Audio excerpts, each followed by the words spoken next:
Anyway, we're gonna obviously get into the Pooty Poo Summit because like everyone is fucking tuned in. This is a big deal. I am going to blast off and get right into it because there's so much happening. Where the heck is it? All right, let's do it. Let's blast off. Let's blast off sexual style, okay? Trump x Putin summit in Alaska is live. Will there be peace? Will they kiss? Updates on Gaza as Dems refuse to consolidate. Solid messaging. Freaky Friday. Freaky Friday.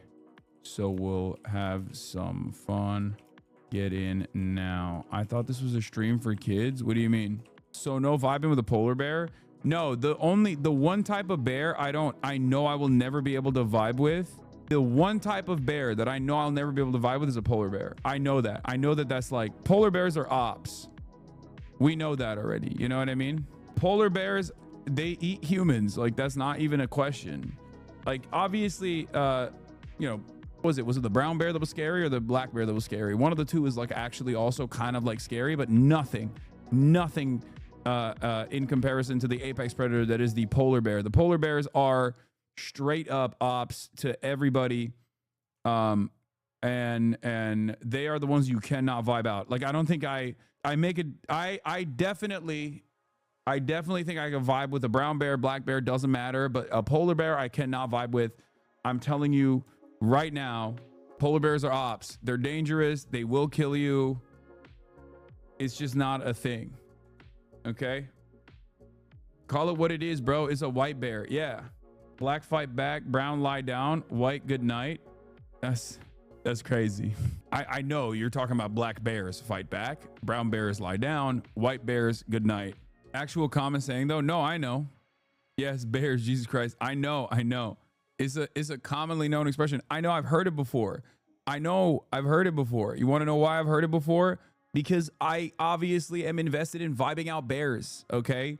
And as someone who is invested in vibing out bears, I have learned what kind of bears to avoid and what kind of bears that I could vibe out. Like, for real, okay? Alaska has something like 95% of all brown bears in America. Are you in LA? Aren't you surrounded by white bears? It's true, I am in WeHo. I am. Maybe Donald Trump and Pooty will do a shirtless horseback ride, but instead of a horseback ride, they'll do a bear ride or something. That could be cool. That would dramatically change my opinion on both of these guys. I'll be honest. I am very susceptible. I am persuadable. Okay, I can change my entire worldview off of just vibes of global leaders, and that's it. Here, let's watch. If Charlie Kirk was alive during Jesus' crucifixion, sometimes AI slop hits. Okay, this is one of them. Israel has a right to defend itself. True, Charlie. Thank you, Charlie. Anyway, Donald Trump and Vladimir Putin hold summit in Alaska.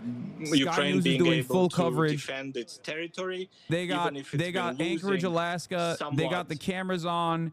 Vladdy Poo is flying in from Russia. That's a 9-hour flight. Donald Trump is flying in from DC. That's a 7-hour flight, I believe. That's a big ass plane right there. I don't know if this is not the Qatar plane, right? That one is still being worked on, I suspect. But ladies and gentlemen, we got a lot. Okay, I'm just down the street, man. I got an AP notification that Trump has landed in Alaska. Does AP suck? What do you mean? Trump is no longer doing a one-on-one with Putin. Rubio and Witkoff will be in on the meetings, as well as Putin's other advisors. My guess is Trump was told he should have some smarter people in the room. That's crazy. You won't let two lovers see one another in private? That's actually fucked up. Bro, they literally... Okay. I am now more invested in the Blue Anon narrative that they are gay lovers than ever before, because clearly people in the know also recognize this reality. They are straight up stopping two lovers from seeing one another in private. That is crazy. Okay?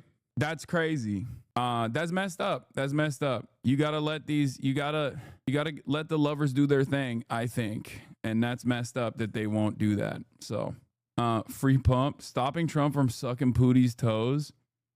They're cock blocking our big, beautiful boys. Straight up. Straight up. Yeah, he got Benny Johnson. He got Benny Johnson. He got Benny Johnson.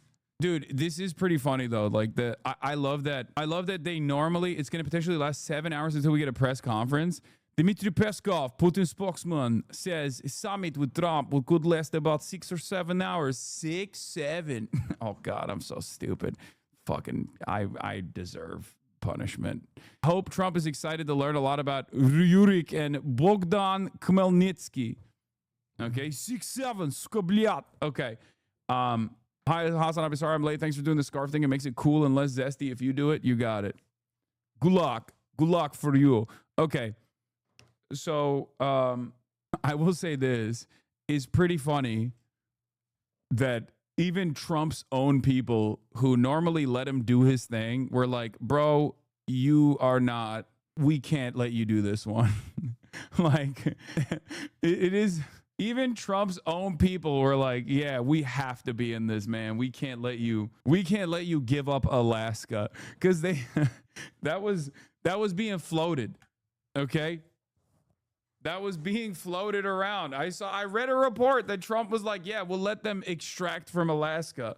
The art of the deal, baby. Can't have peace talks without Zelensky involved. No, that's not the concern. What do you mean?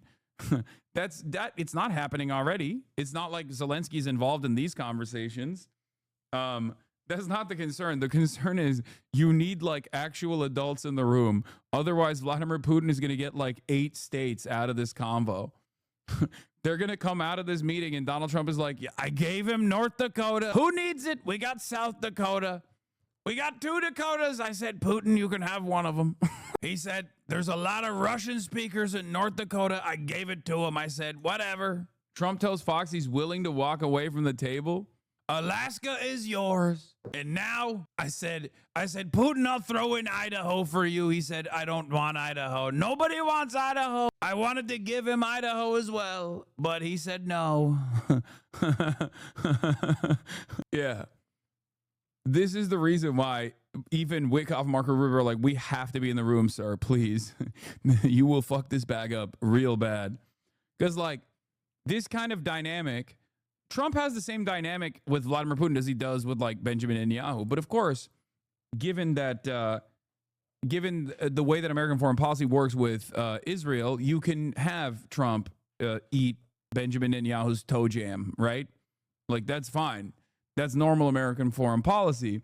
But you can't have him do that to Russia because Russia is a foreign adversary. So that's the reason why they were like, hey man, we have to be in this one. A White House official confirms Trump's one-on-one with Putin is no longer happening. Instead, it'll be a 3-on-3 with Special Envoy Steve Witkoff, Secretary of State Marco Rubio joining Trump. Not clear who will be joining Putin from the Russian side. For the expanded bilateral meeting and working lunch, Trump will be joined by Secretary Marco Rubio, Secretary Pete Hegseth, Secretary Scott Bessent, Scott Lutnick, Special Envoy Witkoff, Chief of Staff Susie Wiles, per a White House official. Don't worry, we still have the one with the faces, the big, beautiful faces. I just think they legitimately were like, we cannot let you, we don't trust you. We don't trust you in a one-on-one situation with Vladimir Putin, Mr. President, sir. We're gonna have to deal with this ourselves. Okay. Here's Trump with what's his face? Brett Baer, I think. Is that him? One of these like potato guys who looks like he played football in high school and peaked. He's on Air Force One, Trump Force One. I think it's going to work out really well, says Donald Trump. Let's take a look. Okay, in the office with President Trump on Air Force One, heading in. What's your initial feeling? How are you feeling about what you're going to get out of this? I think we're going to do very well. Our country is doing. Dude, Fox News is going red, white, and blue on the subtitles, too. Just really. Very well. We're setting records economically like we never have before, including the stock markets are all at a record high. We're taking in trillions and trillions of dollars with tariffs. We're going for a meeting with President Putin in Alaska, and I think it's going to work out very well. And if it doesn't, I'm going to head back home real fast. I mean, if it doesn't, you walk. I would walk there. Okay, in the office with President Trump on Air Force One, right. heading in. What's your initial feeling? How are you feeling about what you're going to get out of this? Isn't this a little bit, it feels like AI. Yes, Trump sounds like he's AI. Isn't this also kind of an L? If you just like invite Vladimir Putin, war criminal, to the United States of America, which is fine. You have to do that, right? You have to have a ceasefire. You have to have a conversation with Vladimir Putin. I don't have an issue with that, right? But like if you invite him all the way to Alaska and then you don't get anything out of it, isn't that a little bit of an L for America again? Especially because like for the past week, mainstream media has been explaining for the first time in a long time the actual conditions, the actual battleground, the actual battle lines and what they look like and how much leverage Putin currently has and how much interest Putin currently has in the continuation of its conquest, its incursion into Ukraine. This is, of course, unique as opposed to the way that they've covered this issue for the past 3 fucking years almost, with very little criticism, very little accurate assessments of how things were unfolding, with the hopes that America was just like be able to make up for the lack of manpower, right? But now they're saying Vladimir Putin doesn't really have a big investment in stopping its incursion because the battle lines have been drawn and it truly favors the current way that the battle lines are drawn is favoring Russia. This doesn't mean that Russia has all of the interest of the world to continue. Obviously, they would rather not have to continue fighting because it's never that beneficial to continue killing people, right? Putin did the "you broke, I'm up" meme a little bit, but for that reason, I don't know where this goes. But I do recognize that there is a lot of appetite from Ukrainians that want the conflict to come to an end, that want the fighting to come to an end. They don't want to die, and they realize that the situation is untenable. So yeah, Russia has a massive numbers advantage, but their logistics is so bad. I know, but like at the end of the day, you still got to look at the battle lines. You still got to look at territorial acquisition. And they clearly, in spite of their logistical issues, they've been able to clearly push in and harden their positions inside of Eastern Ukraine and are still actively taking over militarily further and further into Ukraine. So like it's manpower is the name of the game here. In the war of attrition, Russia is at this stage the party that is winning. You're just not, historically, that's just how they kind of handle all of their problems. You know what I mean? Come back for more at some point in the future. Yes, and I guess that the strategy of Putin and his delegation will be to either get a deal that's just too good. Logistical issues, Lamau. Russia unfortunately produces more virtually everything than all the US and EU combined. What are we talking about? Buy some time. No, when I say logistical issues, it's like equipment, the equipment being like older overall. Like, I mean, they have drones, they have artillery, and they have allies that have a lot of drones, like Iran, and artillery, like North Korea. But overall, the Ukrainian, the equipment, I guess Ukrainians also have supply chain issues as well, from what I understand. Like there's a lot of corruption and maybe even potentially like people just like stealing equipment to sell it on their own and shit. Like this is another thing that I've heard that people consistently complain about. Like Ukrainians have drones, they have really good equipment overall. They're getting it from America, but like there's a limit to how much they can get. There's a limit to that runway, especially post Israel's genocide. I think that limitation has been even more severe. But even if the tech is better on the Ukrainian side, the Russians just have more manpower, and they can just keep throwing more and more people in the front lines in the meat grinder.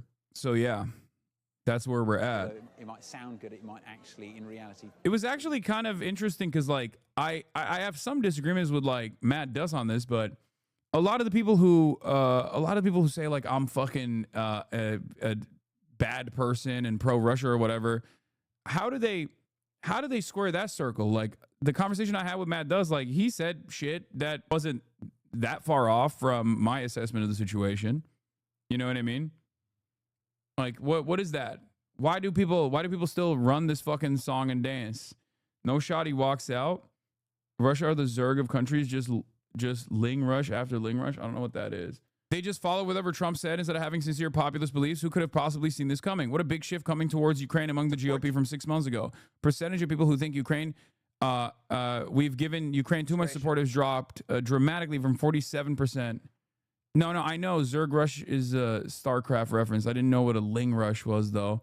But yeah, of course, as expected, Donald Trump is able to wing his base wildly back into whatever fucking.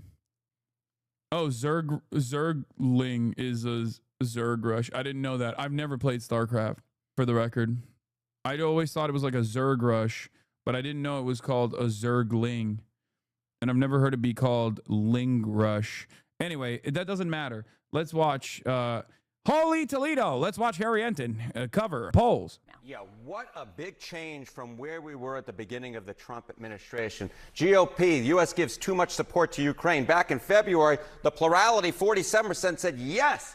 The U.S., in fact, gives too much support to Ukraine. Republicans did not like that. But look at where we are now. Look at this. No takes the cake at 46%. We have had an inverse of the positions. The Republican Party has shifted at least a little bit on Ukraine, and now all of a sudden they don't believe that, in fact, the U.S. gives too much support to Ukraine, which is very much unlike what we saw in February. Rarely do I see poll numbers like this. You read the blogosphere, you read X, you might think that Republicans think that we're way too much in Ukraine's camp, but Republicans at large no longer believe that. And on the issue that is a big topic of debate, especially early on in the administration, supplying weapons, continued support for Ukraine in that regard, where are they? Yeah, this is an even bigger shift. I mean, my goodness gracious. U.S. should give Ukraine more arms and military supplies. Look at this again among Republicans. In March, it was just 30%. Hello, we're now up to 51%. The majority of Republicans, and certainly majority of Americans at large, believe that the U.S. should give more arms to Ukraine. So this, to me, is just such an important point as we head into the summit later. Very confusing presentation. It's not that confusing. Donald Trump says Ukraine bad, Ukraine enemy. Republicans in the base go, Ukraine bad, Ukraine enemy. Donald Trump turns around and says, Vladimir Putin has actually hurt my feelings because we were lovers and now he's actually fucking me over. And then Republicans go, hey, by the way, maybe Ukraine not so bad. Maybe Vladimir Putin kind of bad, at least for the interim. Watch this space. If they actually kiss and make up, for example, and Donald Trump turns around and says, and I mean this sincerely, if Donald Trump came out of that meeting saying, like, we're going to give pieces of Alaska to Russia, the base of support would literally swing for that, okay? They'd be like, oh, my God, he's such a peace lover, dude. He's so fucking goated. I love giving up American land. If that was a Democrat that even remotely suggested something like that, the Republicans would actively try to assassinate that person. Okay, they'd be like, this is a Russian agent. This is an agent of communism. We have to kill them. Okay, that's the attitude. That's it. Donald Trump has tremendous bandwidth for two reasons. He has tremendous bandwidth to do whatever the fuck he wants. One, because he's a Republican, and Republicans own the space of patriotism, and also because they're kind of fucking stupid. I'm sorry to say. Okay, so any Republican has more bandwidth than any average Democrat when dealing with things like this. The other side of the story, of course, is that Donald Trump is a cult leader. He is incredibly telegenic and speaks to a frequency that many Americans can't comprehend. However, Donald Trump supporters love it. Okay, that's it. So for those two factors combined, make it so that he can just say and do whatever the fuck he wants, with some exceptions like the Epstein stuff here and there. But with those like exceptions, whatever he does, whatever he says goes, whatever he does is great. That's it. Hiya, please. Luging into this after a year. If Trump gives Alaska, he'd lose a huge group of supporters up here in Alaska. Alaska is Trump land, but they hate Putin more than they love Trump. I mean, I'm exaggerating. I don't think Donald Trump's going to give up Alaska. I don't know I mean, I've joked about it, so maybe it will happen because things I keep joking about end up becoming reality for some fucking weird reason. But like, the point is, Trump's base broadly will go wherever he wants them to go to. Today, Americans and Republicans are much more on the side of Ukraine than they used to be. It is quite the switcheroo from where we were just a few months ago. It's very true. And what about views of Vladimir Putin? Yeah, what about views of Vladimir Putin? I mean, this guy is hated across the political spectrum. Unfavorable view of Putin. Look at this. Among all adults, 88%. Among Republicans, 84%. Independents, 88%. Democrats, 93%. You rarely ever find Democrats and Republicans united as much as they are on the issue of Vladimir Putin. The bottom line is they don't trust him and they don't like him. All right, I'm still just wondering what's happening with the other 10+% here. 10+% believe that we faked the moon landing. So he's more hated than Netanyahu. American media does really work, huh? Oh, yeah. But it's not just, there's a couple different factors here, okay? The reason why Vladimir Putin is viewed as unfavorable is because he has been a foreign adversary. Like give Israel and Benjamin Netanyahu 20 more fucking years and maybe the unfavorability ratings would like meet that standard. But you're absolutely correct when you say like it's because it's a foreign adversary. He's the leader of a foreign adversary. Whereas Israel, for the longest time and still to this day, is considered an ally, right? And perhaps the most significant ally.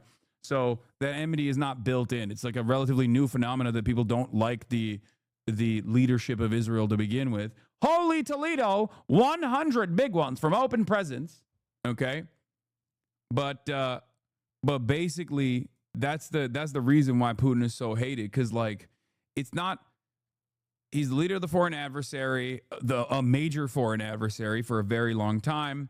And not only is he the leader of a major foreign adversary, like this country is, in the eyes of many Americans, in the eyes of the average American, this is communism. This is the place where communism was invented and continued, and that's dangerous and scary. So like they don't have a decent way of looking at the situation and being like, Vladimir Putin is not representative of communism or whatever. Or, I mean, not that it even matters. There's just like a lot of fucking animosity against him, not only because he's, a bad guy in general, but also because there's a fuck ton of anti-Russia, anti-USSR. My Jam episode just came out. Hell yeah. Obviously, we're not going to watch it right now, but go check it out if you want some a little bit lighter. I don't even think that's true. Who under 40 associates Russia with communism anymore? Many people, I think. That kind of almost a century of anti-red propaganda doesn't go away overnight. Unless you are a Republican, in which case you were duped by a Telegram group into thinking that Russia is like fighting Ukraine because of trans people or something, because of woke. Yeah, most Republicans wrongly believe Russia is a communist country. Poll. This is from 2022. A majority of Republicans erroneously believe that Russia is a communist country, according to a new poll. 52% of Republicans agreed that Russia was operating under communism, despite the country not being communist since the Soviet Union dissolved in 1991. Among all Americans, 42% thought that Russia was communist, including 44% of Democrats. Well, some people think North Korea is heaven. Do you think the number of Americans that think North Korea is heaven is in any way, shape, or form comparable to the number of Americans, 52% of Republicans, who falsely believe that Russia is communist? How many people, that's like literally the number of people who believe this is, you can count them with one hand. What are you talking about? You just made a comparison to like at most, 10,000 Americans versus half of the country. That's crazy. That is crazy. That is an absurd comparison. Yeah, you can find a person who's also hallucinating on the fucking on the street, you know? Probably not the same. It doesn't have that same level of support. Well, I don't know, actually. I can't even say that any longer because half of America, the half of the administrative apparatus is now just like schizophrenic. So I can't even say that. Because in Ukraine and Europe, they've said doors opening. No ceasefire today. Then we will Putler increase said, Putler sanctions. said, That's doors what they open. want to hear from Donald Trump, and they have not going into this meeting. You know, from a president who has had much to say, riffing all the way here to Alaska, to the tarmac of this historic air base, and to this meeting imminent now with Vladimir Putin on the tarmac, up the red carpet, and into discussions. Yes, James, thank you very much indeed. And as we can see, the scene is set for this meeting between Donald Trump, the handshake, and Vladimir Putin, his plane on the right-hand side, Air Force One on the left-hand side. 8:05 in the UK, 11:05 in the morning here in Anchorage, and there on the steps of the American aircraft you can see the words "Watch your step," and Donald Trump is going to have to do that in this meeting with Vladimir Putin. And many fear, many in Europe, certainly many in Ukraine, fear that he will fall into President Putin's trap, that President Putin will sell the idea of some sort of land deal to Donald Trump, knowing that it's a plan that President Zelensky could never accept, and then Donald Trump would then blame Zelensky for holding the whole thing up, because Donald Trump is keen to get a deal done pretty quickly. So it says watch your step. He'll have to do that, and it does seem though that Martha feels pretty upbeat, positive about things. Yeah, he's spent a lot of time on the sort of 8-hour plane journey over talking to journalists. He spent 20 minutes answering questions. He was asked by a reporter whether he thought that today would be a breakthrough. He said, I hope so. I think it's interesting the way his language about this meeting has changed over the past week. It was described earlier on in the week as a listening exercise, something that was just the first step, and that there would be other more important meetings that followed. Then we woke up today to a Truth Social post in bold capital letters that this was a high-stakes meeting, and now talk about potentially getting a deal over the line today. So yeah, so there he is. The President of the United States of America emerges from Air Force One. Big moment for Trump, but this, of course, is a president who relishes big moments. Who will fuck this up, Trump or Putin? Trump. What do you mean? In many ways, his presidency is about creating big moments just like this. And I assume the plan is for him to get to the bottom. I think this entire process is. I think this entire process is set together by Putin just to fuck around. He doesn't. I don't think. We're not even. First of all, you have to remember something. This person right here was a fucking KGB operative, and then also the head of state, basically for my entire life. You know what I mean? Like, he has a lot more experience. Ukraine, and as opposed to Donald Trump, who is genuinely an incompetent person. That things are moving perhaps towards a ceasefire. There will equally be many in Ukraine who are very worried about what he wasn't that high up in KGB. It don't matter. About to happen. So each of them walk down their respective red carpets and will soon be together. And for Vladimir Putin, this is a crazy experience, though. It is kind of wild because, like, I guess there is the whole. It's got to be like a little bit of a flex, I think, that Trump is just like walking by himself to show. I mean, this is American soil, so he's like. Pariah, certainly in the West. It's to say, like, I don't need security, but whereas like Vladimir Putin is like obviously walking with security around him. I assume that's like a bit of an environmental flex. Vladdy to Batty is on time. Yeah. Victory for Putin, who is. When was the last time like a Russian leader was on American soil? It does feel wild. That I mean, jet these guys that used to is emerging fucking now. cooperate all the time. There's like a shit ton of photos. Putin comes to Trump directly. That's another power play. He's doing the Erdogan. That was the Erdogan. That was the Erdogan technique. The claw grip. You just keep gripping. Good-natured. They look pretty pleased to see each other. Bro, they literally look like lovers. They look like lovers that haven't seen one another in a long time. Freeze, certainly as far as the West. Is Putin wearing heels? Fuck yes, he is, bro. Are you kidding me? He is a manlet. Putin is much shorter than Donald Trump. Donald Trump is like 6'3". Putin is a much shorter man, so he definitely is wearing heels. And it'll be interesting to see if they are going to speak beforehand. James Matthews is with the American delegation. James, tell us the plan. What is the plan? Are they going to speak before they get down to talks? It would surprise me if they spoke publicly here, Mark. I'm in an event center where there are 2 podiums set up. This is a weird This is weird, bro. I'm not gonna lie, this is a weird sight. Here from both these individuals. I'm very happy.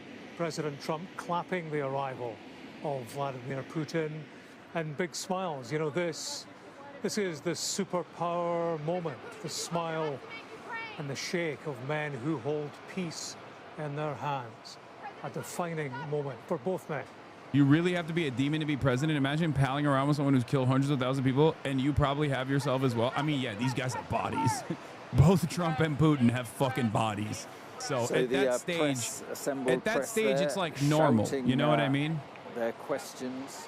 It's like an entry point. It's an entry point to being a world leader is that you have a fuck ton of bodies. Wait, they get in the car together? They're in the Beast. They get in the Beast together. They're kissing. Oh, you know they're kissing, bro. You know. So they do have some private time. 6 or 7 hours. And I would think that is something that the Americans are not prepared for. Yeah, the White House indicated earlier this week that they expected the talks to last for 3 hours, and I think that's more of the time frame that Donald Trump would be expecting. You know, he does not want to be locked in a room with Vladimir Putin for 6 hours. We can actually hear just above where we are now fighter jets we can see in the distance. Fly past. It's just roared over our head. There it is in the sky as a display of American military might right over Vladimir Putin's head. Yeah, flying in diamond formation. They left from that joint base Elmendorf-Richardson, and not an unfamiliar sight in this part of Alaska. There's lots of air training exercises around here, but yeah, I'm sure there'll be a few demonstrations of American strength for Vladimir Putin today. Interestingly, on the flip side, I've been told that the Russian journalists who were flying over on the jet chartered by the Kremlin, they were eating chicken Kiev on their way over here, perhaps a dig to Ukraine there. And the 2 presidents, extraordinary shot actually, 2 presidents together in off they go for the talks, and they were chatting. I mean, Donald Trump seemed to be doing most of the chatting in the back of that car, but off they go to do a lot more talking. And it really is quite some moment, isn't it? I mean, although the narrative is that Putin asked for the meeting, it was Trump who, and there's the handshake again, it was Trump who allowed it to happen, and allowed it to happen without seeking anything in return. Certainly not a ceasefire. Mm-hmm. You know, Vladimir Putin on US soil, and many people viewed that as a concession of sorts by Vladimir Putin, that he would come to America. But I actually think it's almost the opposite in many ways, because this is exactly what Putin wants. As we've been saying, you know, he was an international pariah. He invaded a sovereign nation. He is wanted for alleged war crimes by the International Criminal Court. And here he is, walking step in step with the most powerful man in the world, the US president. And what a picture that is. You know, you can really get a sense of the size of the 2 men there. Donald Trump is... I think they were there acknowledging the flypast that right. just happened. But You yeah, think sorry, he was go like a on. little Donald worried? Trump, sort of an imposing... You think he was a little worried? when the flyover happened. I mean, he's right next to Trump, so I don't know. But Trump is also not exactly a beloved person himself. Nah, probably not. Putin, hell no. And James Matthews is, I was talking to James just before the handshake there. And I mean, Russian TV, James, have been shouting this very point about Trump sort of allowing Putin back. They've said Trump has brought the Russian leader out of the diplomatic deep freeze and given him a chance to good job. What do you mean? From mainstream media? From mainstream media? Because they are invested in whatever the State Department narrative is. In a world where if the American government unilaterally decided that actually Russia was our ally against China, they would also start reshaping that narrative in that direction. I promise you. If tomorrow they actually were able to, in this, like, I mean, I'm not saying this is likely, but if tomorrow America decided Russia was an incredibly valuable ally and they were going to do another Sino-Soviet split, you know, right? By warming up to Russia, normalizing relations with Russia, then the media would celebrate that. The media would talk about Putin as like a brilliant fucking leader who finally is paving the pathway to peace. That's it. That's the reason why. That is the reason why they talk about Benjamin Netanyahu as a complex leader that is trying to do his best or whatever the fuck. Normalizing invading countries. I mean, we're America. We already do that. One thing that Does said that was totally right is that Russia is practically a vassal state of China now. No, he didn't say that. He said it was a junior partner. And he chose those words carefully because I think it's not a vassal. I think Russia still has a lot more autonomy in this process than like actual vassal states do. Like I'll tell you like this. America has more control over Israel than China has over Russia. Russia is seen by those who are on the opposing pole to Western influence around the world as like the only country with the investment and the bandwidth to militarily oppose America and America's allies. I'm not issuing a value judgment here. I'm just simply relaying how other countries that are outside of the periphery of American interests that are in the global south or just not a part of the Western the Western world umbrella and the joint security cooperations that take place, they see Russia as like a violent force of retribution. This is not to say that this is a correct assessment. Having said that, China does have a lot of leverage over Russia, especially now. Okay?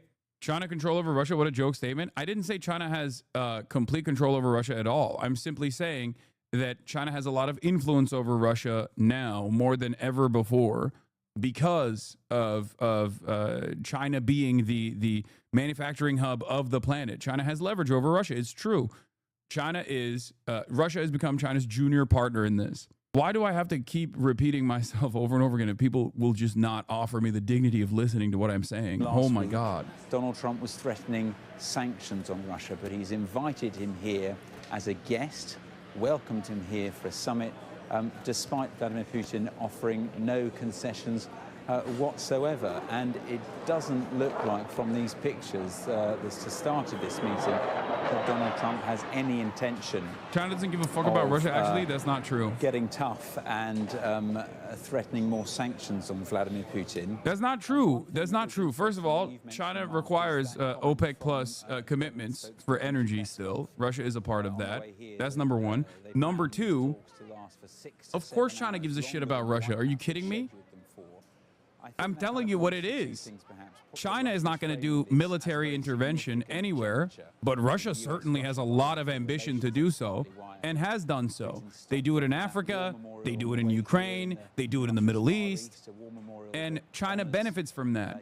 If there are two different poles around the world, you know, similar to the Cold War, if you have like two different blocks, and then maybe the non-aligned countries, but not necessarily, You got NATO and Western forces, like the Western security apparatus that exists, and then you got everyone else. The everyone else in the equation would obviously be China being like the major superpower that is behind this block, okay?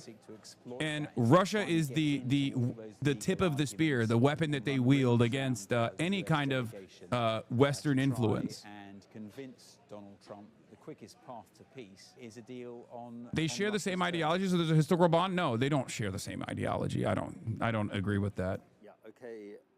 Um, thank you very much. Joining me now. I don't think that they share the same ideology. There's actually no ideological commitment whatsoever, and China never has required one either. There is no ideological bind, with the exception of like just being victims to Western intervention in the past historically. That's it. And also ongoing interventions in general. What are your thoughts? That is the only thing that has brought these other world powers together. Democratic world tapping the hand, almost chumming up with the war criminal aggressor. And while China is a transitional socialist state, and there are still many areas in desperate need of improvement in Chinese governance and issues, when it comes to their foreign policy, they have an incredibly, I would even say, in a damaging way, a non-interventionist attitude. I mean, look no further than Israel, okay? They will never intervene. They will never intervene. The only time where they engage in any kind of like foreign policy intervention is when they set up a deal between Saudi Arabia and Iran over the ongoing conflict in Yemen. That was it, and that was pre-October 7. And the reason why they did that is because of their need for a steady flow of energy, and like obviously Iran was threatening oil refineries and vice versa. And of course, Saudi Arabia was threatening Iran and its position in Yemen. So obviously, like China didn't want that to continue, so they packed it up. That's it. China only cares about China and nothing else. China only cares about doing trade around the globe and nothing else.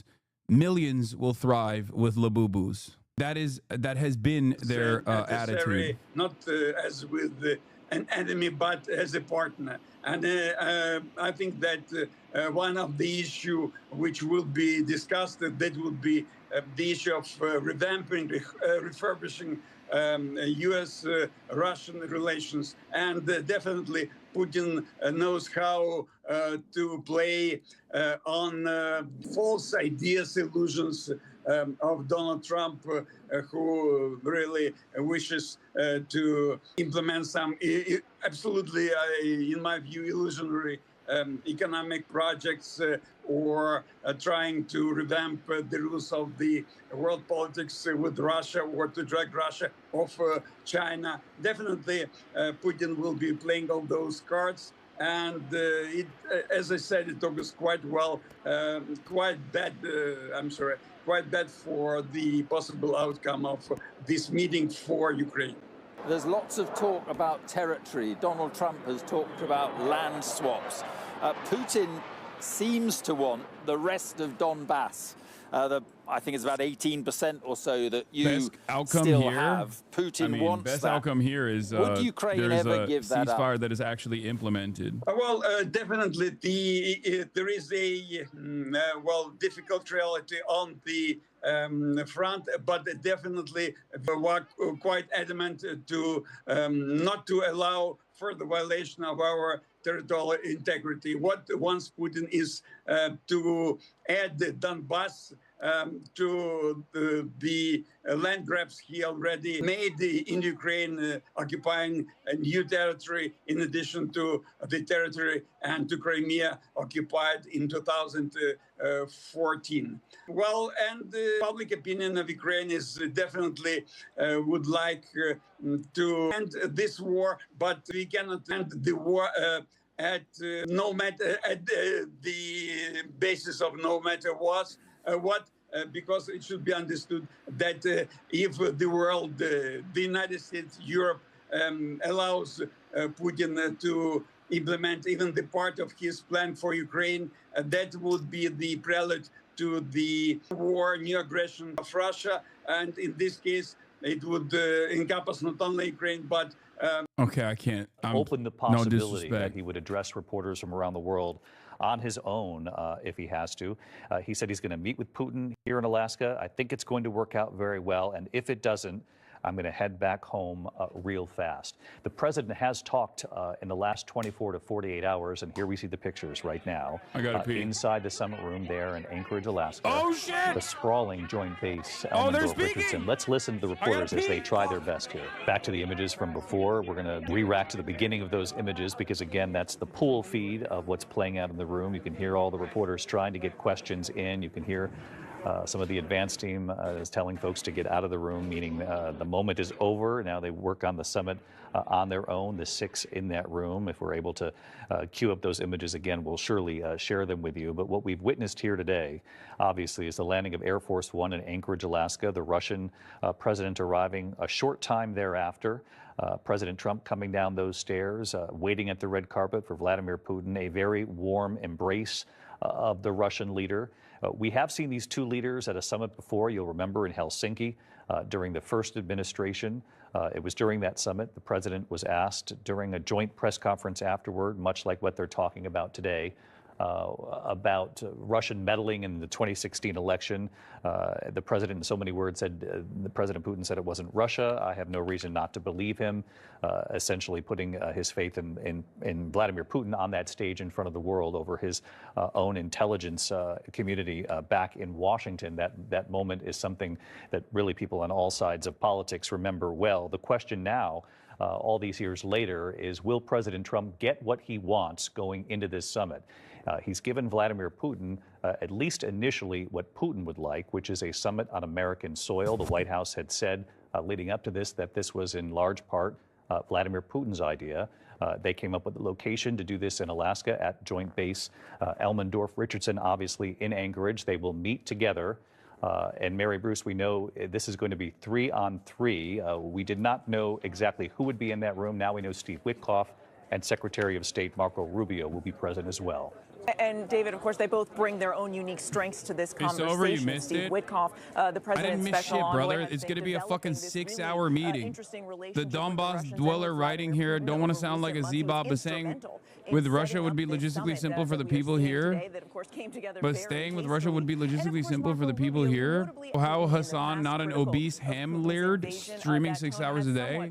I work out a lot. But it will be interesting They kick the press out? Yeah, because they're lovers. They're about to have an orgy. You can't have so many cameras. Trump is camera shy. Met when it was just them and their translators, a decision that got a lot of pushback and sparked a lot of concern about just getting to the truth of what was actually discussed in that meeting. Now you have a broader, bigger delegation. We were mentioning, of course, that Vladimir Putin has shown an interest in broadening out the conversation beyond just ending the war in Ukraine, possibly to discuss nuclear arms cooperation, economic cooperation as well, and trade. So possibly an effort by him to try and distract from what the president wants, which is that ceasefire. That, while he doesn't want to say it, is truly how we are defining, I think, the success of this meeting. Is he able to get progress and any kind of inklings towards that ceasefire? It certainly is what Ukrainian President Zelensky is hoping will come out of this meeting. But the president has also been very blunt that if that doesn't happen, well, he'll just pack up and go home and go back to being, the president of the United States and focusing on everything else he has to focus on.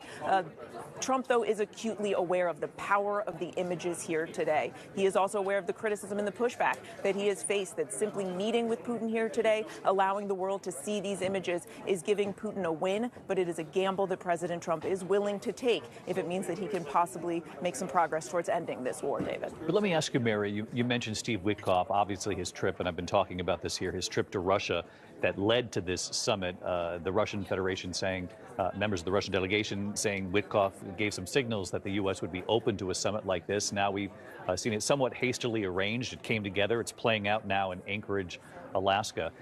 You'd have to think that both the sides here have been in communication leading up to this moment.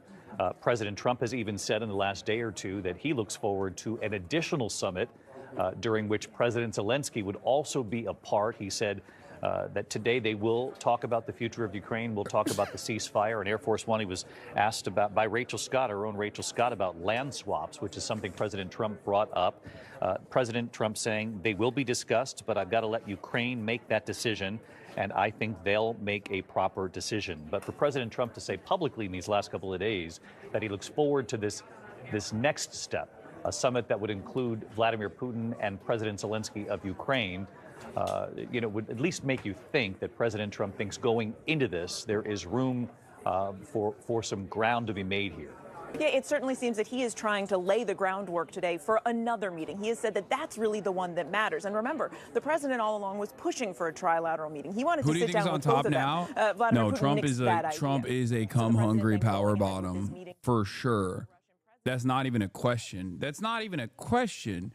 He's never topped. Trump has never topped a day in his life with Benjamin Netanyahu, with Vladimir Putin. He does not top. He is no loads refused, okay? Straight up. Details, what an exchange of territory would look like, what that land swap would entail, that's going to be up to Ukraine. So the president telegraphing that he is here to try and take that initial step to really try and get these two leaders to the same table. Ukraine has said, though, for that to happen, bottom shaming. I have tremendous respect for bottoms. You're out of your mind. I have been a bottoms rights advocate in perpetuity. This is not new for me, okay? I've told the bottoms to unionize for years. And what he would do if that's the case. Mary, stick with us here. We have a cleaner feed, if you will, of the images of the two leaders meeting, preparing to begin this summit. We can show you inside the room moments ago. As you can see, President Trump right there next to Vladimir Putin for a photo op. Is that the first time anyone has cruised in that beast or not? No, dude. Famously, Obama did it with the Cleveland. Obama got a Cleveland suck job, if you remember, from the toothless crackhead, according to the toothless crackhead. What was his name? Larry. Yeah, the Duluth Dyson. Larry sucked Obama off, and Obama did crack cocaine in the beast.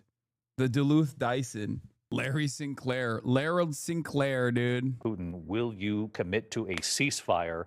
Will you stop killing of civilians? Make sure that there is a halt to any killing of civilians. Obviously, Vladimir Putin did not engage. The moment we can play you that audio, they'll let me know in my ear, and we'll play it for you. But Jonathan Karl, our chief Washington correspondent, watching these images play out. John, you saw the warm reception on the red carpet. As you point out, President Trump and his team at the White House have made it very clear that they believe up until now nothing else has worked. And so, as you alluded to earlier, this is sort of the home field advantage. That's the way President Trump sees this. The red carpet, American soil, riding in the beast, and the presidential motorcade. Vladimir Putin appeared very happy with that as well, smiling through those windows. The hard part, though, John, is what comes next. Absolutely. And look, Donald Trump has never been reluctant to embrace even pariah dictators around the world. The embrace of Kim Jong-un, the embrace of Vladimir Putin, like this kind of language. This kind of language, I think, is like somewhat unwarranted. And I feel a little bit more confident criticizing it now, especially after talking to Matt Duss yesterday, because like you gotta deal with these dudes. Okay. I'm always going to be on board with dealing with these dudes, especially adversaries, rather than taking a position, taking like a Brandonian stance where you're like, no talks whatsoever is never going to happen. It's how you talk to these guys and what you get out of those conversations that obviously matter. And the problem that I have with Donald Trump, at least with respect to this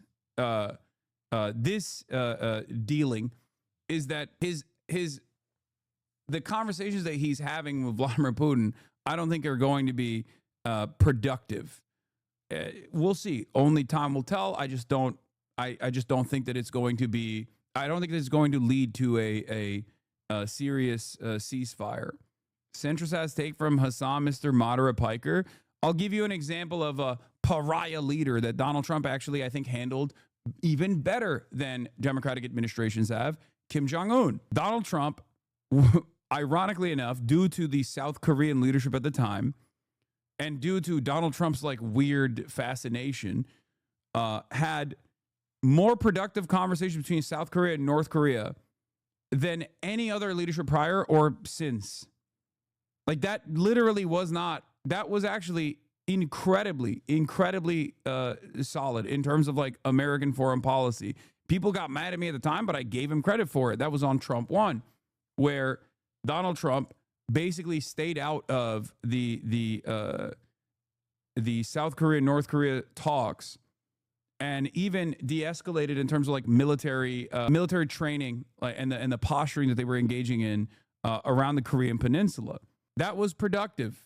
Obviously, it amounted to nothing at the end of the day, but that was a good thing that he did. And he didn't take up the liberal attitude. He didn't take on the liberal attitude of like just vilifying the enemy. I thought those meetings were a good idea too, but they ultimately resulted in nothing. They got a photo op, and neither U.S. or DPRK really changed their behavior much. No, there was a period of productive talks back and forth, but I think South Korean leadership has obviously fallen apart since then. The guy who was managing those talks is gone, right? And then South Korea ended up electing the incel president who ran on an even more aggressive stance against North Korea in the process. Who knows where it goes now? But, you know, I'm all in favor of America allowing. He did actually do a temporary halt to ICBM launchers and nuclear tests as a result of those talks. Yeah, there were positive things that came out of that meeting, like North Korean de-escalation and a period of, so legitimizing Kim for nothing was a better job than Dems, really? Yes, it was. It was a really solid attempt at having diplomatic talks between South Korea and North Korea. That was true. That is true. It's if I give credit to Barack Obama for the JCPOA, which I do, right? And if I give credit to Barack Obama for normalizing, or at least starting the path of normalizing relations with Cuba, which I do, right? You have to give Donald Trump credit for the way he dealt with the North Korea, South Korea situation, instead of like direct intervention, and instead of like leaning heavily into constant escalations, constant militarization, he did the exact opposite, and he allowed South Korea and North Korea to have this conversation on their own. Obviously, there was still, profound American influence in South Korean politics. That's never going to go away.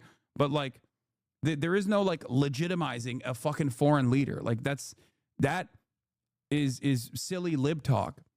The dude is in charge of a country with nuclear arms. Like there is no, it's like saying, oh, you're platforming Donald Trump. It just doesn't mean anything. These are meaningless terms that you're using.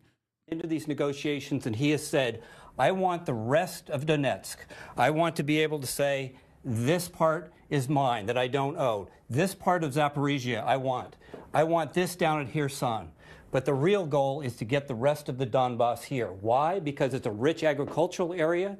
It's where the majority of industrial production comes from. And underneath the ground, there is critical minerals like titanium and lithium and coal. And so this is the consolation prize. There's no way that Ukraine can accede to this kind of releasing this much territory to Putin. So as the president has said, he's not going to negotiate today on who gets what. But this is what the expectation is that Putin is going to ask for. It will be a very difficult negotiation because neither Putin can show much leeway, and Zelensky cannot afford to give up this much of Ukrainian territory. Lithuanium, which comes from Lithuania. Those circles right up there, actually. It's Lithuania mentioned. In the east right there. Anywhere where there are stripes along that eastern region of Ukraine, that's where Russia has made significant advances since this invasion. And Steve, all those circles that you've just put back on the map, as Steve points out, that's what they want in addition to the area where they have made strategic advances. Reuters and other agencies estimate up to 20% of Ukraine is now in Russia's hands. And Steve, this is going to be the central question of these discussions. Even if they get the ceasefire today, then you're going to get. Will you grant critical support to J.D. Pandon and his goal of ruining the American empire? No. perhaps with because President once Trump as again, well, talk while about I joke how about this to sort of divvy up stuff, this land. It's pretty hard empires to don't fall imagine Russia quietly, agreeing to give up their unfortunately. So desire here and the Ukraine more agreeing Donald to Trump give up deprives land that was rightfully America, theirs before this the invasion worse began. things will get for not Yeah, it's very not only difficult, and Americans at that's the where the domestic level, but negotiations also can get drawn everyone out. around It's the gonna take world. months for Look them no to come. further When they than get a ceasefire, America's perhaps grip President of Trump will power get the waning next on the step, global which is to stage, get and Zelensky what to the it is table. So allowing, maybe what is entertaining with Israel. Okay, empires don't die quietly; they go away kicking and screaming, and it's incredibly bloody. And especially given the short time, the timeline of human existence, and you know, our lifespan being relatively short, we will experience all of that.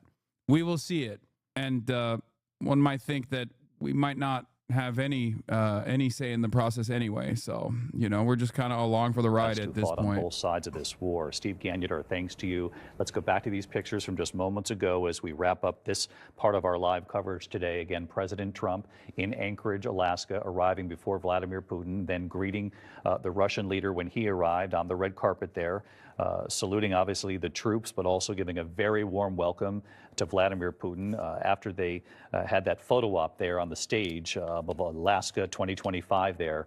We then watched. I'm going to kill myself before that. You shouldn't. You want to know why? And I say this all the time. Here's why. Are you really going to not see the end of Israel? Like you're really gonna end your life before you see the end to Zionism as a fascist ideology? You can't. You can't do that. You gotta survive directly out of spite. Okay? Never kill yourself. You're really gonna fucking cut it short before even Donald Trump dies? You know what I mean? There's plenty of this is a target-rich environment, chock full of evil villains everywhere. You're really gonna let them outlive you? Fuck no. No shot. No shot. Night, and then we'll be coming on the air live coverage here on ABC of the joint press conference with President Trump. Oh yeah, there's a joint press conference coming up, baby. Like I know it's coming, so I don't care about seeing it personally. No. You best believe I'm seeing that shit personally. Are you kidding me?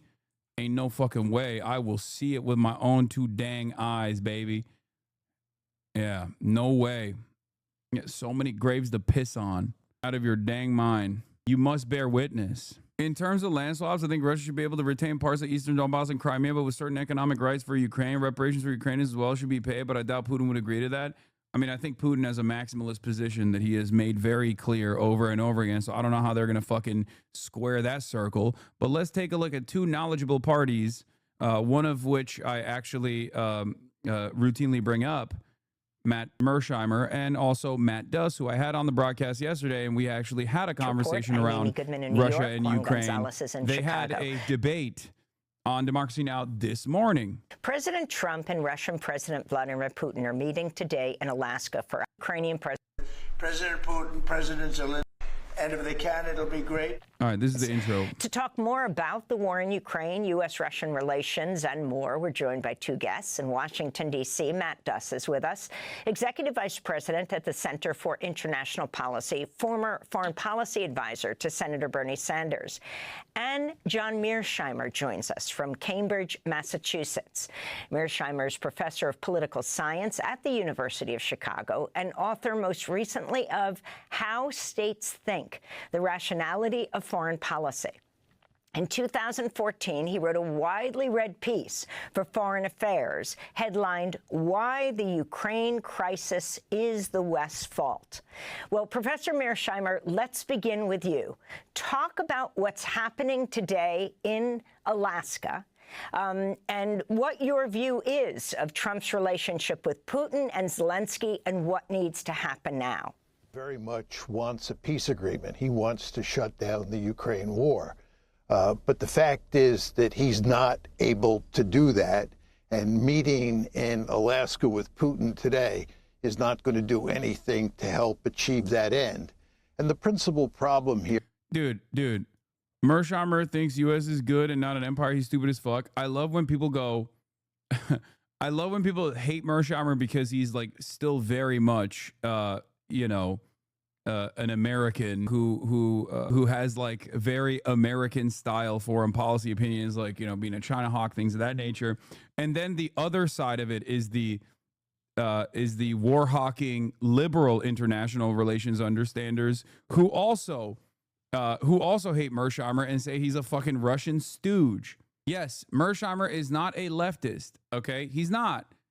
But his analysis, especially as it pertains to Ukraine and Russia before the Russian invasion into Ukraine, has been fairly prescient. It's important to fucking look at a variety of different opinions, even if you don't fully agree with them. Everyone needs to fucking calm down. Here, Amy, is that the Russians have a series of demands that they will not compromise on, that Trump cannot accept, and certainly the Ukrainians won't accept, and the Europeans won't accept. And those three demands involve the West and Ukraine recognizing that Russia has annexed 4 Ukrainian oblasts and the Crimea. That's number one. Number two is the Russians insist that Ukraine be a neutral state. This basically means it can't be in NATO and it can't have security guarantees from the West, especially the United States. And then the third demand is that Ukraine disarm to the point where it doesn't have significant offensive capability against Russia. These are the maximalist positions that Vladimir Putin wants to get out of these conversations. They are also directly at odds with objective reality, as far as like the sovereignty of a nation, for example. They're also, it's not maximalist. It absolutely is maximalist.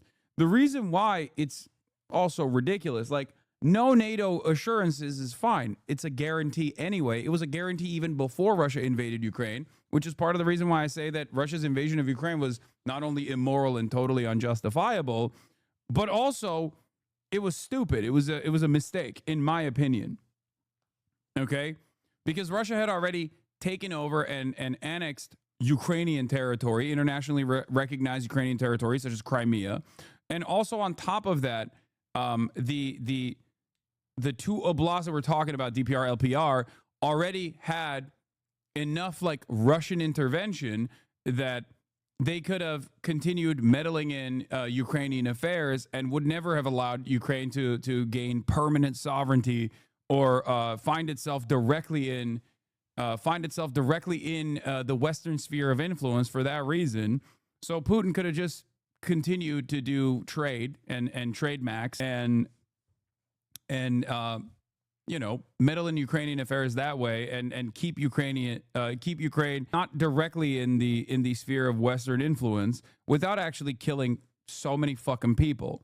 If there's no permanent ceasefire, Putin will use it as a time to reset and go back in. Ukraine has actually been extremely successful in defending off Russian forces in many regions since 2014. Russia would also... Wait, what? You can't say that, bro. What the fuck do you mean? Russia literally took over 20% of Ukrainian soil since 2022. That is a crazy statement to make.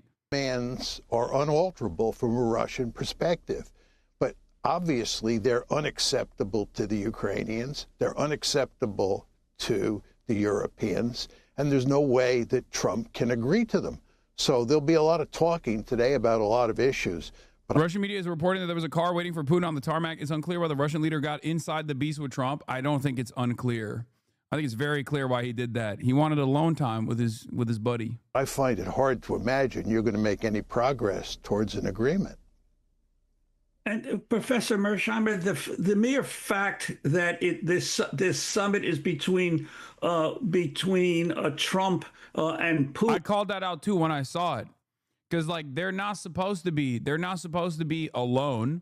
The entire meeting is supposed to be with like Trump and Steve Witkoff and Marco Rubio and then Putin and his envoys. So like the fact that they got alone time is actually significant.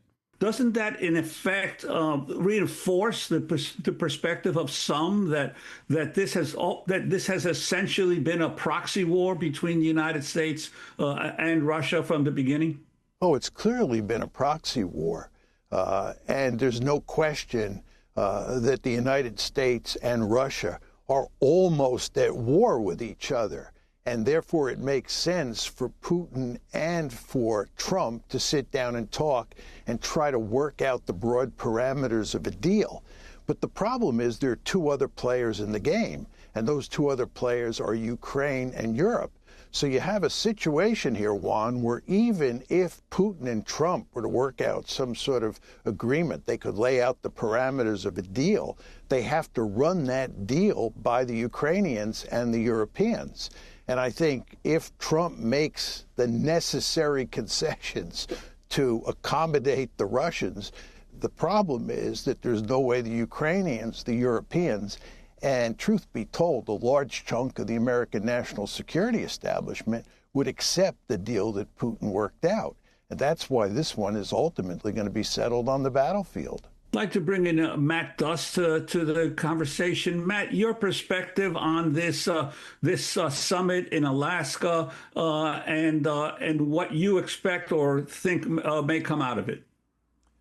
Yeah, thank you. I mean, in terms of what's going to come out of this summit, I actually don't disagree with Professor Mearsheimer.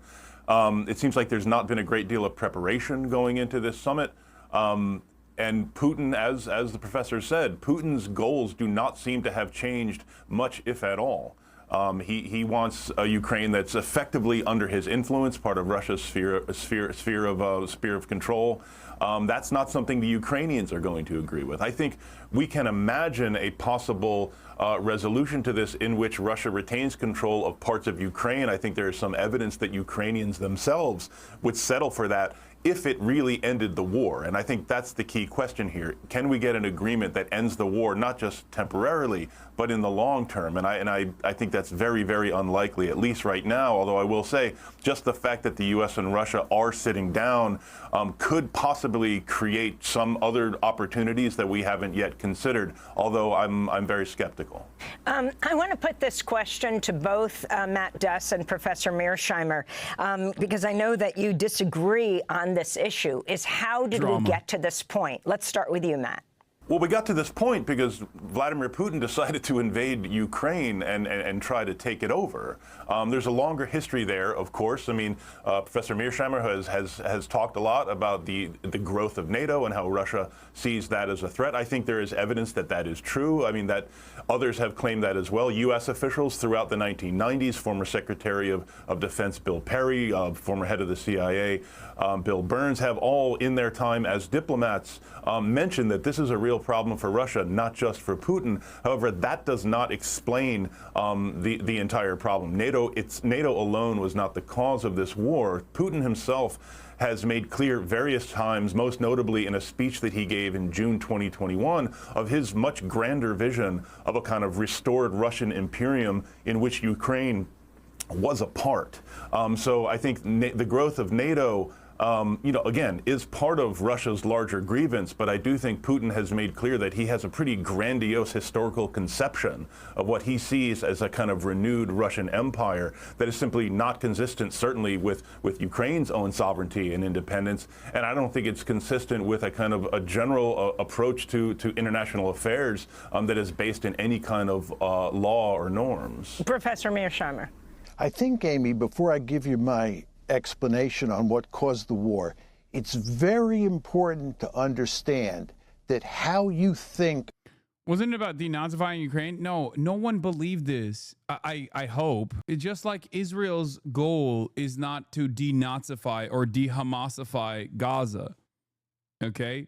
That's not like countries and governments, foreign and domestic, behave in certain ways for their own personal interests, okay? Their material interests. But what they say in the process is all marketing. That's it. That's it. It's fucking ridiculous. Do all countries recognize Ukraine as a state? Yes. What? MAGA communists believe it? No, they're just fucking trying to say that to themselves, okay? They're just repeating it to themselves so that they can act like there is a defensible prospect here. And it's really interesting because like so many fucking liberals have gotten mad at me for even bringing up Azov or Ukrainian nationalist movements and their historic allegiance to the Nazi Holocaust and the Nazi initiatives, and also its contemporary versions that are still very much primarily neo-Nazi. And they always get mad when I bring it up to be like, oh, you're giving justifications to Russia. You're actually giving legitimacy to Russia. This is Russian propaganda. It's not. Russia has its own fucking version of neo-Nazis as well. You know? It's not even just the Wagner group either. Like, there are a fuck ton of fascists in Russia. Okay? People just make shit up. People say, oh, we're doing this for this reason or that reason. But there's an underlying material reason for all actions that governments engage with. At most, the only argument I will entertain beyond like land grabs, resource extraction, would be security concerns. That's it. And security concerns is also usually a lie, for the record. It's a lie that people tell. But like, there's an understandable security concern that like every country has. That's where Mersheimer's analysis kicks in terms of realpolitik, where he says like there is a reasonable security concern for a foreign power in its own periphery, in its own backyard, to ensure that they don't have further NATO encroachment, especially when this like security cooperation has been designed specifically to undermine Russia and to militarily dominate Russia, starting off with the USSR, but then continuing against Russia as a foreign adversary, even after the dissolution of the USSR. About the causes of the war has huge implications for how you think about the prospects for actually settling the conflict. Now, Matt basically makes the argument that the principal cause of the war was that Putin had grand ambitions. He wanted to restore the Soviet Union, create a greater Russia or what have you. And he was interested in conquering Ukraine and incorporating it into Russia. I don't believe that. I believe there's hardly any evidence to support that line of argument. And I think it's quite clear. In fact, I think there's... See, this is the part I don't actually agree with him on. Like, I think if Russia had if Russia had the power to do so, they absolutely would bring the entirety of the Ukrainian nation state directly back under the banner of Russia. Especially because, like, while it's also marketing to say, oh, Russians and Ukrainians are brothers, and Ukraine means the border, and it's always historically been a part of Russia. Like, all those narratives are still marketing. There is definitely that, I would say, is closer to the reason for why Putin is doing this than denazification. The ties to power situation of wanting to reestablish status as a regional hegemon, but it also seems as though Putin and those around him have an ideology at hand here. Putin has made it very clear that he does not believe in Ukrainian identity, talks at length about his obsession with imperial Russian history. This is a war for regional hegemony and for Russian identity. It's not either or. Yeah. Like, the idea that like Russia does not have greater ambition of overtaking Ukraine is I think false. Does it mean that they will fully entertain it? I don't know. He didn't mince words. He said there's no evidence. They have grand ambitions, so should be easily to disprove if there is evidence, right? Yes. The easiest way to disprove it is to listen to fucking Vladimir Putin's own statements when he was talking to Tucker Carlson.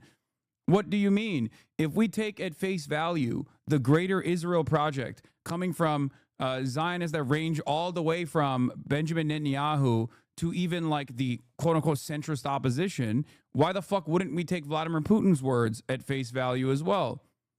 I'm not saying Mersheimer is lying. I'm saying that his analysis on this aspect, I think, is incorrect.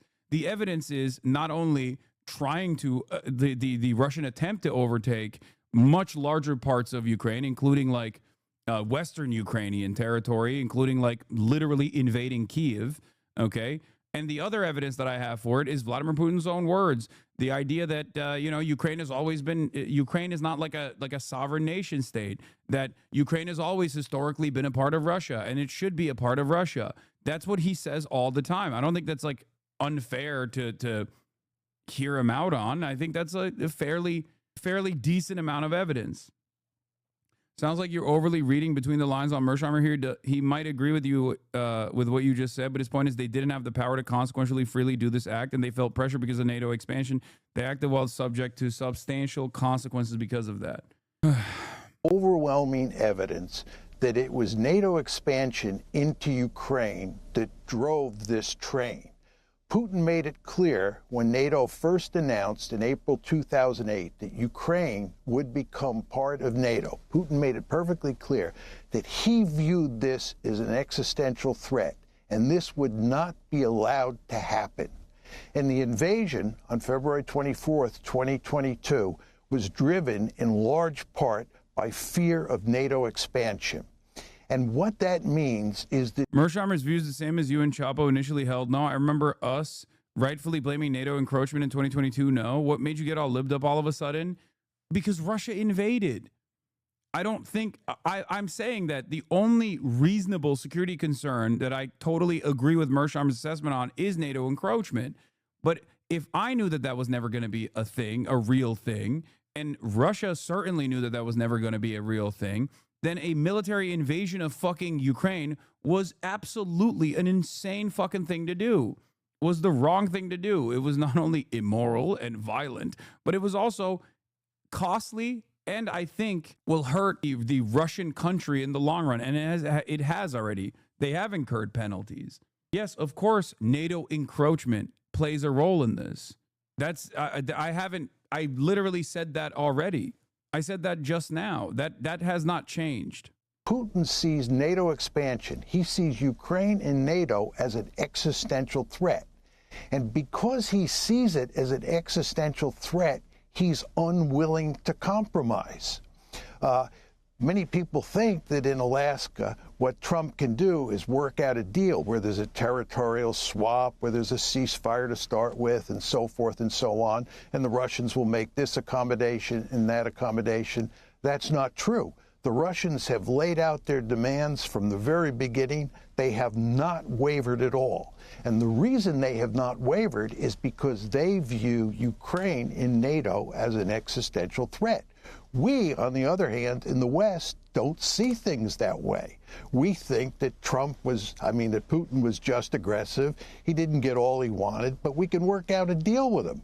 I don't think that is an accurate description of reality. I think, again, you want to understand that Ukraine has to be a neutral state. There can be no Ukraine in NATO. There can be no Western security guarantees to Ukraine. But we refuse to accept that. The Ukrainians refuse to accept that. And that's why we're at an impasse today. Matt Duss, I wanted to ask you, back in the 2013 and 2014 on Democracy Now!, we had the Russia expert Stephen Cohen on many times, and Your view is valid for the first world, but many third world countries for many third world countries, Russia is seen as the underdog fighting the hegemon and is supported more than ever today. I have described this as well. I think it's an incorrect assessment. But yes, I have talked about this already. The pro-Palestine, pro-Russia position is very much alive in many, many parts of the world. Parts of the world that we never actually take a look at or care about. But it is definitely a real thing. Russia sells this as a war against Western hegemony. And a lot of people see it like that. And I keep trying to explain this. To people. And they think I'm saying that they think I'm agreeing with that assessment.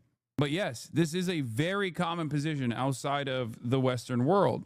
They clipped me explaining this while simultaneously saying I don't agree with it, and made it seem as though that was my position recently.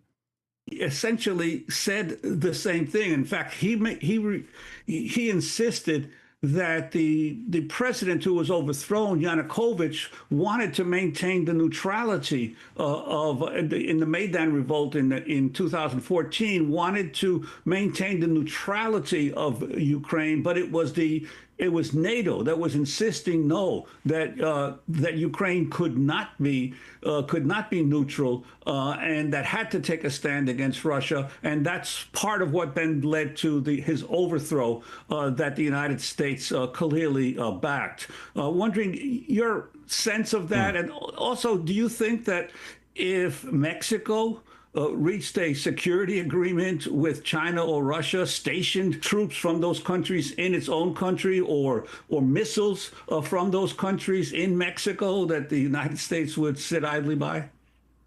Sure. I mean, all good questions. I mean, first, I want to just respond to something Professor Mearsheimer said.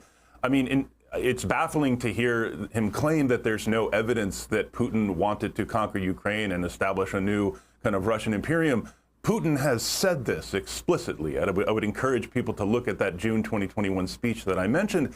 He also, landed troops outside Kyiv in February 2022 as part of the failed effort to topple Ukraine's government and install his, a friendly Russian government. Those Russian troops were not landed in Kyiv to go camping. Here we go. Let's make up some bullshit. Yeah, he said it. Sure, dust information. No, I don't think it's unfair to say. It's not just the 2021 speech, dude.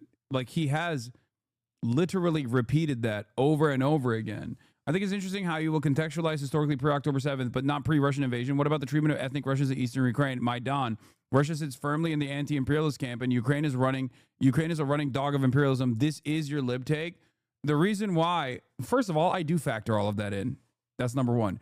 Number two, you just don't agree with my analysis after I factor all of that in. So that's ridiculous. It's a ridiculous claim that you're making. Okay? You want to know why? You want to know why my assessment ultimately is not suited to your, is not aligned with your belief. The reason why it's not is because in order to save the Donbass, you must level the Donbass is a fucking stupid argument. 14,000 people died in the back and forth between the Ukrainian National Guard, the artillery strikes in LPR and DPR, many civilians, right? Airstrikes, artillery strikes. Ukraine is like shelling its own territory because there are Russian speakers and ethnic Russians that live there that want autonomy, let's say, right? That's the argument here. How the fuck do you justify rolling tanks and mining the entire area as the only acceptable solution here? That's fucking insane. That's insane. Every single world power, both within the periphery and outside of American sphere of influence, makes this exact same argument. Okay? That is the argument that they make. You don't have to believe it. You know what I mean?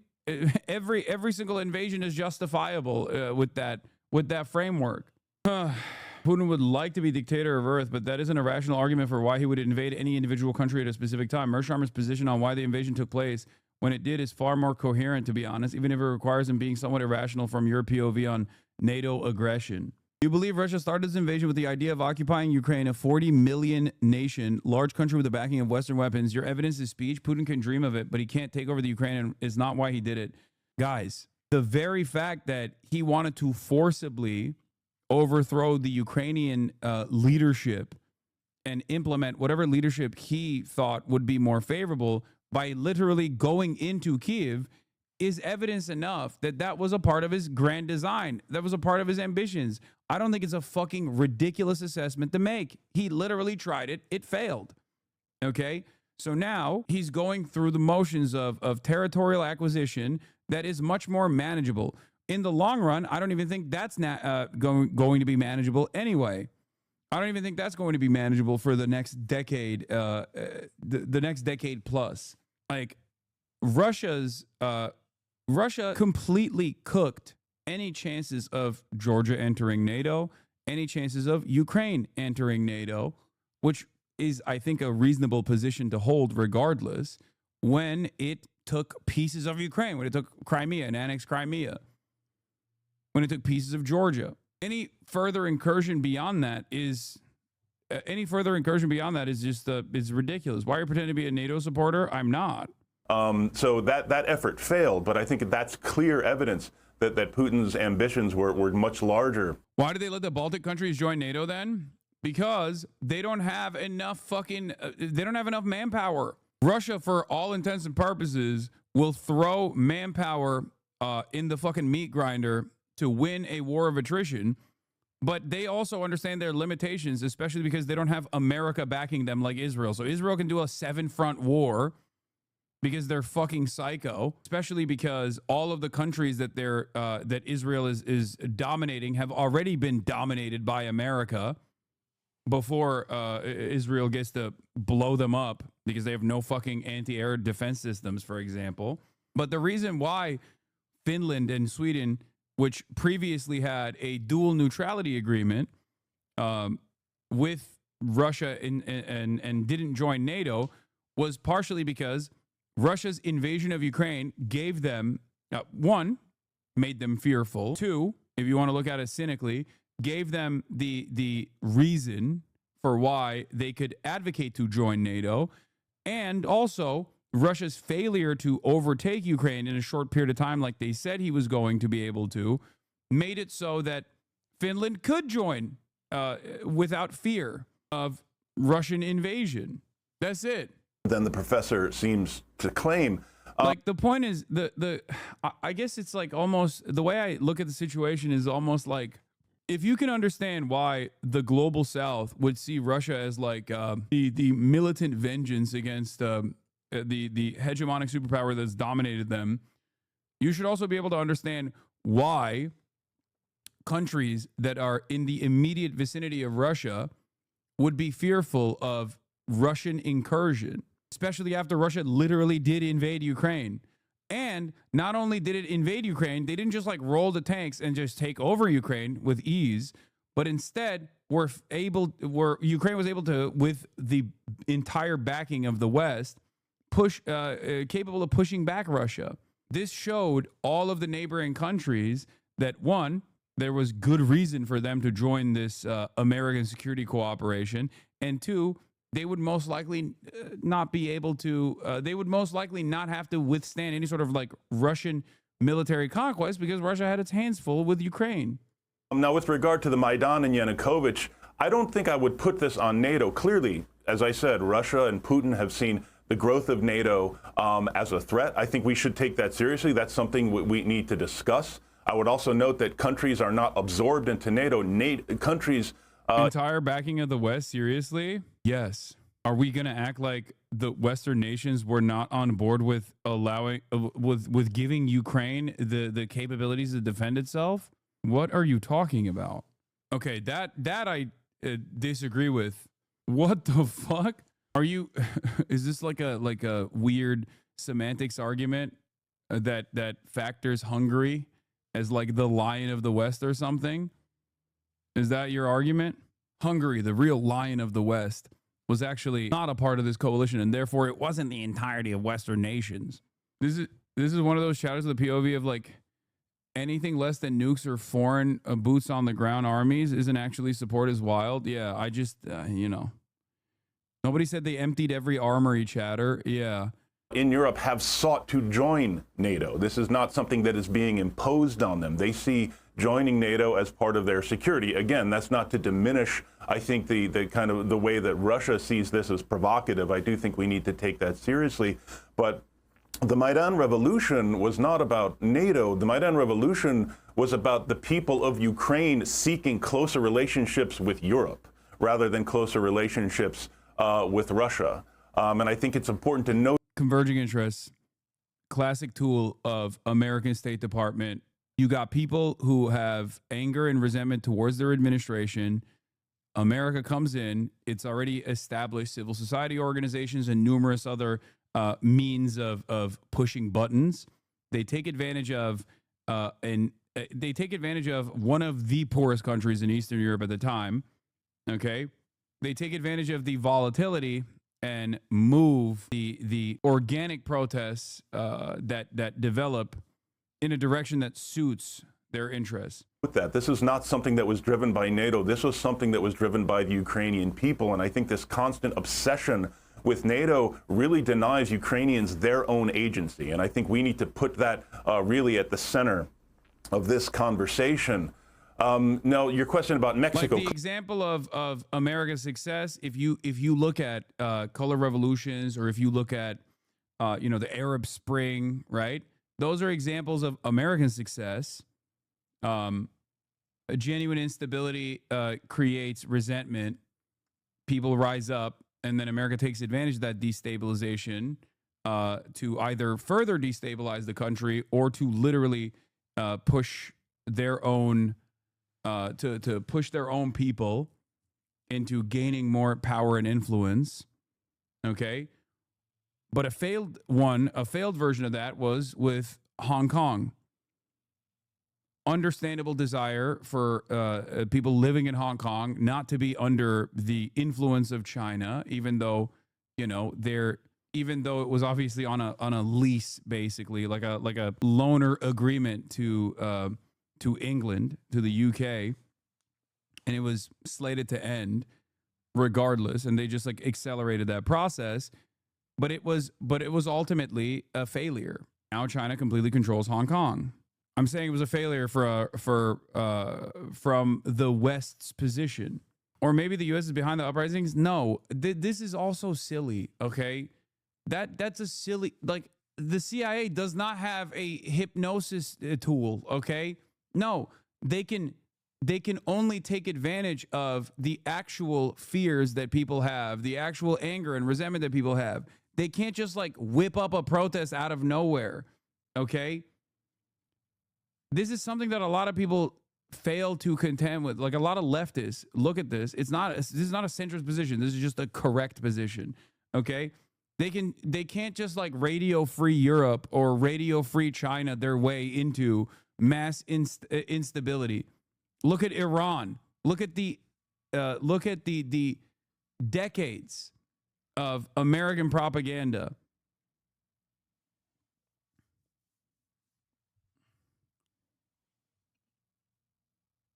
They can fund certain initiatives and take advantage of them. There's a great book by Vincent Bevins about all the 2010s protests called If We Burn. Yes, it highlights the failures of horizontalism in these movements. Like, think about it this way. If the CIA had that much motion, there wouldn't be this much anti-Israel sentiment right now in American society, in the Western world. Come on.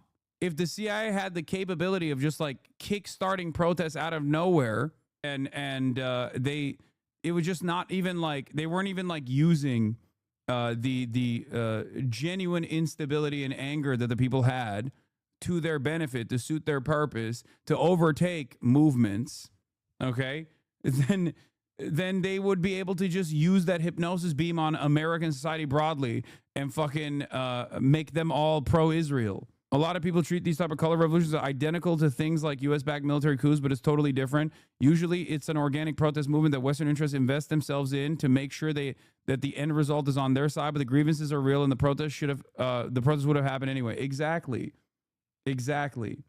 So you're legitimizing the protest, even if the CIA is involved. Is that your take? No, I'm a fucking adult that's telling you how these things work.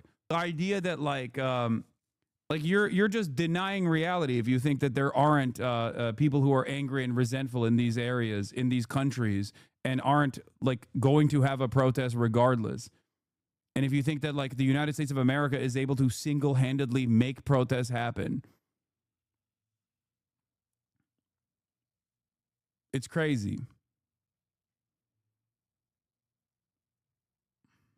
Clearly, if Mexico was to sign a security agreement with Russia or China or any other power, the United States would probably have something to say about it. I think that's something we should work through diplomatically. That would not, in my view, justify the United States invading and occupying parts of Mexico in response. I want to talk about what Ukrainians want. First, going to Zelensky, the Ukrainian president, speaking to reporters during a joint briefing in Berlin with the German Chancellor Friedrich Merz. They did it in Chile? No. The end result of Chile was a military dictatorship that was backed by the United States of America. It's a coup. You're describing a coup, an American-backed coup.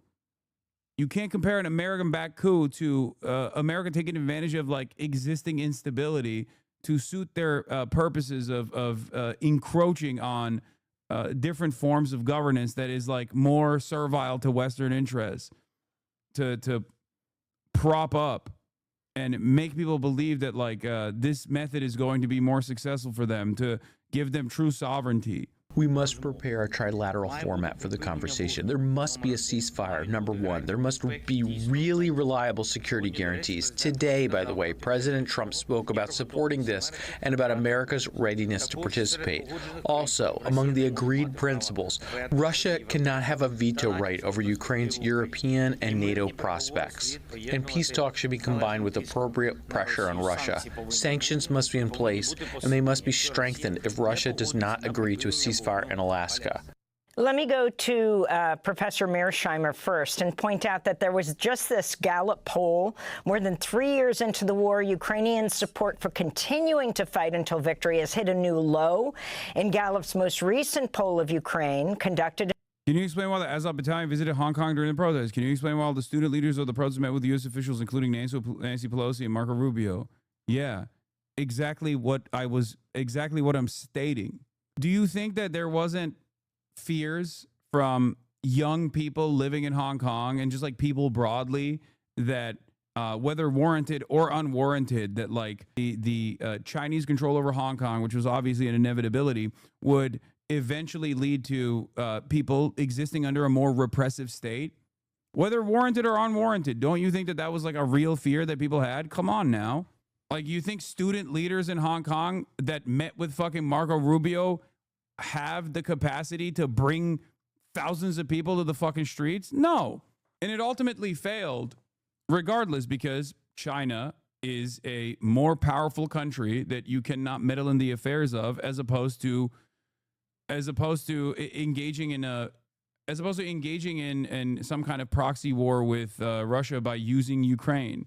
That's why I'm saying it was a failure at the end of the day. And the more Donald Trump does shit like this and causes broad instability around the globe, and the more America's hegemonic status and its influence wanes in the international stage, the less soft power initiatives and the less like destabilizing initiatives they can engage with.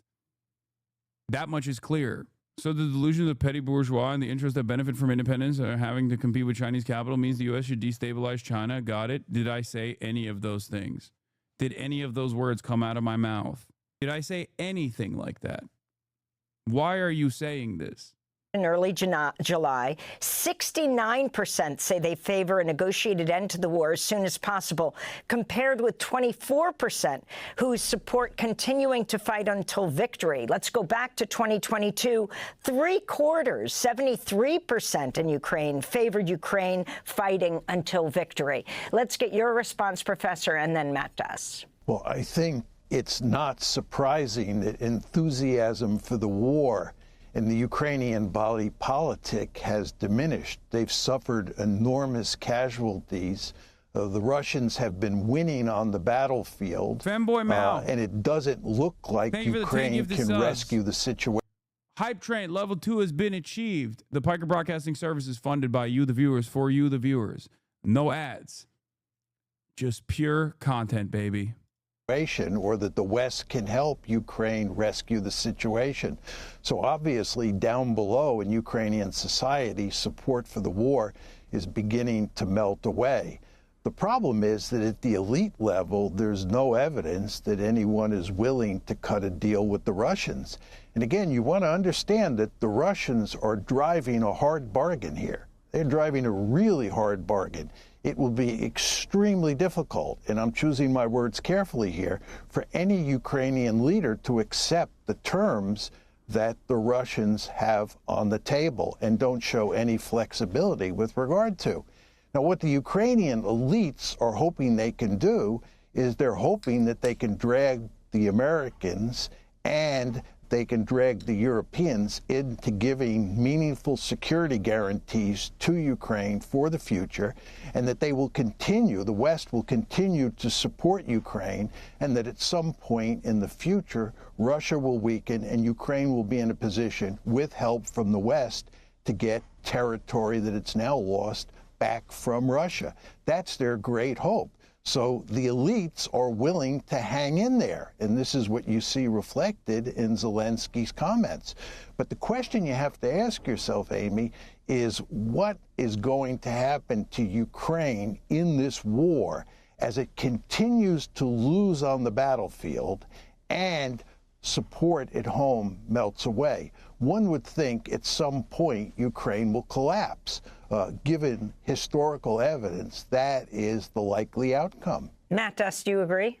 Yeah, I do pretty much agree, except I would not put so much on Ukraine's elites. Clearly, there are some in the Ukrainian government, who fit the characterization that the professor just made. But I think what's important here to note is that there is growing support among Ukrainians, as you noted, to end this war. If you could have a durable and real end to the war. I don't think we should, with regard to President Zelensky's comments, I don't think anyone should be surprised. I don't think anyone. I think a lot of people misunderstand when I say that, like, Putin had an ambition for taking over and seizing a larger part of Ukrainian territory, as like he will never actually concede to any sort of ceasefire, no matter how much he gets out of it, because he will then turn around and eventually invade the rest of Ukraine. So that's why I think a lot of people push back when I disagree with Mersheimer on that aspect. That's not what I'm saying. I think it's on the conditions of this ceasefire. It's up to America as the major power player on the Ukrainian side to set the stage that makes it more costly for Russia to try and do this again in the future, and makes it so that Russia is comfortable with whatever territory that they've taken so far, and doesn't think to continue waging this kind of battle and militarily take over larger swaths of Ukrainian land. Should expect the president of Ukraine to kind of preemptively concede territory. I do think that if there was an offer or an agreement in the works that really ended the war, the government of Ukraine could probably be, pressured into agreeing to it. They understand there is political support in the country, even though it will be a very, very tough decision. If not militarily, how else is someone supposed to defend themselves against NATO imperialist expansion? Diplomacy clearly didn't work. They rejected Russian membership before any of the other invasions.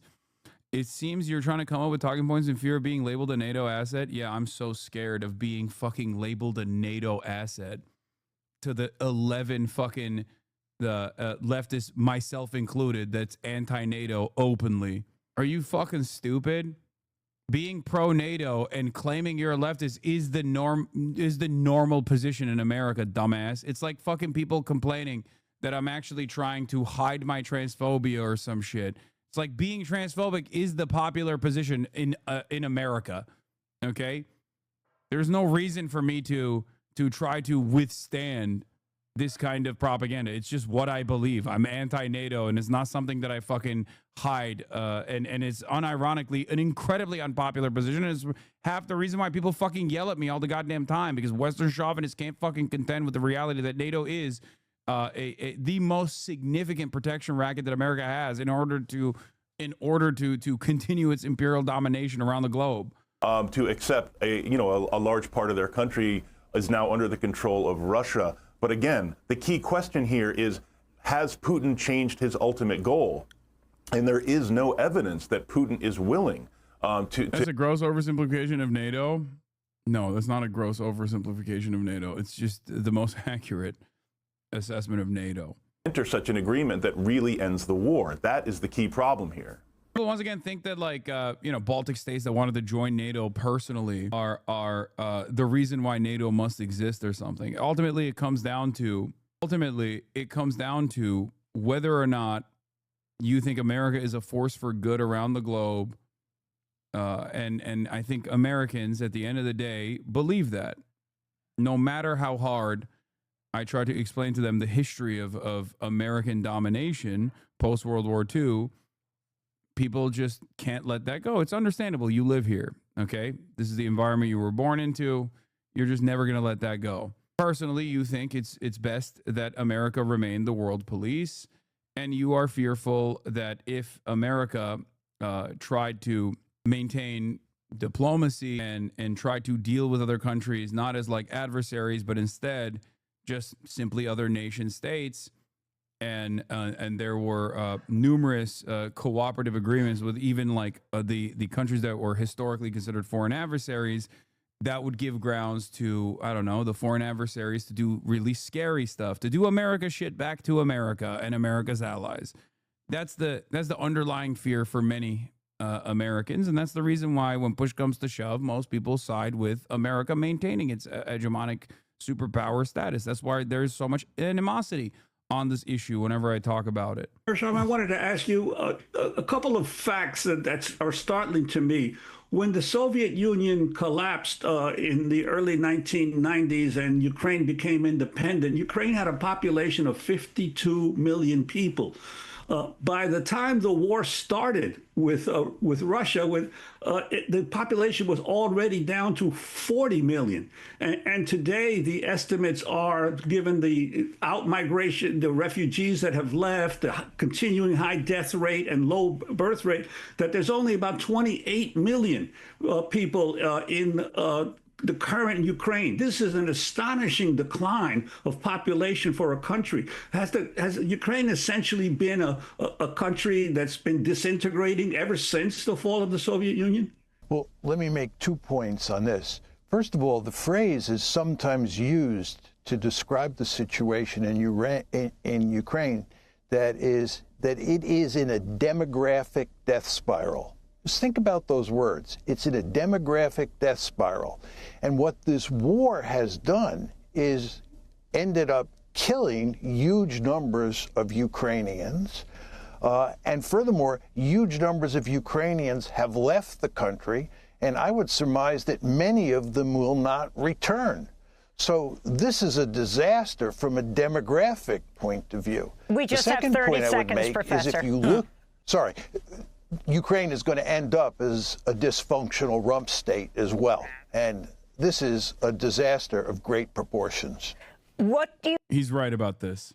Ukraine already was like unstable to begin with, even before the Russian invasion. And it is going to be, I mean, it is already in an infinitely worse state now, stuck between two superpowers, one regional power and one global power.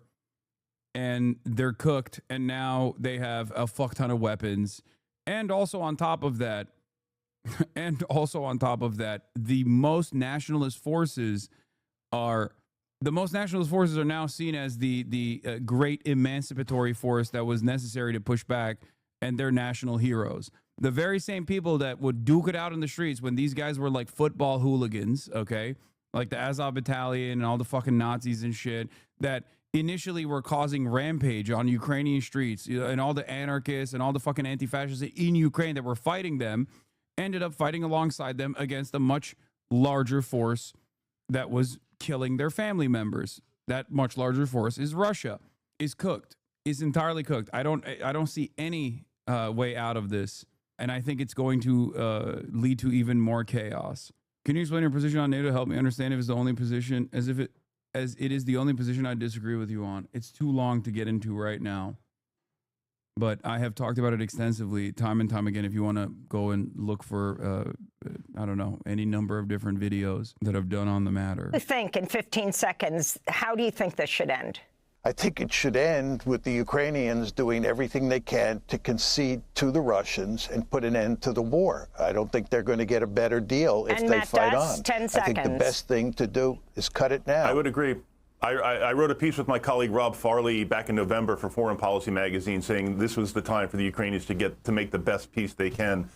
Basically saying that if they can concede part of Ukraine that Russia now controls, they should do it, but the question is, will that really end the war? And the problem is we see no evidence that Putin is interested. We have to leave it there. Matt Duss and Professor John Mearsheimer.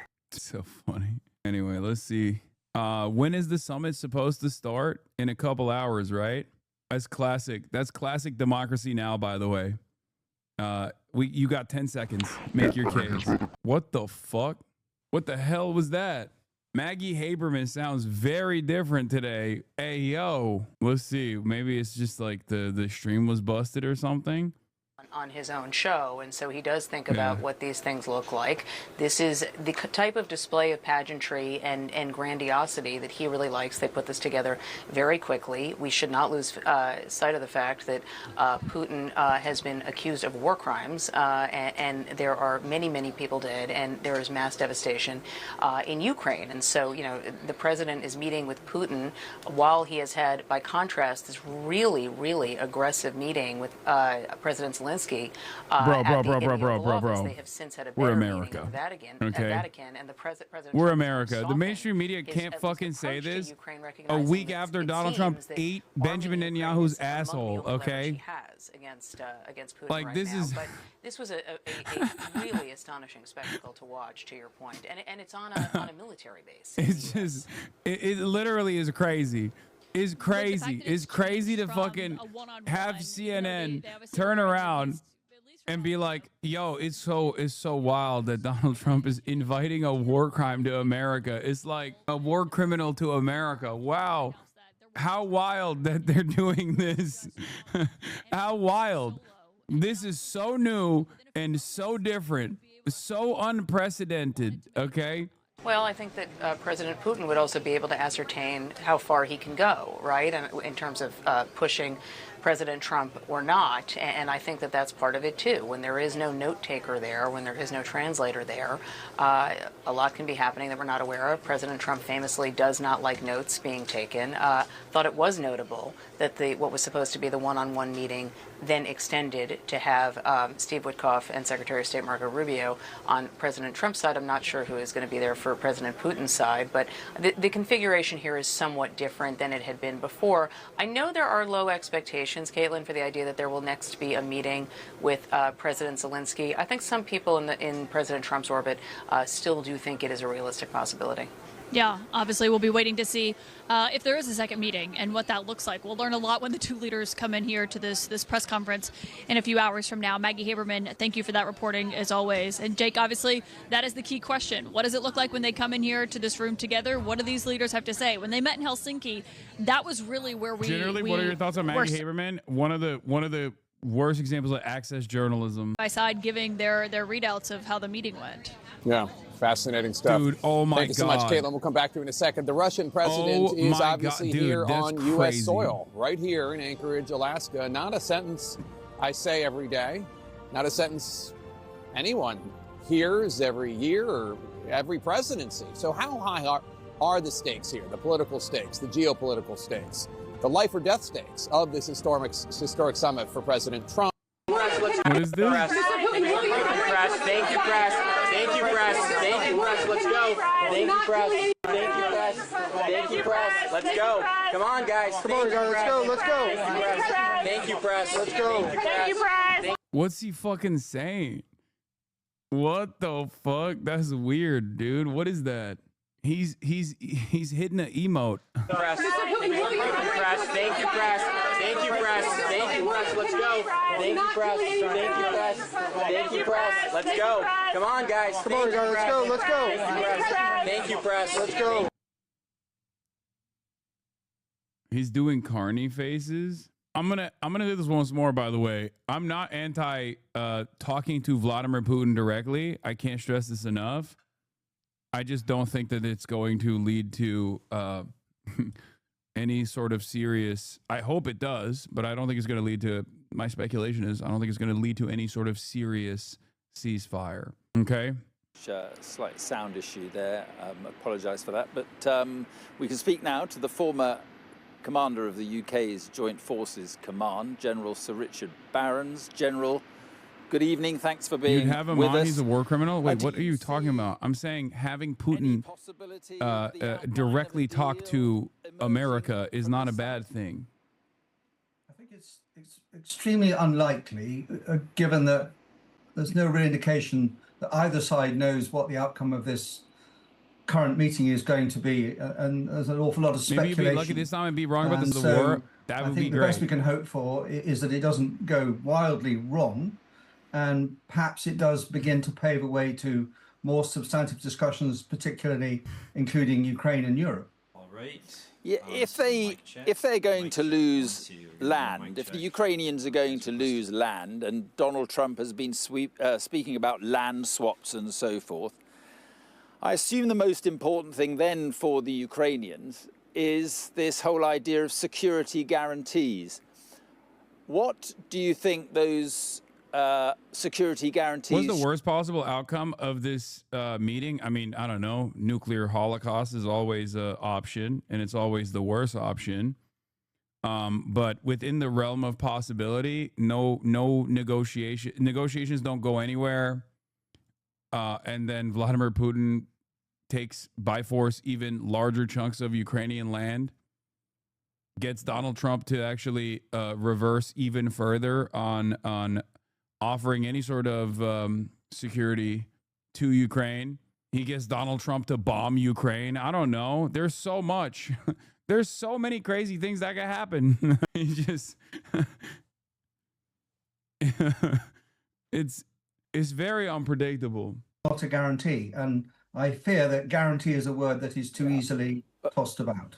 Well, this is my point. It is the only real security guarantee the Americans, and would the Americans be willing to be part of any security guarantee? So I think it's important that America is connected to guarantees in parts of three ways. The first is, right now, only American defense industry can provide the quantity and the types of weapons that Ukraine needs in order to continue to fight on the battlefield, and if there were to be ceasefire, to credibly deter. And whether it's the US taxpayer providing those weapons, which seems unlikely, or much more likely the European taxpayers. Why won't you talk about Trump sending Alaska back to Russia? I'm worried I got to start learning Russian. I mean, I think that's not a very likely scenario, if we're being honest. But who knows, man? I just try saying the N-word online. What? You're like, you think denuclearization and you think coming to a reasonable ceasefire negotiation with Ukraine and Russia is hard? Try saying the N-word online. Vladimir Putin has said he's against Western forces going into Ukraine to monitor any ceasefire. But he would say that, wouldn't he? Do you see any role at all for British forces, for instance, in Ukraine during a ceasefire? So as I understand it, that conversation is already pretty advanced, and that British forces are likely to do, at the minute, three things. One is contribute to the security of the Black Sea. That's a job for the Navy. The second is to train the new Ukrainian army, and that training would probably occur in the west of Ukraine, so further away from the front line, but still in Ukraine. And thirdly, in a way that I don't think is completely tautly defined yet, to help police Ukrainian airspace. But we're going to come back to this critical question, which is, if the ceasefire, should there be a ceasefire, exists, it's going to be very fragile, and both sides will expect the other to break it. So what happens when the ceasefire breaks? Does the UK armed forces simply say, well, the ceasefire is broken and we're going to leave? Or are the UK armed forces going to be part of reasserting that ceasefire? And that means, if necessary, using force against Russian elements in some way. You need to be really careful about that. Yes, and one other point.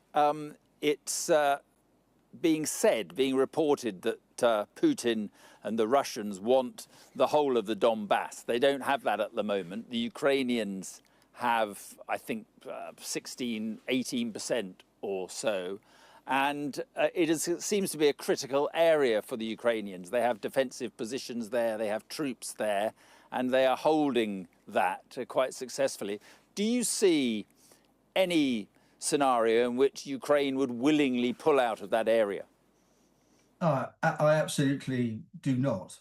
Russia claims to have annexed the 4 eastern provinces of Ukraine. It doesn't occupy anything like all of that territory, and it doesn't even occupy the 2 provinces of Donetsk and Luhansk. And I think Ukraine is almost certainly never going to cede that territory, because were it to, it would be a gift to Russia, but also it would cede to Russia territory that made it much easier to Russia to relaunch their offensive at some point in the future because Ukraine would have given up some heavily fortified Jake, listen, I agree. I agree with a lot of things that David said earlier about on this.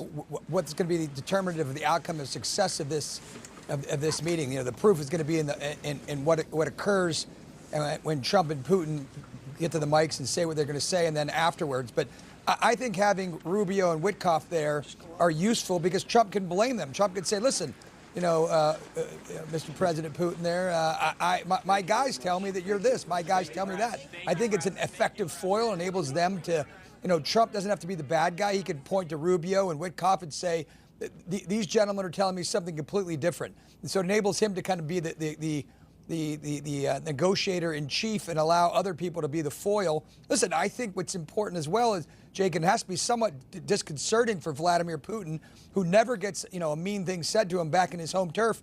When he's standing there on the red carpet right before they got into the beast, you heard reporters shouting, you know, him, you know, what does it feel like, you know, you're a murderer, basically, for all intents and purposes. I can't believe Vladimir Putin was too keen on hearing Western, you know, reporters asking him about, you know, all the horrific things that he's done. He speaks English very well, and he had to understand each of them. So while he stood there, he was getting berated by the press. That's not something that happens to Vladimir Putin every day. Yeah, I'm sure that really hurt his feelings. David Axelrod, according to a new poll from the Chicago Council on Global Affairs, American support for sending U.S. military aid to Ukraine has actually climbed sharply since March, with the increase driven largely by Republicans increasing their support for U.S. military aid to Ukraine. David Urban, well, let me start with Axelrod and then Urban. What do you think's driving that? Axelrod first. Well, I mean, the images that we've seen from Ukraine over the last few months as Russia has advanced and in the air and on the ground have been absolutely savage. And I think people see that, and I think they're reacting to it. So, you know, that's why what comes up here matters. And if he comes out of this meeting and doesn't get a path to a ceasefire or an agreement for a ceasefire, and then doesn't take action, because for all these months, and even when he's criticized Putin, he's uncharacteristically not done anything. Is he going to hit them with the sanctions that have been threatened, or is he going to get another pass? Yeah, Jake, I think I think the numbers have increased because people, as David said, you see these things on your screens, whether it's on social media, whether it's on this network, whether it's anywhere. You continue to see the Russians do one thing, they say one thing, and then you see these atrocities continue to be committed in Ukraine. And American people, you know, they don't want to see it continue. There's a strong sense that Ukraine is the victim here, because it is, and the Americans know what's right and wrong. Yeah, David Urban, David Axelrod, thanks to both of you. Appreciate it. President Trump and Russian President Vladimir. I think, like, the people's needs don't really factor into these decisions, but the people of Ukraine's needs don't really factor into these people's decisions at all, as I've said time and time again, which, again, pisses people off whenever I say, like, Ukraine doesn't get to have a say, unfortunately, in this process at all. But the other thing that also doesn't really matter is, like, the American public opinion. Look no further than Israel if you want to understand why. This is going to be in 2 hours at 4:30 p.m., the joint press conference. Continuing coverage for you of today's... With the world watching, President Trump traveling to Alaska to come face-to-face with Russian President Vladimir Putin for their high-stakes summit to try and end the war in Ukraine. He's confident he can convince Putin. I think that President Putin would like to see a deal. I think if I weren't president, he would take over all of Ukraine. It's a war that should have never happened. If I weren't president, in my opinion, he would much rather take over all of Ukraine. But I am president, and he's not going to mess around with me. But the president, who once promised he could end the war in 24 hours, now concedes it's not that easy. But I thought the easiest one would be this one. It's actually the most difficult. Putin has been trying to set the stage, heaping praise on Trump, and saying the current American administration is making quite energetic and sincere efforts to stop the hostilities, stop the crisis, and reach agreements that are of interest to all parties involved in this conflict. saying Trump wants to create long-term conditions for peace, both between our countries and in Europe and in the world. But Ukrainian President Zelensky, who won't be in the room, says Putin is bluffing. Zelensky, concerned about Trump's support for an exchange of territory, is calling for a ceasefire first and then negotiations. The Ukrainian president, backed by European leaders, also demanding security guarantees. Trump has said there will be severe consequences if Putin doesn't agree to a ceasefire. But he's also described today's meeting as a feel-out to see what's possible. Putin now says he has other goals from this meeting that go beyond the war in Ukraine, that he wants to discuss nuclear arms control. The Kremlin saying trade and economic cooperation will also be on the agenda. Trump admitting he thinks there's a 25% chance the meeting fails. But if it doesn't, he says he wants to quickly bring Putin and Zelensky together, possibly even bring Zelensky here to Alaska. I think it's going to be a good meeting, but the more important meeting will be the second meeting that we're having. Now, President Trump has said there will be severe consequences if Putin doesn't agree to a ceasefire, but it's not clear still what those consequences would be, though Trump has been threatening harsh sanctions. One other question here today, will we see a joint press conference later this afternoon with President Trump side by side answering questions with Vladimir Putin? Trump has said that would be nice, though he says if this doesn't go well, he'll just do his own press conference and head home. Turning back to our continuing coverage for you of today's highly anticipated meeting between President Trump and Vladimir Putin. It's happening in Alaska later this afternoon. Face the Nation moderator and chief foreign affairs correspondent, that's Margaret Brennan, is already in Anchorage, and she talked about the summit with Alaska Republican Senator, that's Dan Sullivan. Vladimir Putin's being brought in from the cold. He's been isolated by the world for a reason.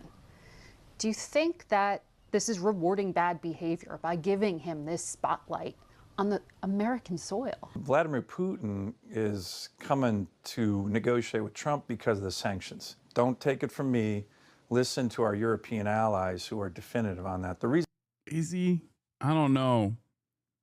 I do sometimes feel like we don't have that much motion anymore, man. I just don't think we got motion like that anymore, especially with like how much we've hit that sanctions button from Obama to Biden to now Trump. We've basically forcibly created a secondary market. On the military side, I don't know if we got motion. I feel like what we tried to do, bro, you were in GQ. No, I don't mean like us here. We have no motion anyway. But I'm talking about America as a global power player. Obviously, we still have a lot of power around the stage, or around the global stage, okay? Around the world, we are still, I would say, the most powerful country, okay? No other country comes close. They don't have 800 military bases. They haven't, like, given gear to every country around the planet. But as far as like how easily we could dominate foreign adversaries as opposed to now, I think like things have changed rapidly. The reason Putin is even doing this is because of the threat of serious secondary sanctions. So I think that is important. We're happy to say Margaret joins us now. Margaret, good morning to you. You know, Donald Trump has said very publicly that he's going to know within the first couple of minutes if Vladimir Putin is serious about these conversations. And he said his goal basically is to get to a second conversation. So what do you think needs to happen? What needs to be accomplished to get to that second conversation? Well, Gail, we know Vladimir Putin wants to avoid sanctions, and we know President Trump wants... What do you mean? Murs on the chair just watching, happy to gobble whatever it left at the end, be it Russians or the Americans, Europe is ready. Yeah, I'm not even... Dude. Europe is not a relevant player in this conversation. It's just a mere extension of American interest at this point. I think that much is clear. When Mark Rutte called Trump daddy on a fucking private text message, and then Trump leaked those details, it's never been more Jover than at that moment. Okay? Come on. Let's be fucking real. At least a ceasefire. So if he can get that ceasefire, which Ukraine has already agreed to, Trump dabbed on Europe day one. Oh yeah, he's been dabbing on Europe. Has not that would be some progress. But really, Vladimir Putin just needs to keep on talking. He may want to stave off those sanctions by showing some kind of interest in a deal with the U.S. And President Trump's goals here have been murky. He's mentioned U.S. interest in business investments, for example. We noticed that the Commerce Secretary is on his plane this morning. His Treasury Secretary is on his plane, along with national security officials. There's also mention of interest in arms control deals. So if Vladimir Putin can dangle something like that of interest to the U.S. and keep talking, he may be able to call this a success. And that's what Ukraine fears, is that something dangled to President Trump by this former KGB agent may stretch this out into diplomacy that ultimately can weaken Ukraine. Yeah, you've been speaking with European diplomats about this meeting. How are they feeling about it? What are their expectations about this meeting? Well, you know, Nate, I'd say concerned. The NATO Secretary General told us that he views Russia still as the primary threat to the Western alliance in Europe, full stop. So there's a lot of skepticism that Vladimir Putin, if he is forgiven for seizing 20% of Ukraine's territory by force, that he would stop there. There's concern he could go further. And right now, the U.S. intelligence assessment is that this war has turned in Russia's favor. So if Vladimir Putin buys more time, staves off those sanctions, and gets even a short-term ceasefire, does he just use that to refit and refuel and send his forces back? I mean, this is the same. This is like literally relitigating the same arguments over and over again. Oh, this is appeasement. This is appeasement to fascists. This is appeasement to Putler. It's just like, sure, you said it in 2022, okay, but saying it in 2025, like, who is this for? It's like claiming that the overwhelming majority of the Ukrainian population is now foolishly demanding appeasement because they're also in favor of a ceasefire.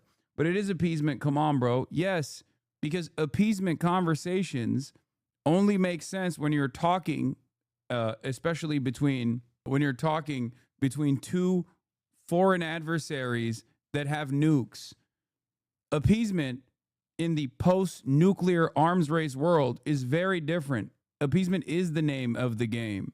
That's the entire purpose of nukes and mutually assured destruction.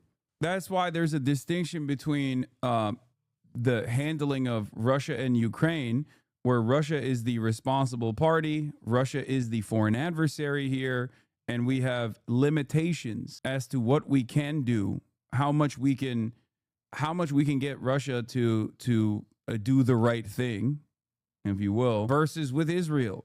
We have all the power in Israel, in the genocide that Israel is conducting. We are a belligerent. With respect to Ukraine and Russia, Ukraine is our proxy in the process to undermine Russia, and it's been a failure. The talking point is that there must be forever war because any kind of peace outside of total victory over Moscow will just give them time to bring back the Soviet Union states. I mean, it's just like, at a certain point, people, you run out of people and you run out of interest. You run out of belief. Onto the battlefield, or is this really the start? Do you really think MAD is still a thing? I think if U.S. dropped a single nuke, no other superpower would retaliate. That is the most insane concept, dude. I am not willing to entertain this conversation. Do you not understand how greatly you expand the permission structure when you even say silly things like this? That is psychotic, dude. Americans are so wild. People in the West are so wild about this. It's probably one of the biggest threats aside from climate change. That is an endless threat to wiping out the entirety of humanity as we know it. And people just like say, oh, dude, just a single nuke, bro. It's some wild. kind of peace negotiation. We know, and this is pretty interesting, actually, that the vice president has been very involved in the details here. He's been talking to European diplomats, saying to them that, yes, there does need to be some kind of security guarantee for Ukraine, but that the U.S. doesn't want NATO to be part of it at all. And that, he said, the U.S. won't make territorial concessions. Anything about Ukraine's territory has to be done with Ukraine directly. It'll be a very long day, and the world is watching. Margaret, thank you so much. And a reminder that Margaret and John Dickerson, who's going to join us a little bit later on in our program, will lead CBS News coverage of President Trump's meeting with Putin today here on CBS and streaming on CBS News 24/7. Hello, everybody. I brought a friend of yours, Brett Baer. He's here. Brett, how you doing? How are you? What will make a success of this summit today? I can't tell you that. I don't know. It's there's nothing What the fuck? That's not a question about like what you're capable of doing. He's asking what you think is a successful meeting, what amounts to a successful meeting. That's not like he's just asking for your opinion, man. What the hell? Why don't you think this is appeasement? It is. It is appeasement. But the opposite of appeasement is awarment. Okay? My argument always has been from the start that, and this was the same thing that people said to me initially. The same thing that people said to me initially when I said Ukraine at a moment of maximum leverage should take the off-ramp, and that the Western nations should not goad Ukraine into going into a battle that they will inevitably lose more territory and lose more people on. People said that's appeasement. People said, oh, Putin is going to violate the terms of the ceasefire. Okay, even if he does, then still, you have to give peace a chance no matter what. Because if Putin were to violate the terms and the ceasefire, the terms of the ceasefire, you just go back to square one.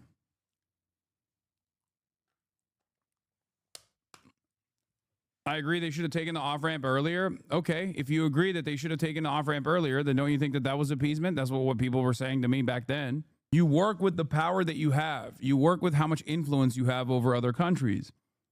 Sanctions package is a part of this, for sure. Another part of this, of course, is arming to the gills the country that you are quote unquote protecting from invasion. Okay.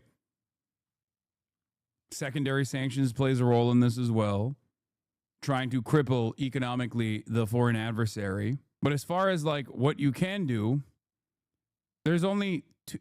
First of all wars end with treaties regardless. It either ends with treaties when you have complete military defeat over your adversaries, when you've achieved complete military defeat over your adversaries, or it ends with a treaty in the process of your adversary militarily defeating your proxy. And because a lot of people were saying back then, you know, it's appeasement, now you have arrived at that position that maybe that appeasement would have been the appropriate thing to do. Do you want to have the conversation a year from now when Russia has killed even more people? And you go, yeah, you know what, Hassan? In 2025, when they had this fucking ceasefire conversation, maybe that was a better off-ramp. Do you understand? If you recognize that there was an off-ramp, which you would have considered appeasement back then, because it's the same, it's in line with the same fucking mentality, then don't you think that you might end up saying that exact same thing after a more costly war, after even more territorial acquisition militarily? I'm not going to say these words so you can make a clip. In stone. I want certain things. I want to see a ceasefire. This is not to do with Europe. Europe's not telling me what to do. But they're going to be involved in the process, obviously, as will Zelensky. But I want to see a ceasefire rapidly. I don't know if it's going to be today, but I'm not going to be happy if it's not today. Everyone said it can't be today, but I'm just saying I want the killing to stop. I'm in this to stop the killing. You know, we're not putting up any money. We're making money. They're buying our weapons, and we're sending them to NATO, and NATO's sending us big, beautiful checks.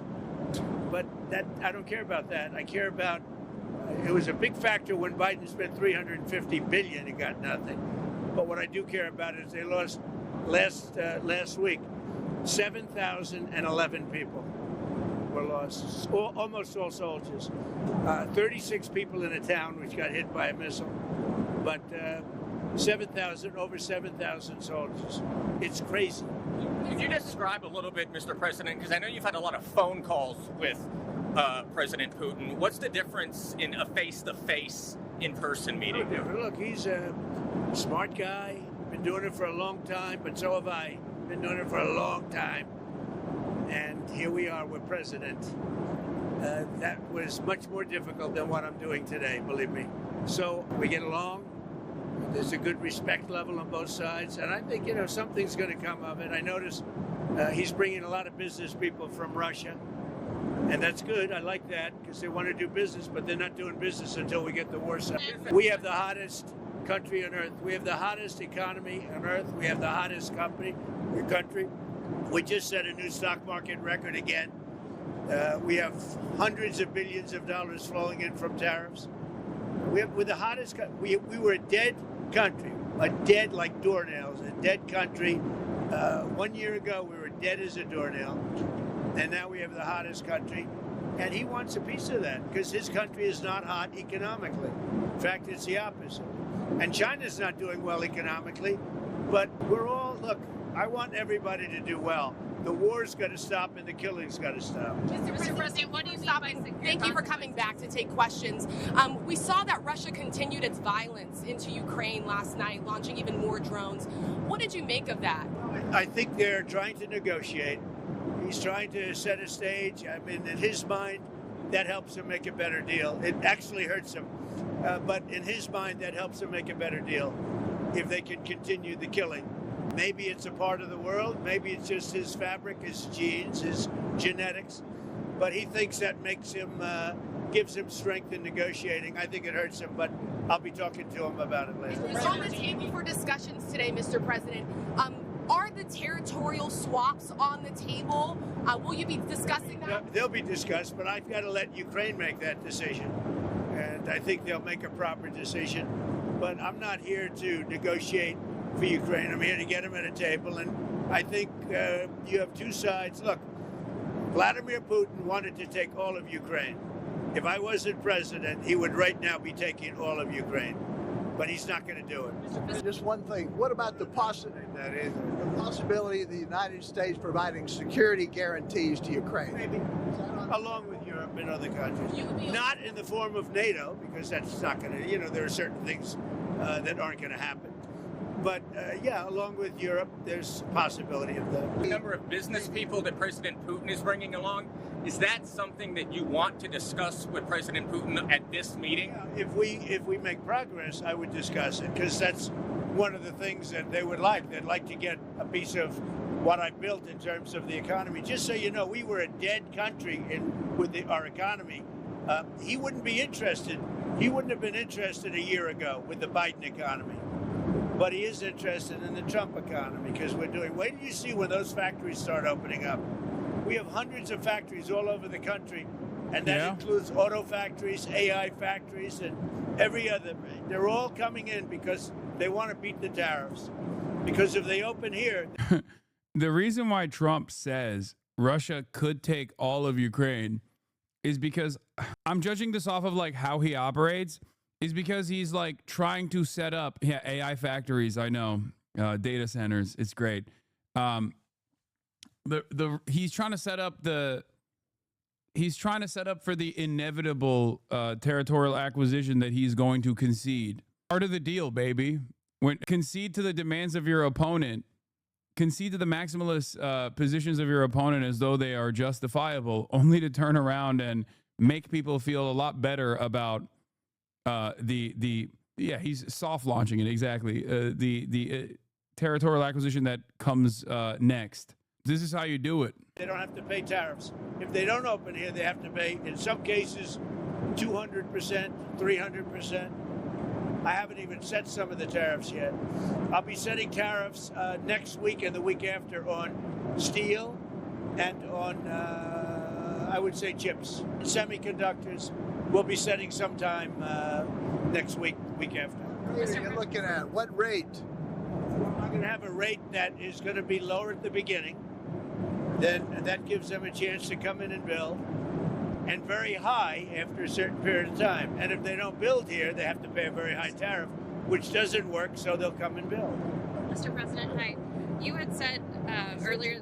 He's one of the few nice ones, actually. You had said earlier this week that Putin would face severe consequences if you get the sense from him that he's not interested. What do you mean by that? Economically severe. Yes, it will be very severe. I'm not doing this for my health, okay? I don't need it. I'd like to focus on our country, but I'm doing this to save a lot of lives. Yeah, very severe. Thank you very much, everybody. So if you were to paint a picture of what perfect looks like coming out of Alaska today, what does that look like in your mind? Look, it's not for me to negotiate a deal for Ukraine, but I can certainly set the table to negotiate the deal. And our next meeting will have President Zelensky and President Putin and probably me. I'd like to focus on doing our country, but I get these interruptions. I've solved 6 wars in 6 months when you think about it. There's one president he forgot to mention, Recep Tayyip Erdogan. Turkey is at the table. Watch this space, folks. Watch this space. Turkey is the table. Turkey's not only at the table, Turkey is the table. He's probably telling Putin right now, he's like, I have Ryan Ruth. I will release him, and I will release the second largest army, standing military in NATO, the Turkish military, and send them to Ukraine if you don't concede. And then Vladimir Putin hears that and goes, no, Mr. President, please don't do that. That is my biggest fear. Okay? And then he says, we're giving Crimea back to the Ottoman Empire. The caliphate will rise once again. This is what's going on right now. They're literally having this conversation. Trust. And that's from Pakistan to India. That was going to be a terrible one. Planes being shot down. That was getting ready to flare. And then nuclear powers and so many others. And Well, Armenia, Azerbaijan, Congo, Rwanda. In fact, did you see that Hillary Clinton yesterday said that if you got this deal done and not capitulate to Putin, that she would nominate you for the Nobel Peace Prize? If President Trump were the architect of that, I'd nominate him for a Nobel Peace Prize. Well, that was very nice. I may have to start liking her again. Hey, Sean Hannity here. Hey, click here to subscribe. Just a week ago, exactly a week ago, this past week, this guy's just been talking about how much the fucking front lines have shifted every day. Doing an about face as opposed to what Western media has covered this stuff is kind of wild. Talking in terms of the United States demanding an immediate ceasefire from Russia in Ukraine, or else there be crippling sanctions. And here we are a week later with Putin apparently being rewarded with a summit, a high-level summit, bilateral summit in Alaska with the United States president. And there's not much evidence of a ceasefire across the front. The front itself is 1,000 kilometers, 600 miles. There's been fighting all the way along the front. And this week, the Russians conducted a pretty effective surprise offensive in the Donbass area. It probably won't amount to too much because I don't think they can back it up very well. And the Ukrainians are bringing in reserves to stem that particular offensive. But the offensive itself shows that the Russians are serious about proving that they can take more and more territory if they keep fighting. And that's what this is all about. The Western world, the United States, have said, we want an immediate ceasefire. Zelensky agreed to that back in March. And then, if we have an immediate ceasefire, we can talk about the issues that need to be sorted out. Whereas the Russians say, no, we've got to talk about all of those issues, we've got to agree those difficult issues, and then there'll be a ceasefire. And, of course, that's just a way of putting off a ceasefire, of creating conditions before you can have a ceasefire, because the Russians don't want a ceasefire. They think that they're winning. They think that if they keep on going, they'll get more and more territory, and only when they've got a lot more territory in the whole of the Donbass, this area that they haven't yet conquered, will they really think about a ceasefire. That's the dynamic of what's going on the ground. Behind that, the Europeans are really worried. They're worried, of course, as Dominic was saying, that this may constitute a sellout in Alaska with neither them nor Ukraine critically at the table. They talk about the infamous Munich conference of 1938, where Britain, France and Germany carved up Czechoslovakia without Czechoslovakia even being in the room. And that was a dishonourable and disastrous treaty which did a lot to create the conditions which led to the Second World War just a year later. And so the Europeans really worry about that. And behind that are two different dynamics. The dynamic of the Russians is that when the Soviet Union collapsed in 1991, the Soviet Union collapsed into 15 different successor states, of which Russia was one and Ukraine was another. So the Soviet Union became 15 different countries in Europe, in Central Europe itself, in the eastern part of the Black Sea, and right through to the Asia and the Stans and so on. And the Russians have never accepted that. And they blame Ukraine more than anyone else for precipitating that breakup. That's not true, but it's what they think. The Europeans, on the other hand, they see these successor states as something that are a force for good in a new world. But they worry now that the Russians have crossed a Rubicon. In 2022, Putin actually did something that he hadn't done before. He set up a full invasion, and the Europeans worry that this is an attempt, which Putin talks about all the time, of recreating something close to the old Soviet empire. And that dynamic means that there's no way back for Russia after 2022, and there's no way back for Europe after 2022. The United States doesn't see it that way. They see Ukraine as a war they want to get out of. The Europeans increasingly see Ukraine as a war that they have to prevail in. Two different dynamics, two different ways of looking at it within the NATO alliance. And that's a historic difference of opinion about the nature of the world and the nature of European security. And the fear is that Alaska will take a big step down that road of divergence between Washington and the European capitals. We'll see. As the sirens blare, in Kyiv they wait. As their invader and the leader of the country they thought was an ally meet to discuss their fate. Uninvited, their leader has done his utmost to try and influence the outcome from afar. President Zelensky urgently lobbying allies. Today, Keir Starmer in London to pressure the US president. I'm sorry, but well, people might get mad at me for saying this, but this is the most no motion meeting of all time, is what the people are calling it. What the fuck is Keir Starmer capable of doing? I know he has to keep up appearances, but like, I mean, he's sauceless. He's so sauceless, utterly devoid of motion. I don't know. Rumor is that UK sends troops as securities. I mean, that's what Keir Starmer has said. That's what Macron has said. I don't believe that that is going to happen. UK has nukes is a good move. If America is not going to entertain triggering Article 5 and going directly into war with a nuclear power, what makes you think America's little bro is going to do the same, especially when they have not even a fraction of America's military capabilities? That's the argument. President not to be hoodwinked by Vladimir Putin. But will their efforts be enough? The Allies believe their meeting yesterday has steered Donald Trump away from talk of land swaps. But he's unpredictable and Putin manipulative. I mean, would there be more support if he met with no one? What world leader would have been a better choice? I mean, no, that's what I'm saying. That's why I said, like, he has to do this, because what else is he supposed to do? They're just pretending. They're playing pretend. They are all holding their breaths. Ahead of the summit, the fighting has been stepped up. Russia's made advances and Ukraine's launched one of its biggest drone attacks yet on an oil refinery deep inside Russia. We met the commander responsible for the attack in woods outside Kyiv for his security. He's a wanted man hunted by the Russians. If Putin doesn't make peace, General Yuri warned, it will only get more painful for Moscow. Operations that began in 2022 and continue today will indeed. There's also different types of ceasefire negotiations in play. Like they're trying to implement like maybe no drone warfare. There's the trench warfare, then there's the drone warfare, right? The bombings that happen.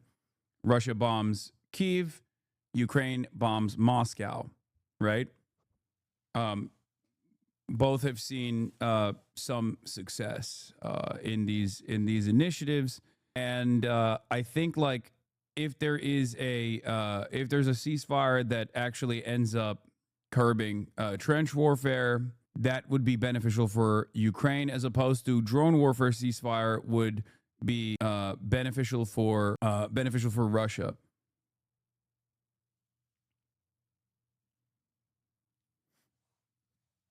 Ukraine never bombed Moscow. Hello? Wait, what? Ukraine has had a fuck ton of successful bombing campaigns inside of Russian territory with drones. What? They absolutely have. What are you talking about? It's nowhere near as impactful as the ways in which Russia has consistently bombed Kyiv and other parts of Ukraine. But it's like confusing to say that they don't have, they have not seen any success whatsoever. Ukraine also literally destroyed a chunk of the bomber fleet that Russia had with that sophisticated military campaign with trucks that had like a fake roof. Develop if Russia refuses a just peace and stays on Ukrainian territory. Initially, we had a few drones a month, capable of striking targets 100 to 250 kilometers away. Also, it's funny because like he's literally talking about that. Like the Ukrainian soldier here is straight up talking about Ukraine's drone strike capabilities while the chatter's like, that's never happened. Today, we have drones capable of flying 3,000 to 4,000 kilometers. After all they've been through, Ukrainians are under no illusions, though, about the chances of a breakthrough. As Vladimir Putin's unprovoked invasion has gone on and on, killing so many Ukrainians, they have watched Donald Trump give the Russian leader the benefit of the doubt at almost every stage of his presidency. If he really wanted to end this war, they know he could impose far tougher sanctions on Russia and give them all they need to see off the aggressor. Instead, he has, it seems, so often sided with Russia. Many Ukrainians aren't expecting much from Alaska. To be honest, I feel nothing because I think nothing will be changed.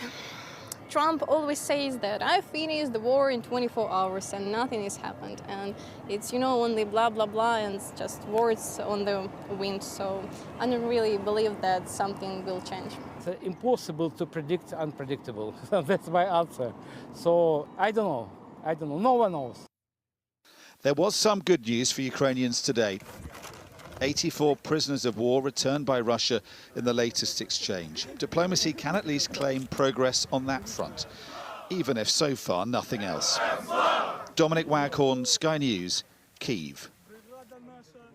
They were among the first to arrive in Berlin, crowds of terrified Ukrainians fleeing war. Germany's taken in the most Ukrainian refugees in Europe. Some now call these container villages home. But will Donald Trump's summit with President Putin mean it could soon be safe to return? On the edge of one camp, Elena isn't feeling hopeful. It's so funny. I don't know. That's crazy. I thought they just like straight up had entry into European countries. What the fuck? That looks have European countries started treating Ukrainian refugees like they're brown? That's crazy. That's the type of refugee camp structure that you see Syrians go through. Damn.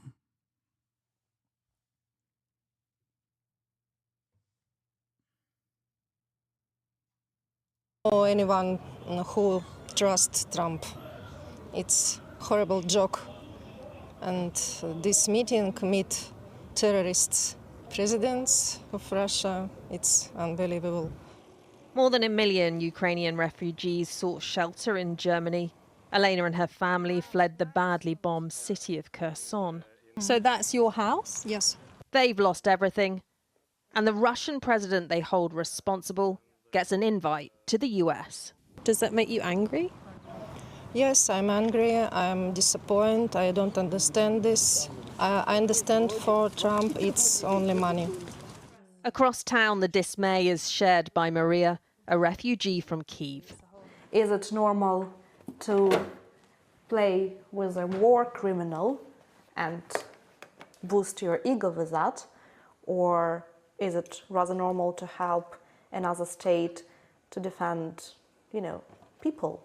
Photos show how much her home has already changed, and she fears Ukraine will be forced to sacrifice much more before the fighting stops.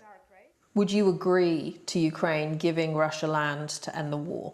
No, I do not see how giving up on land helps to win, because so far what the practice has shown is that Putin plays more wildly when he gets what he wants. President Trump has said any land swaps will be signed off by Ukraine and warned Putin will be punished if he doesn't agree to peace. There will be, I don't have to say, there will be very severe consequences, yes. But in a Ukrainian cafe, Mum of 4 Elena is skeptical. Do you trust President Trump to represent Ukraine's interests? No, I think he's a traitor and he is pretty brutal in his policy, and he is pushing the people to get the conditions he wants to get. And what about President Putin? Do you think he has any desire for peace? I don't think that he is considering those terms like peace and not peace. I think he has kind of a picture in his head, and he's just going to it by any means. Elena, like so many other refugees, has lost so much. They'd love to think the Alaska meeting is the first step on the path to peace. But very few believe that's true. Siobhan Robbins, Sky News, Berlin. Why doesn't the Western media interview Palestinian refugees in this manner? Because they don't see them as human beings. I think what's interesting about Ukrainians in diaspora, what they fail to consider is that like the only way to continue Ukraine's defense is by forcibly sending Ukrainian refugees back to Ukraine so they get forcibly conscripted to fight in the front lines. That's the only way to make up for the lack of manpower, which is something that I suspect many of the Ukrainian refugees would not be in favor of. So while they're talking about like their fears or frustrations, I think there's only two options for Ukraine in this process, which is, of course, one, lower the age of conscription. Again, no guarantees that would actually change the outcome or push battle lines in favor back to Ukraine, or forcibly deporting Ukrainian refugees back to Ukraine. That's incorrect. There's 4.5 million people of draftable age still in Ukraine undrafted. They've only drafted about 10% of the total pool. Yeah, but chatter, you've seen the images, right? I can't be alone on this at this point. There are a fuck ton of Ukrainian men that are of draftable age that are actively hiding from the authorities. The very fact that the Ukrainian interest in coming in doing a ceasefire has gone up to 69% implies that this is irrelevant, don't you think? President Trump is allowing Russian President Vladimir Putin onto a U.S. airbase in Alaska for today's summit in Ukraine, or on Ukraine. Why don't they use mercenaries for rearguard actions and stuff? They do. They have a foreign battalion. They used a foreign battalion in the counter invasion into Russian territory. It's not enough. Russia is far larger. In the past, they've only met abroad, and for good reason. The location of these meetings has a lot of significance. CBS Evening News co-anchor John Dickerson has more on that part. Gotta say, I'm getting tired of hearing you talk about Europe like it's America. It reminds me of the way 4chan talks about Europe in broad brushes. I'm out. 18-month subscriber. 1, this is not an airport. You do not need to announce your departure. 2, the reason why I talk about Europe like it's America is because Europe, unfortunately, is an extension of America. And this is something that I've been talking about for years, far before you ever even subscribed. Back in the day, a lot of European liberals would yell at me and say, oh, that's just America shit. We don't have those kinds of problems here. And I would tell them, get ready, because you are going to experience the exact same waves of brain rot that we are duking out. We are actively fighting here in the United States of America. And lo and behold, that's precisely what happened. It is not an accident that there is a global fascist movement, a global fascist resurgence in Europe. America's played a formative role in this. Your dismissive attitude of Europe is so deeply misplaced, especially on Ukraine. It's very jarring to listen to. I want Europe to have autonomy. I want Europe to have autonomy. I want Europe to be to abide by the actual values and the principles of liberal capitalist democracy, even if that's like an entry point of the conversation, as they claim to be. But they won't. It's obvious that the European continent doesn't have the same, doesn't have any sort of like serious sovereignty. Look at the way that they're dealing with Donald Trump. And when you say, hello, what about yourself? You're an American. Speak for yourself. I am. I do every day. And I get yelled at all the time. That's it. We're in it together. You might think I'm like shitting on you personally, but I'm not. You're in here. So obviously, clearly, you also recognize some of these issues as well. They don't, and tell him to fuck off all the time. He's not respected. I think that's just cope. I mean, look at NATO. Look at what Trump is able to demand out of NATO nations. Look at the tariffs conversation that just took place. It's like the worst possible time to claim sovereignty here. I don't know. Story. John, good morning. Good morning, Tony. You're right. Location does matter. Before it was the far edge of America, Alaska was Russia. In 1867, that changed. Russia, drained by war and in need of cash, sold the territory to the United States for $7.2 million. That's about 2 cents an acre. In parts of Alaska, Russian Orthodox churches still stand. Their onion domes a reminder of that earlier. I think like chatters that are expressing their frustrations with me should get mad at their politicians instead. That's what I think. That's what I hope. And I guess that hope comes from this long history of European countries having some semblance of sovereignty that leads me to believing that they could potentially push back against America because we can't do it. We try, you know. So maybe a partnership of an important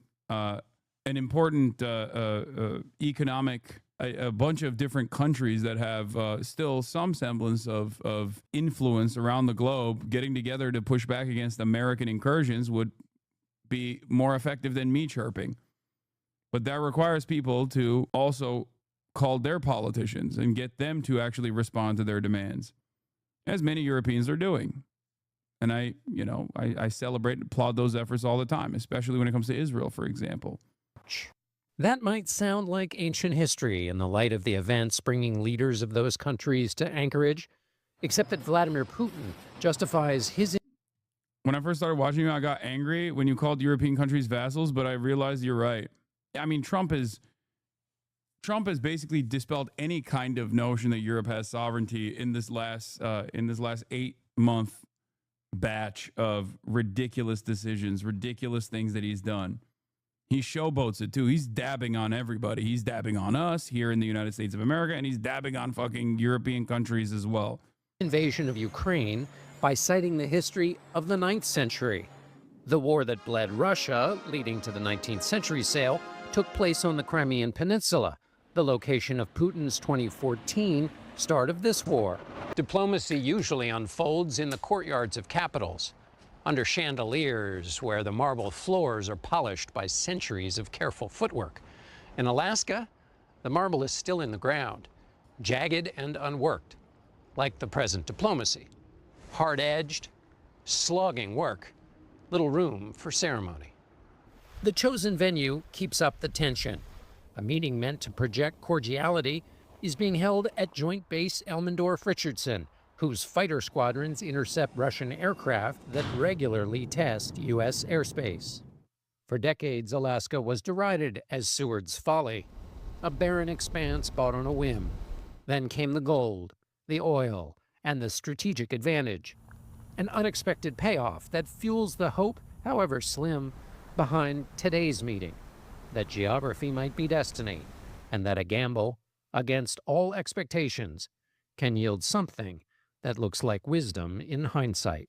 John, that's a really interesting piece there, and it raises the question of how this summit will, if in any way, be different from past summits. Well, there's sort of 3 stages of U.S.-Russia symmetry. There's the Cold War, right after the Second World War, big staged, choreographed events.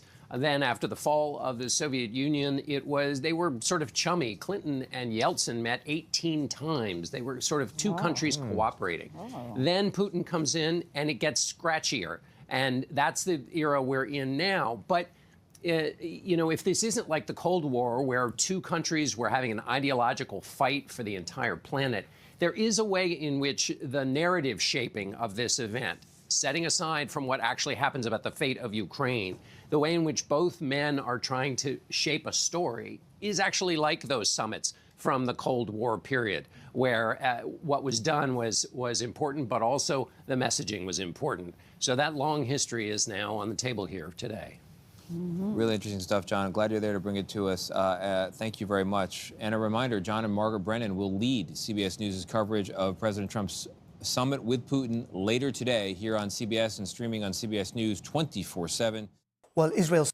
We have a couple hours remaining until we develop some kind of understanding of what took place. When is the Trump x Putin freak off? I mean, the summit going to start? It already started. It's already going on. The freak off began a while back. A White House official says the working lunch with the expanded delegation has not started yet. This was at 2:09 p.m., an hour ago almost. So the smaller meeting with Trump, Putin, and senior aides has been going on for about 90 minutes. Look at them. Look at how happy they are. Look at how happy they are together. This was not supposed to happen, by the way. Trump was supposed to go in a separate car, and Putin was supposed to go in a separate car. But Putin just jumped in the beast. They're hating on your goat. Oh, I saw that. I saw that post. I'm not even going to entertain it. I'm not even going to dignify this ridiculous post about LeBron the GOAT James. Anyway, while we await for further developments in the summit, let's move on to another country that I suspect is taking advantage of the attention being moved to Russia and Ukraine. Let's talk about Israel. Security Minister has been criticised after a video posted on social media showed him confronting a prominent Palestinian prisoner in jail. Ben-Gvir, an outspoken member of Benjamin Netanyahu's cabinet, entered the solitary confinement cell where the Palestinian leader Marwan Barghouti is being held. Whoever messes with the people of Israel, whoever murders our children, whoever murders our women, we will obliterate them. You will not defeat us. Well, that is when people say, like, who is the Palestinian Nelson Mandela, that is the person who Ben-Gvir is threatening in that video. Okay, Israel has killed most of the potential Palestinian Nelson Mandelas. He is the last remaining one. And he's actively, as you can see, even from the way he looks in that photo, in that video, most likely under torturous circumstances like the rest of the Palestinian prisoners are in Israeli prisons. International correspondent Diana Magni has been following all of this from Jerusalem and sent us this report. We just saw a very small part of the exchange that clearly took place in there. We had not seen Marwan Barghouti, who's been in jail for since 2002, 23 years. We haven't seen him for really quite a long time. And in that video, he looks pretty bad. He looks scared, he looks pale, he looks drawn, he looks clearly intimidated. And Ben-Gvir is abusing his authority as National Security Minister to have access to him and to threaten him. And his lawyer says that he made direct threats against him and that he thinks that his life is in danger. And bear in mind that we have seen dozens of detainees die in Israeli jails, especially since October the 7th and since Ben-Gvir has been in charge of national security. Now, Marwan Barghouti is a very, very important figure across the Arab world. He is largely seen as really the only man who could...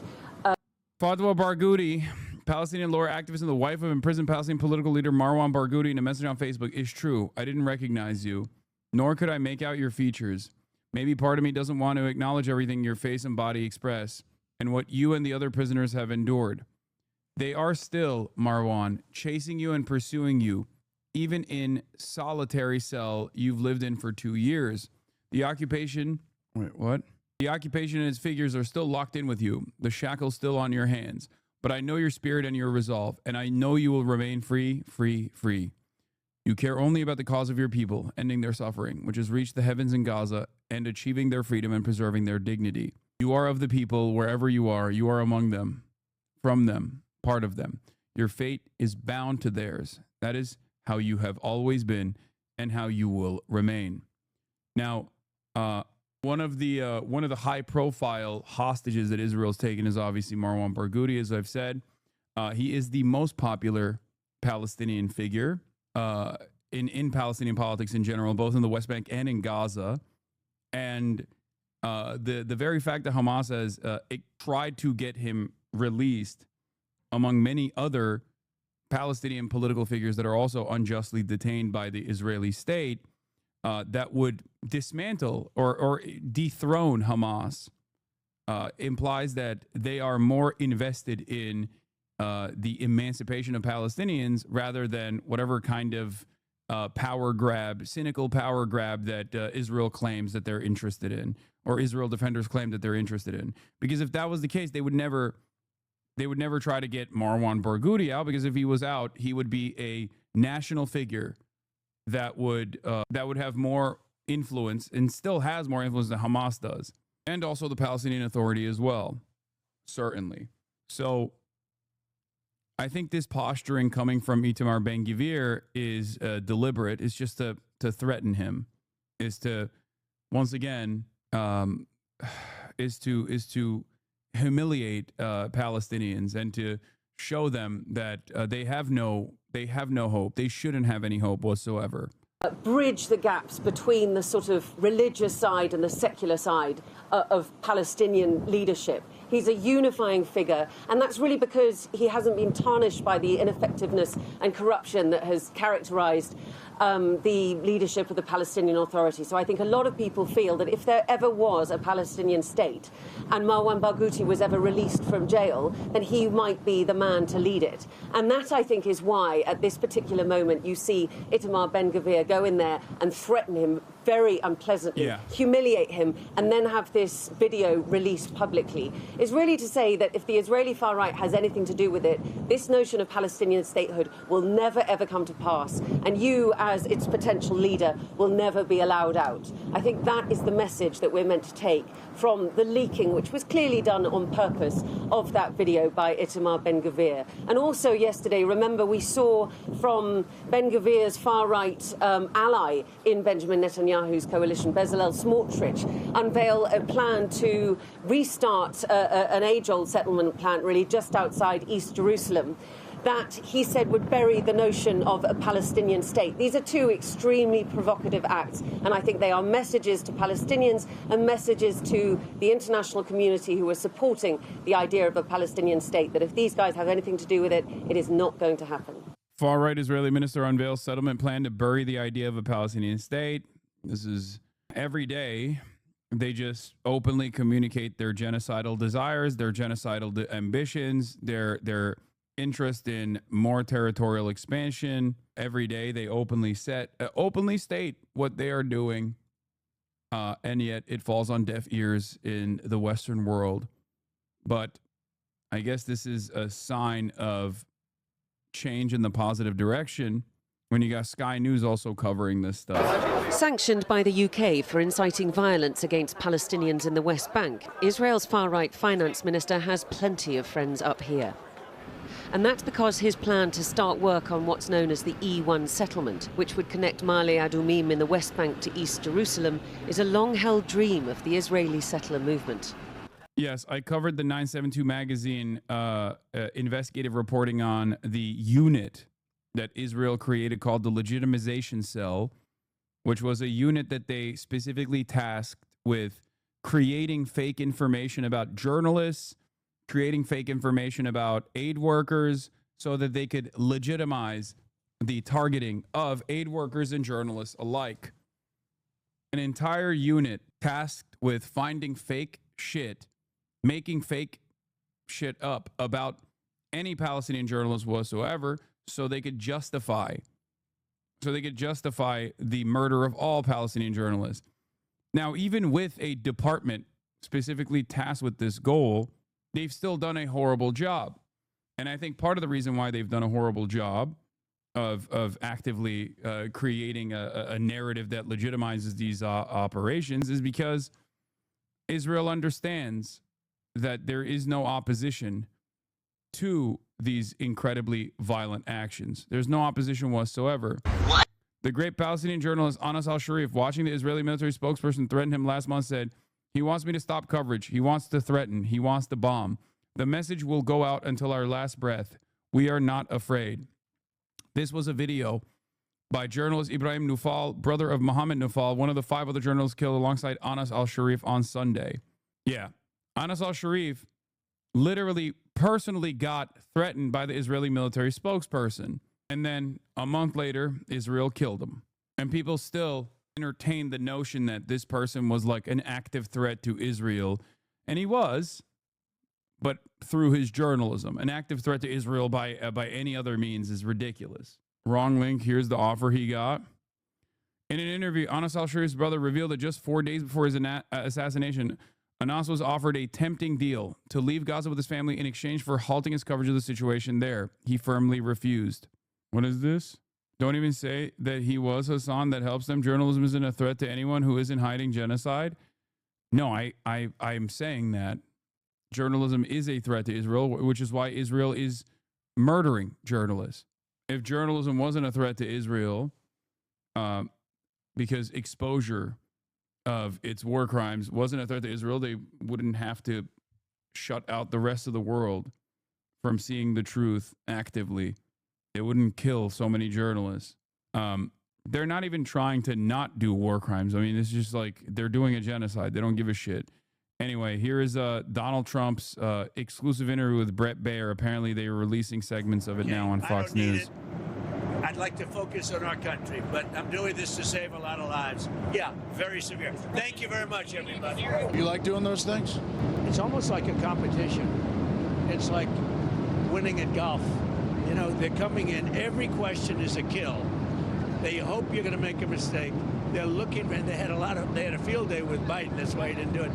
But you're making a news there? I don't think so. Nothing. I always go out. I say, is there breaking news? In other words, when I leave.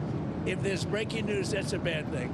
That means they got me on something. Let's go. After you. He's a good golfer, everybody. We started after a short break for a call with a world leader in the president's office on board. You just had me in the office here, and you had a phone call with the leader from Belarus, Lukashenko, and you talked about this meeting. Can I ask you what he told you about the possibilities? Well, I really called him to thank him. He released 16 prisoners, and it was a very nice thing. They've been trying to get these 16 people out for a long time. Biden was obviously unable to do it. Even other countries, because it's not just Americans. And he was great. He let them out, and I just called to thank him. And believe it or not, there's about 1,300 more, and I think he'll let them out too at some point in the very near future. And what about his thoughts about this meeting that you're going to in Alaska?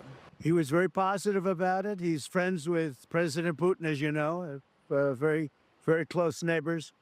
And they work together. And he thinks that President Putin wants to make a deal. He wants to stop this horrible killing. He mentioned it himself. He said it's a horrible situation. And he said he has great respect for me and for the country, but he didn't have a lot of respect for our country under a certain different leader. And I can understand that because nobody else did either. So what are your expectations? I mean, is the goal of this meeting in Alaska to walk away with a ceasefire? So when you talk about deals, it's all I do. My whole life I do deals. You never know. You don't like to have too many expectations. You want it because you have to weave and bob and you don't know what's going to happen. But we're going to go and find out. I'd like to see a ceasefire. I wouldn't be thrilled if I didn't get it, but everyone says you're not going to get the ceasefire. It'll take place on the second meeting. The second meeting is going to be but I'm not going to be happy with that. So we'll see what happens. I won't be happy if I walk away without some form of a ceasefire. Now, I say this, and I've said it from the beginning, this is really setting the table today. We're going to have another meeting if things work out, which will be very soon. Or we're not going to have any more meetings at all, maybe ever. But don't you sense that Putin comes to this table maybe in an economic pinch, and that maybe the things you've already done have put him in an economic pitch? Is there an economic side to this, as Russia hoping to open up to the world?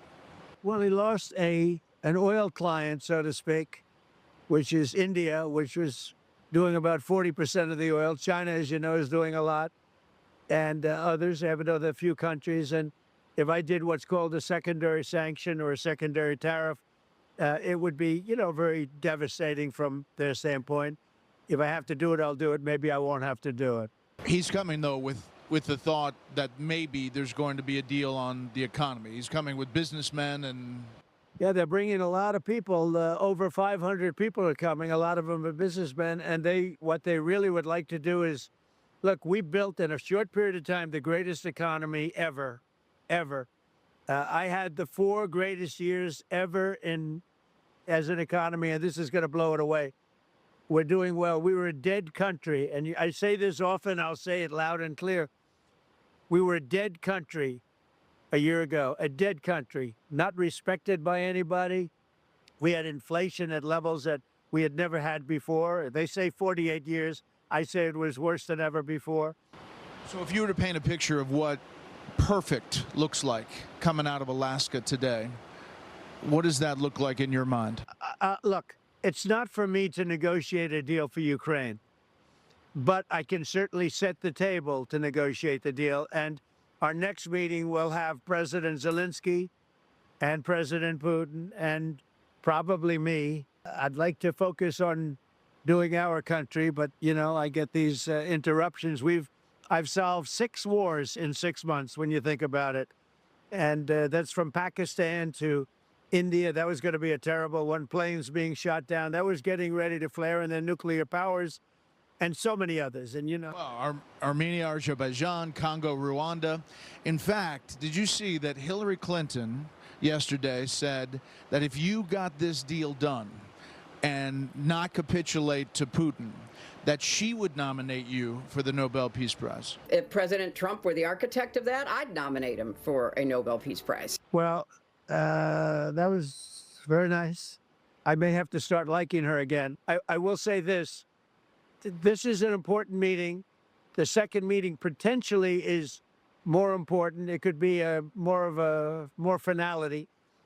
It's not for me to negotiate for Ukraine, but I think I have a pretty good idea what they'd like to see and what's good and what's not good. But more importantly than the deals and all of the things we've been talking about in their lives, they've lost right now 5,000 to 7,000. They're losing a week, mostly soldiers, Russian and Ukraine soldiers. Think of this. You have Russian, they're losing on average 5,000. Last week, they lost 7,011 soldiers and some other people where bombs were lobbed into Kiev and other places. It's something that has to stop. And I'll tell you what, if I didn't win this election and if I wasn't doing this, you right now could be in a third world war. That was heading to a third world war, you know. You've said before that we got a lot of BS thrown at us by Putin. What is it about an in-person meeting that makes you think he's not going to, in your words, give you BS? I mean, how are you going to trust him because you can look across the table at him? Well, look, I've known him very well.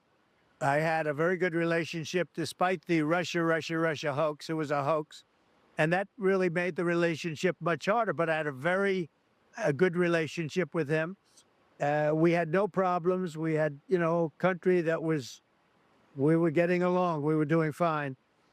We have tremendous potential. You know, Russia has very valuable land. We have tremendous potential to have a great relationship, a great business relationship. But we couldn't do it because of the crooked, demented people that created the phony Russia. And I told him, I said, you know, Vladimir, there's no way we're going to make a deal. You know that. Are you going to add anything or just let the video play? No, not That's tough. your It's president impossible. talking. Because Shut the I fuck have up. wise guys that created a phony deal, and until that settled up, that You was shut up and the listen. hoax, the big hoax, the greatest. Well, one of the greatest hoax. I think we have a lot of others that we can talk about, all by the same group of very, very bad Americans. Vladimir Putin invaded Ukraine because of the Russiagate conspiracies. But we have a potential to do some very good things at this meeting. One of the like things, the proper way to analyze this is to say Biden postured aggressively against Russia because of the Russiagate hoax, but he can't even fucking get that. His brain is so slop and his statements are so sloppy that he can't even like make a coherent narrative out of Vladimir it. Putin. So there has to be some sense that you have going into this that you're going to have something. Because That would be the coherent narrative. Otherwise, you said This you is not go in and look an across assessment the, on whether the it's table truthful and or be not. able to I'm say just in the saying that first that 2 would make minutes more sense if he whether was it like, gonna oh, happen or Democrats not. were really posturing against I'll Russia be able to tell very quickly whether or not this because will be because they a good whipped meeting. themselves up A into a good frenzy meeting because they lost to me and they couldn't deal with that, so they had to blame a foreign nation over and over again, and then they whipped themselves up into a frenzy and like postured too aggressively against Russia, which then caused Russia to be fearful and invade Ukraine or some shit, you next know? week. So we're going to have a second meeting. Now, it could be I that could if message this better than meeting's him bad enough for him. that I'm gone. 1986, Reagan walks away from Reykjavik with Gorbachev, and it was a strong moment. I mean, you could foresee if it goes down a bad path, you get up and walk away. I'm not doing it based on history, based on anything else. I'm doing it based on a deal. Uh-oh, if we there's make movement. a deal, great. If I see that there's no hope of making Wait, they ended it early? a deal, I'm out of there. There's It's an hour over. and I'm out of 30 there. This still isn't my that remains. war. This is Biden's war. This is Biden screwed this up, just like he did with Afghanistan with that horrible retreat. And the way he did it, I'll never forget it. That was the most embarrassing day in the history of our country. Well, this is Biden's war, too. This is a war that should have never happened. I saw it for 4 years. It didn't happen. Trump hasn't been doing semen retention techniques. He busted too early. Apple of his eye. Ukraine was the apple of his eye. He There was busted no too way early he and was gonna busted too move on it. hard. I'll tell you, you have a very similar thing with President Xi of China and Taiwan.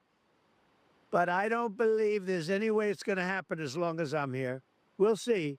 He told me, I will never do it as long as you're president. President Xi told me that. And I said, well, I appreciate that. But he also said, but I am very patient. And China is very patient. I said, well, that's up to you. But it better not happen now. These guys, both Xi and Putin, have said things before that they didn't live up to, or they did other things. And, you know, when you were campaigning, you said, we can solve this right away, 24 hours. You got into it. You've explained it's much more complex. It's For tougher, those right? asking, what does it mean that the So I conference thought this ended would earlier? be- Or the I press said on conference 6 happening wars. before it was supposed to, when they are supposed to have another hour and 30 minutes? I have no fucking idea. I'm going to be very honest with you. I don't know what this means. Years, and I got it I settled. genuinely don't We know what have this a fucking case with- means. Take a look at I don't know. Cambodia. Take a look at so many. And the most difficult ones turned out to be easy. The easiest one, which should be this one, turned out to be the toughest. And that's because of Putin? Well, it's because of a lot of things. It's because of personalities that don't get along very well. I mean, President Zelensky and President Putin did not get along. Again, I inherited this. I came in. I got very angry at people yesterday. I came in. So you were and I said, wrong in "What your the hell? I assessments? Are you talking to inherited me? this I mess. made no fucking I inherited a speculation. mess from Biden with the economy, with I've actively inflation, said from the with start, high I don't know taxes, which way with this so many goes. I other just things. don't know You if said that we'll there could get be this if a Putin real doesn't do a ceasefire, if this falls commitment. apart. But you've also in the past said that sanctions you don't think And I hope I'm wrong. really affect Russia because he's gotten around him before. What does severe look like? Severe. Let me just tell you one other one. Cambodia, Thailand. It was starting.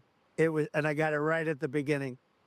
But many people are dead right along the border. Oh my God, And I brother, happened to shut be the talking fuck to one up. of the Oh two my parties. God. Oh my I said, God. Oh "Are my you guys God. going to war again?" Because they've been fighting for, as they said, 500 years. I said, "How long are you fighting?" Said, 500 years, on and off, right? I said, "This is not good." I got that one solved. So we're going to see what happens. We're going to have a meeting today. Hopefully it'll be good. If it's bad, if it's something I don't see a future in, I'm a deal guy. If it's something I don't see a future in, I'm gone. I'll leave. I don't have to do a press. I'll just say, This not happened gonna very be a fast. deal. Press here I'm for outta Trump. here. Putin joined presser. We're And I told to go get back into to seats the quickly United and that it States, could begin and I into preside 10 over minutes from now. the This is earlier than economy that- expected. Both wait till podiums you are see set what's up. happening with all of this. You know, we have trillions of dollars pouring in. Even people that were against tariffs only because they didn't understand tariffs, they didn't even know what a tariff was. You had economists that didn't even know what a tariff was. They're all my biggest fan now. They're also, you see it. We have an What? economy that's You gonna had be economists that didn't know what a tariff I was. think Is in the so history funny. of our Only world. Trump knows what a Land in tariff Air is. Force One. It sends a different signal. It's a pretty good way to travel. And we're going to land in this base in Alaska that's going to have a lot of military equipment there on the ground. It's pretty impressive. Well, I think people are going to be impressed, and I hope your cameras can look at it. It's a very big base, and it's got a lot of great equipment. We have F-22s. We have the B-2 bomber that everyone saw. How about that? 36 hours back and forth. We don't Not know if a it's going to be screw a was joint loose, presser. Who knows? Not a plane Who went knows? down, even from a mechanical standpoint. If you take a look at the last raid into Iran, My it was- prediction is Russia gives Ukraine back the territory in exchange for NATO membership. Yeah. Yeah, Russia withdraws its troops from Ukraine and then says Ukraine can join NATO. That's what's going to happen. Message to the world. Send a message, and that plane is one of the most beautiful things I've ever seen. But when you land, you'll see the B-2s. You'll see, I think the most beautiful fighter jet in the world is the F-22. You're going to see F-35s all over the place. It's a big base. You're going to see lots of equipment. Oh, you're saying Russia and joins I hope your cameras NATO. can cover it because it will be very impressive. Mr. President, thanks for the time. Thanks for the ride, and we'll talk to you on the way back. Just deplaned. We're in Alaska. Air Force One here on the ground. Just minutes before President Putin is scheduled to land, they rolled out the red carpet, literally the red carpet, and a number of B-2s and F-22s here in Alaska. All right, on the ground here, breaking tonight, just word now from the press room as you look there live that the meeting has ended. After 3 hours, the meeting is ended, and we're hearing that the press conference may be imminent. You see the backdrop there with the two podiums pursuing peace. They have called the press pool into that room, which is on the other side of this base, and they are getting prepared for what seems like an imminent press conference. This is a lot sooner, about an hour and 10 minutes sooner than we thought. There was going to be some downtime. There was going to be a little bit of space in between these. This seems like they're doing this a little quicker. Jackie Heinrich's on her way over there. In the meantime, let's bring in our panel. Harold Ford Jr., former Tennessee congressman, co-host of The Five. We also have the Fox News senior strategic analyst, retired General Jack Keane, and host of Sunday Night in America, Trey Gowdy. General, let me start with you. The thought that this is moving a little bit quicker. You heard the interview on Air Force One. We expected this news conference maybe in about an hour and a half, maybe an hour and 15 minutes. It seems like it's moving a little bit quicker now as they get reporters in place. Your thoughts about this? They clearly were behind closed doors for about 3 hours. Well, I think the fact that they spent that much time together is a good thing. There's a lot of issues to discuss, and they were discussing them. And I think, this is very different, the way this president operates. He operates from the top down when he's doing negotiations. Usually it's a step-by-step process at lower staff levels to identify the issues and try to resolve them. And then when you bring in the principals, a lot of things have already been resolved as a result of that. But the president has enormous confidence in himself, in his ability to feel out an adversary or a counterpart and make judgments right while that's taking place and make decisions. And we've seen him do this time and time again. And he's obviously much more successful at this than he has setbacks, for sure. So I think what we're going to see here is likely something positive, given it lasted that long and there's a joint press conference. And that's what we're all hoping for. Certainly the people of Ukraine want to see that as a positive result. And I would imagine if there really is going to be a next step, there's a lot of real detailed work ahead in terms of what that next step is. And also that would likely bring, as he has advertised more than once, President Zelensky, Bye, you can't Alaska. make a deal about Ukraine's future. This is a joint without press President conference. I assume a Zelensky positive sitting at the announcement. table. So Yeah. And he said If it is actually a joint press conference, because they're not going to like take out one of the podiums. And let's dip into that room. Like they Jackie set it Heinrich's up just, in preparation for a joint press there. conference, so Jackie, who knows? Kind of got the red alert that this was the time, right? Yeah, Brett, we were moved But I assume it as a press is. corps into these seats and told that this news conference could begin as soon as 10 minutes away. That was about 10 minutes ago, and it happened pretty suddenly. As far as we were aware, the expanded bilateral lunch that the president was supposed to have that included the Secretary of Treasury, the Russian Secretary Defense of Minister says Commerce, he's in an the excellent Chief of mood Staff following Wiles, meeting. and also What Defense the Secretary. fuck? That had not yet happened. As far as we were told, the president was still in that 3-on-3 meeting that included Secretary of State Marco Rubio and Steve Witkoff, and then also on the Russian side with Putin, Lavrov, and a foreign policy aide. And we were told by the president that if things were not going well, he was going to call this off, send Putin home, and address the press alone. So, of course, when we were hurried into our seats, we were watching the stage to see if a second podium came down. It has not. And we had a gentleman come out and just do a sound check in Russian at the second podium. So we expect to see both leaders here. But of course, it is in advance of the timeline that we were expecting, which just might be a signal that the president got through the items that he cared to talk about and maybe was not going to entertain the long list of other things that Russia had on its mind, namely economic partnerships and different agreements where the U.S.-Russia relationship could move forward. The president has made pretty clear that his main objective today is to get a ceasefire so that a second meeting can be set up, because Ukraine has made clear that a prerequisite for a second meeting is a ceasefire. And the president told reporters on Air Force One today he was not going to be happy if he didn't get that. So we expect to hear from them soon, but this was a very quick movement. And video of Trump and Putin walking out of the meeting. Okay, let's get the body analysis here. The restricted format talks between President Vladimir Putin and President Donald Trump have concluded. Putin looks happy. Where's Trump? I mean, yeah, it's going to be secondary negotiations are going to happen, but who knows if this means that there will be a cessation of hostilities or not in the interim. I don't know what Donald Trump gave up in exchange. I don't even know what Putin gave up, if he gave up anything at all. The mood is always the same. It's great. Okay, that doesn't mean much. How did negotiations go? Wait, what did he say? Calling it now, but in an alternative timeline where America joins Russia and both invade Ukraine, then World War III starts with everyone jumping Europe, including China, or they just exchange puppies to sign a goodwill. Rate my prediction. Yeah, I don't know if that's a good. He just said, duh. There's supposed to be another meeting. The Kremlin says the short format meeting is over. They are supposed to do another one, but it's not clear if that is happening. Siluanov and Belousov are meant to be in that, and they're in the front row waiting for the presser. So there was the short form meeting that was supposed to take place until 4:30. That was cut shorter, an hour shorter specifically. And then there's supposed to be another second meeting with a larger group of people. And I don't know. I don't know where that goes. I truly don't know. And I don't know why we should speculate at this point, because obviously it's going to happen in a second. There is a bill, by the way, a Senate bill, and you're signed on to it. I'm one of the original co-sponsors. Over 80 senators co-sponsored. Now, the White House is not buying into that yet because they want to control the situation. Is that fair? I think the White House is working with our majority leader, Senator Thune and Lindsey Graham, closely on when to unleash that. But there's good cooperation between the White House and the Senate on that sanctions bill. So when you look at this, getting ready to come out, the two leaders, what do you think, not knowing what they said behind the scenes, but heading in, they had to have some framework that they were looking for?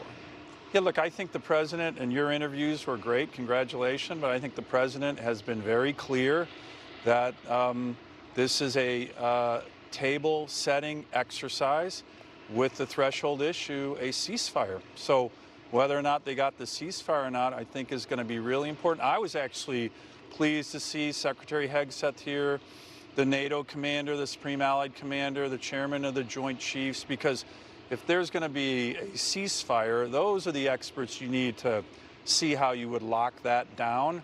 But that's the important threshold issue, it seems to me, with the president. And then, you know, then he talks about if it's not, we're going to have severe consequences. I think the fact that he's talking about severe consequences, you know, I was on Air Force One right when the president landed to greet him.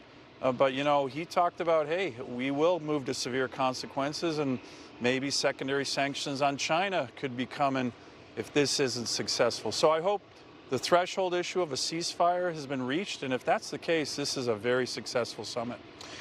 We're getting word now from the pool. It could be 5 minutes, the two leaders coming out. You'll see it obviously right here on Fox News Channel. Senator, thank you. Stand by if you would. Harold Ford Jr., I want to get you it's official. The Kremlin says Putin and Trump will hold their press conference soon. What we're seeing right now. First, the last one-on-one meeting, they turned into a 3-on-3 meeting, and now they're doing a joint press conference. Able to end this war. Is it going to be live? Yes, in a second, in a minute. He said he could end it immediately. Here he is now, just less than 9 months into his administration.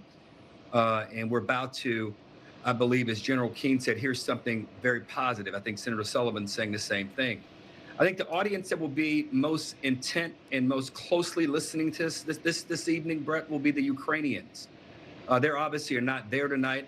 Where Mr. at any moment, President Trump channeled through President Trump.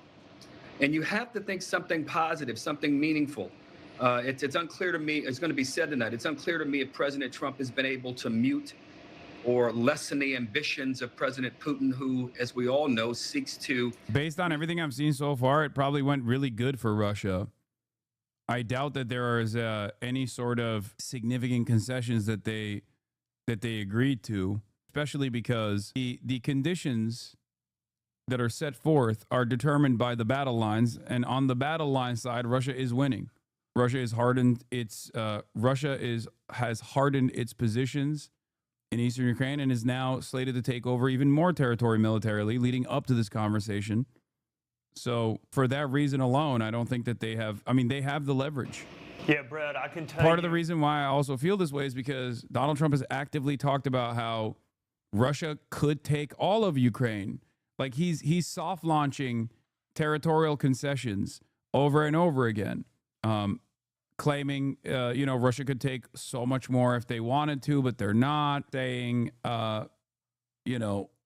this is not removing himself from the equation, saying I don't need to stop this war at all, but I'm doing it for the Ukrainians.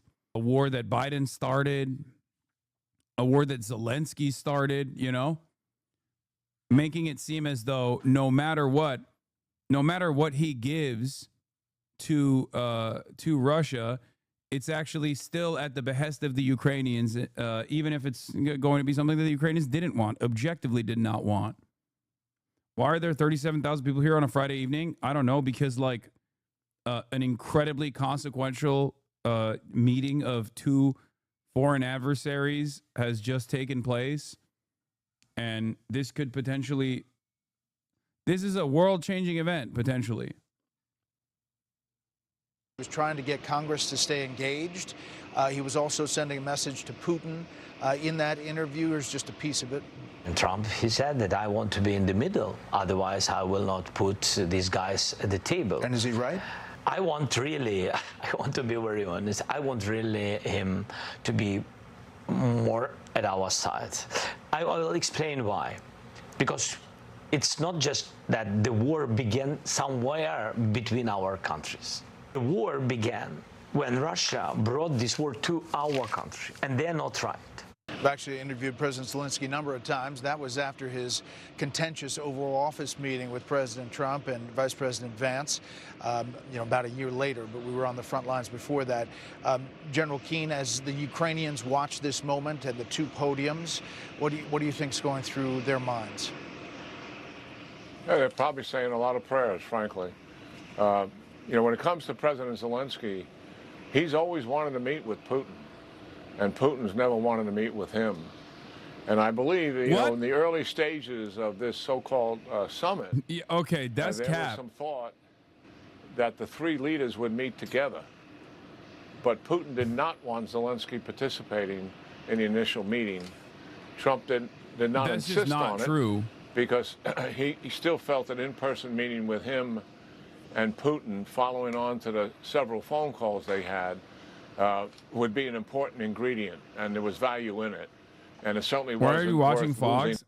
Because I'm going to switch over anyway, but you need to understand what the enemy is thinking and what the enemy is saying. By then, saying that basically a victory for President Trump would require him to walk away with an unconditional ceasefire. That word unconditional, hugely significant, Tom. They say if there are strings attached, that would be a victory for President Putin. So also because I'm a conservative, I'm an American patriot. I'm an American patriotic conservative. I'm a reactionary.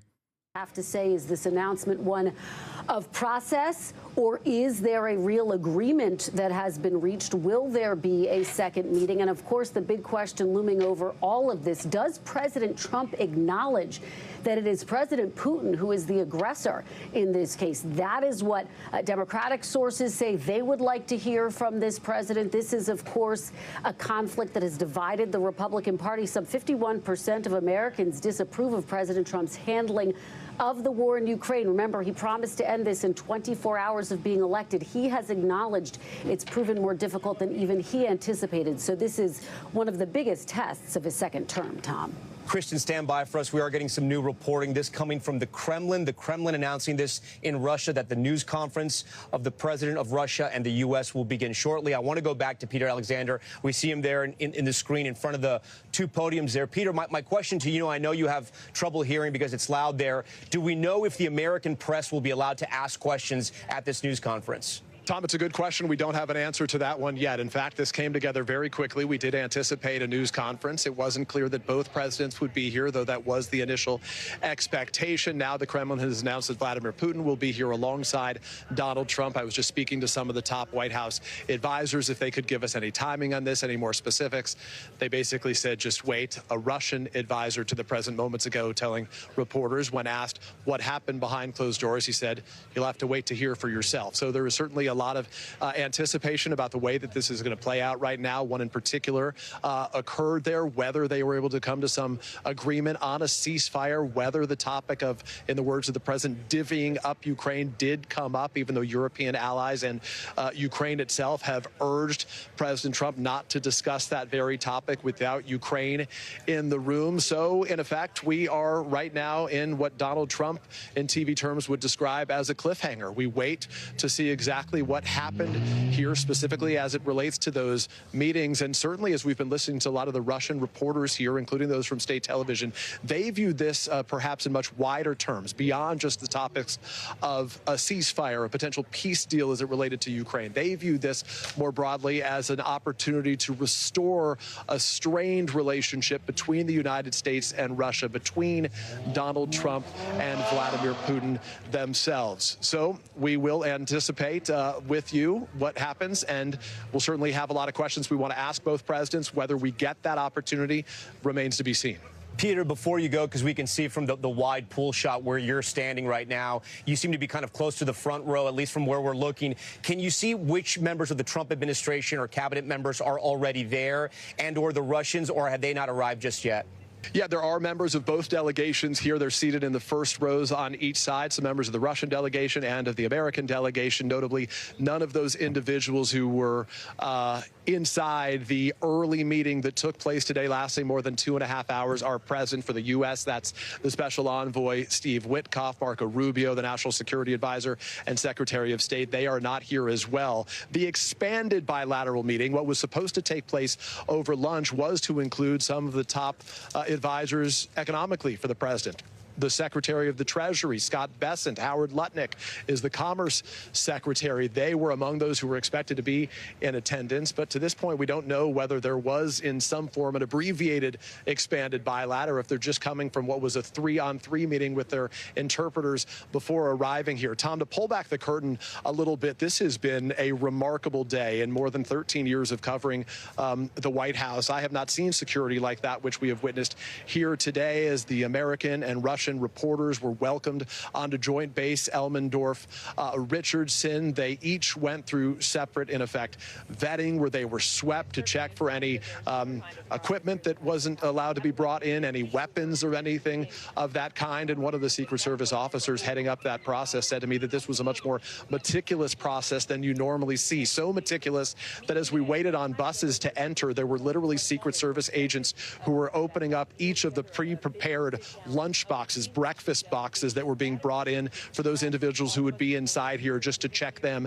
so that nothing was snuck onto the property here before today's meeting take place. If we look around this room, I would tell you there's probably a couple hundred individuals here, certainly a full contingent of reporters who cover the White House, the president, on a daily basis. There are dozens of Russian reporters as well, but there are also reporters from all across the world, all of whom obviously would be impacted by the potential of any agreement of any kind as it relates to this 3.5-year relentless war after Russia's invasion of Ukraine. Tom? And I do want to ask you about the reporters in the room, Peter, because explain to our viewers here, are most of the people that are in that room reporters? And how, in a news conference like this, a bilateral news conference, will people get to ask questions opened up to questions, right? Because any reporter on any part of this globe would want to be in there right now asking those two men questions. It's a good question. We don't know the answer to that. I can tell you that every reporter that I'm seated around certainly has questions prepared. I'm sure there'll be a cacophony of voices as they all try to get heard by the president here, trying to get his attention. President Trump, when he holds news conferences regularly, does it a bit differently than past presidents, where he just sort of picks and chooses and calls on individuals as he likes. Whether or not there are some both Trump and Putin do a similar press conference style. Let's just say there are some opening statements, and I think that's where we will all be listening very closely to get a better understanding of what, if anything, was agreed to, what came of this private conversation, what it means. The only difference in this situation is that even like the Trump dick riders and glazers also still hate Putin, so they might actually ask some contentious adversarial questions in Putin's direction, with the exception of like Marjorie Taylor Greene's boyfriend, who will probably stand up and say, Mr. Putin, you are so handsome and I love you.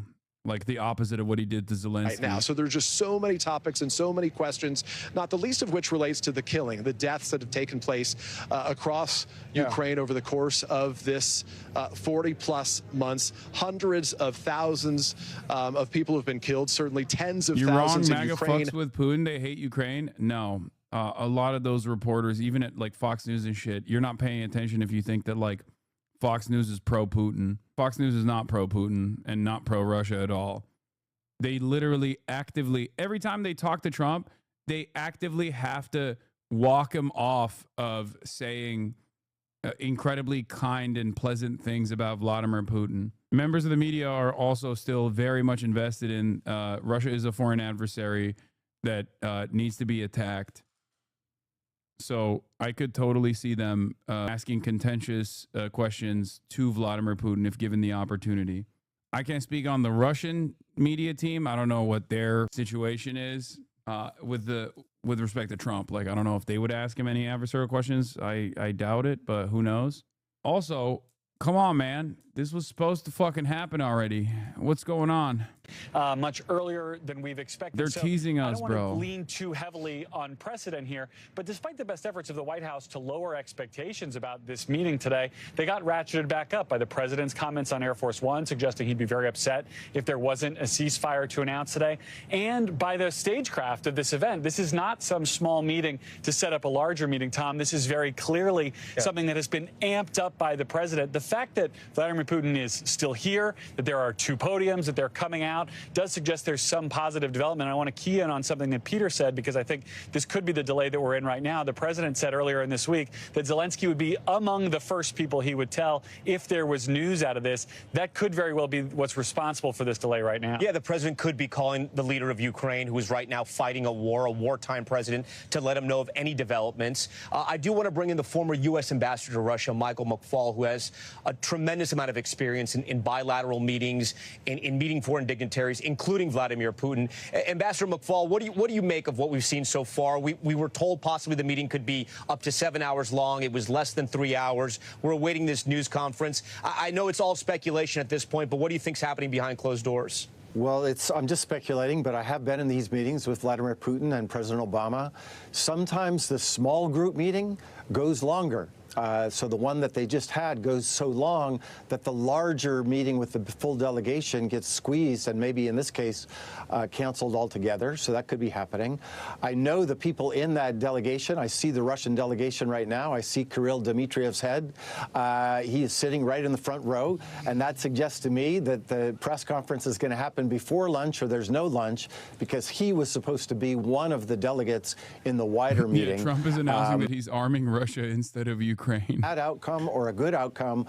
We gotta even the playing field. They're buying so many of our weapons, folks. Are you gonna buy it? Are you gonna buy? Oh, Witkoff is in the building. Ambassador McFaul, I'm going to tell you, it looks like we have Steve Witkoff, special envoy, who's done a lot of the negotiations with Vladimir Putin. He actually had the meeting that was the meeting before this one that essentially set the table so this could happen here in Alaska on U.S. soil. It looks like other members of the cabinet are going to be making their way inside right now.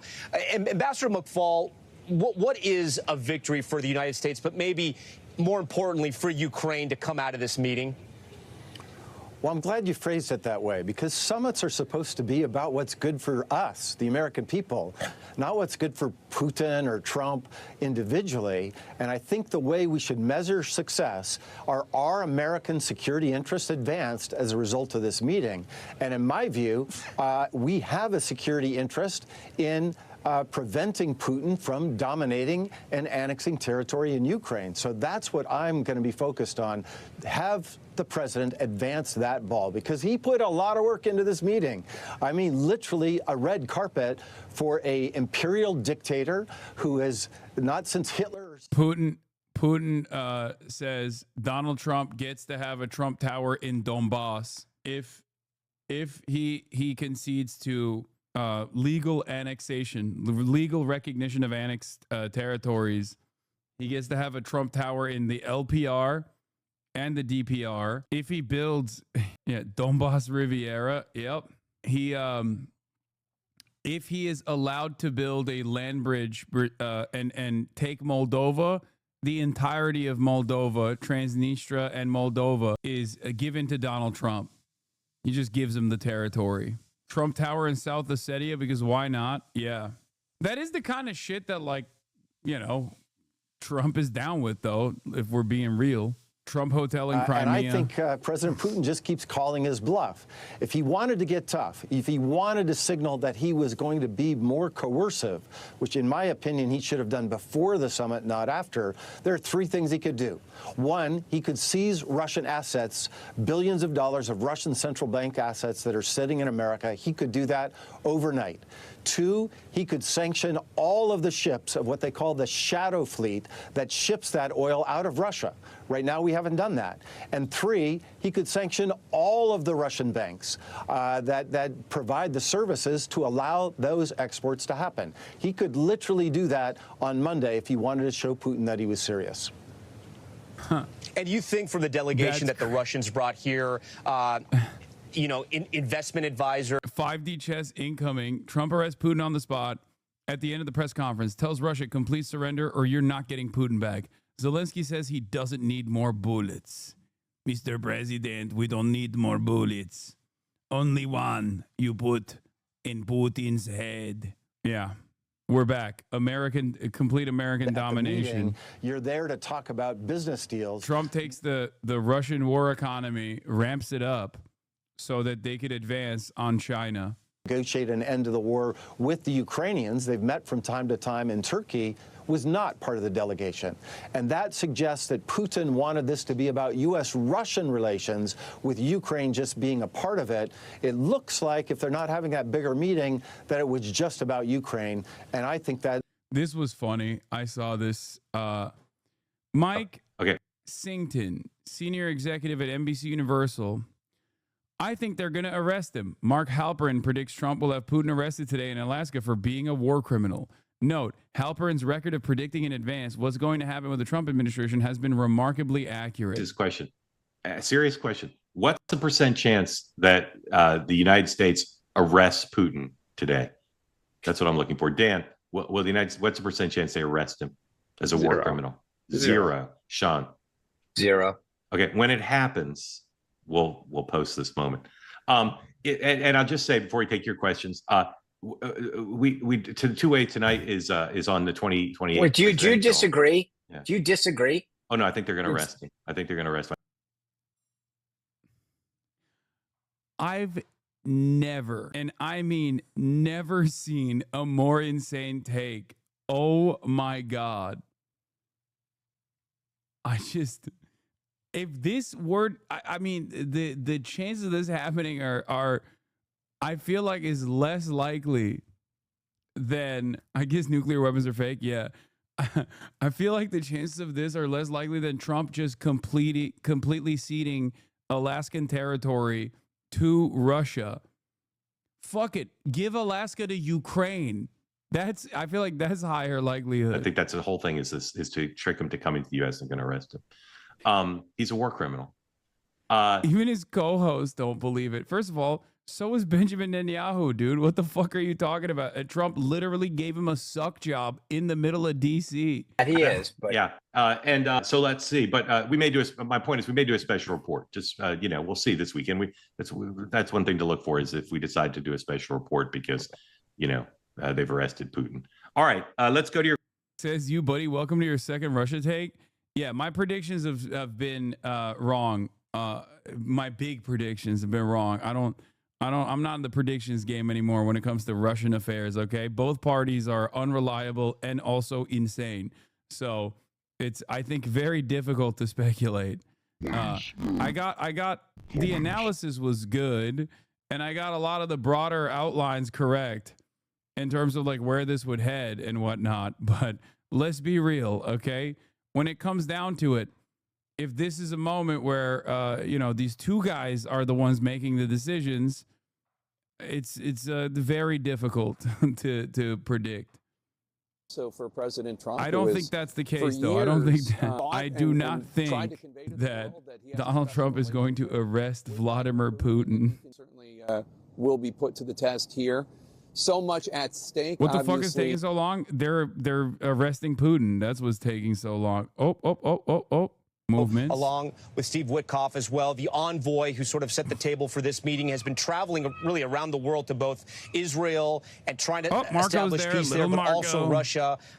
Somewhat freelancing in the role. It kind of goes wherever the president wants to send him. And the Secretary of State, Marco Rubio, his role transforming, spending a lot of time now at the White House as a national security advisor. These were the two men that were part of the U.S. bilateral meeting, the initial meeting that was supposed to take place, that we believe did take place. We saw sort of the pool spray, if you will. That's when they gave us the first images of those people sitting together. It's unclear what meetings happened after that. We believe the timing of all this was kind of fast. There we are in the future. It was less than 3 hours. The Russians had talked about possibly 5 to 7 hours. That being said, President Trump can come out here and say they had a wonderful lunch, they had several meetings, and they've made some agreements. But that's the big question. What have they agreed on? What did they come to terms on? And what does it mean for the people of Ukraine who have lost tens of thousands, who are still fighting so bravely, and who have sent their men of all ages to fight against the Russians, whereas the Russians themselves have taken about 20% of Ukraine and have called on North Korea and even their own prisoners to fight this war, even asking North Korea for ammo and weapons as well, as the U.S. has sort of had a back and forth with Ukraine over those weapons as well. No doubt Ukraine could not fight this war without the help of the United States. Kristen, if I still have you here, the relationship between President Trump and Vladimir Zelensky has evolved over the years. It looks like this is about to start. We see President Trump and Vladimir Putin. Let's listen in. Mr. President, ladies and gentlemen, our negotiations have been held in a constructive atmosphere of mutual respect. We have very thorough negotiations that were quite useful. I would like to thank once again my American counterpart for the proposal to travel out here to Alaska.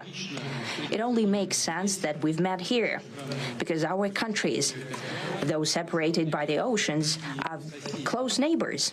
So when we've met, when I came out of the plane and I've said, "Good afternoon, dear neighbor. Very good to see you in good health and to see you alive."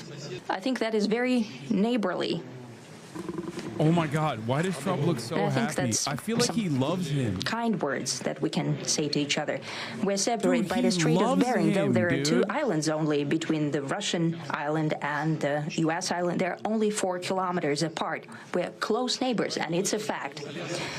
It's also important that Alaska has to do with our common heritage, common history between Russia and the U.S., and many positive events have to do with that territory. Still, there is tremendous cultural heritage back from the Russian America. For example, Orthodox churches and a lot of more than 700 geographical names of Russian origin. During the Second World War, it was here in Alaska that was the origin of the legendary air bridge for the supply of military aircraft and other equipment. Last time he talked about the historical relevance of a country, he invaded it, okay? I'm just saying. Dangerous and treacherous route over the vastness of ice. However, the pilots of both countries did everything to bring closer the victory.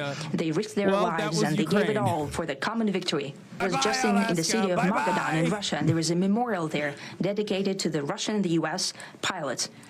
And there are 2 flags, the U.S. flag and the Russian flag. And I know that here as well, there is such a memorial. There is a military burial place several kilometers away from here.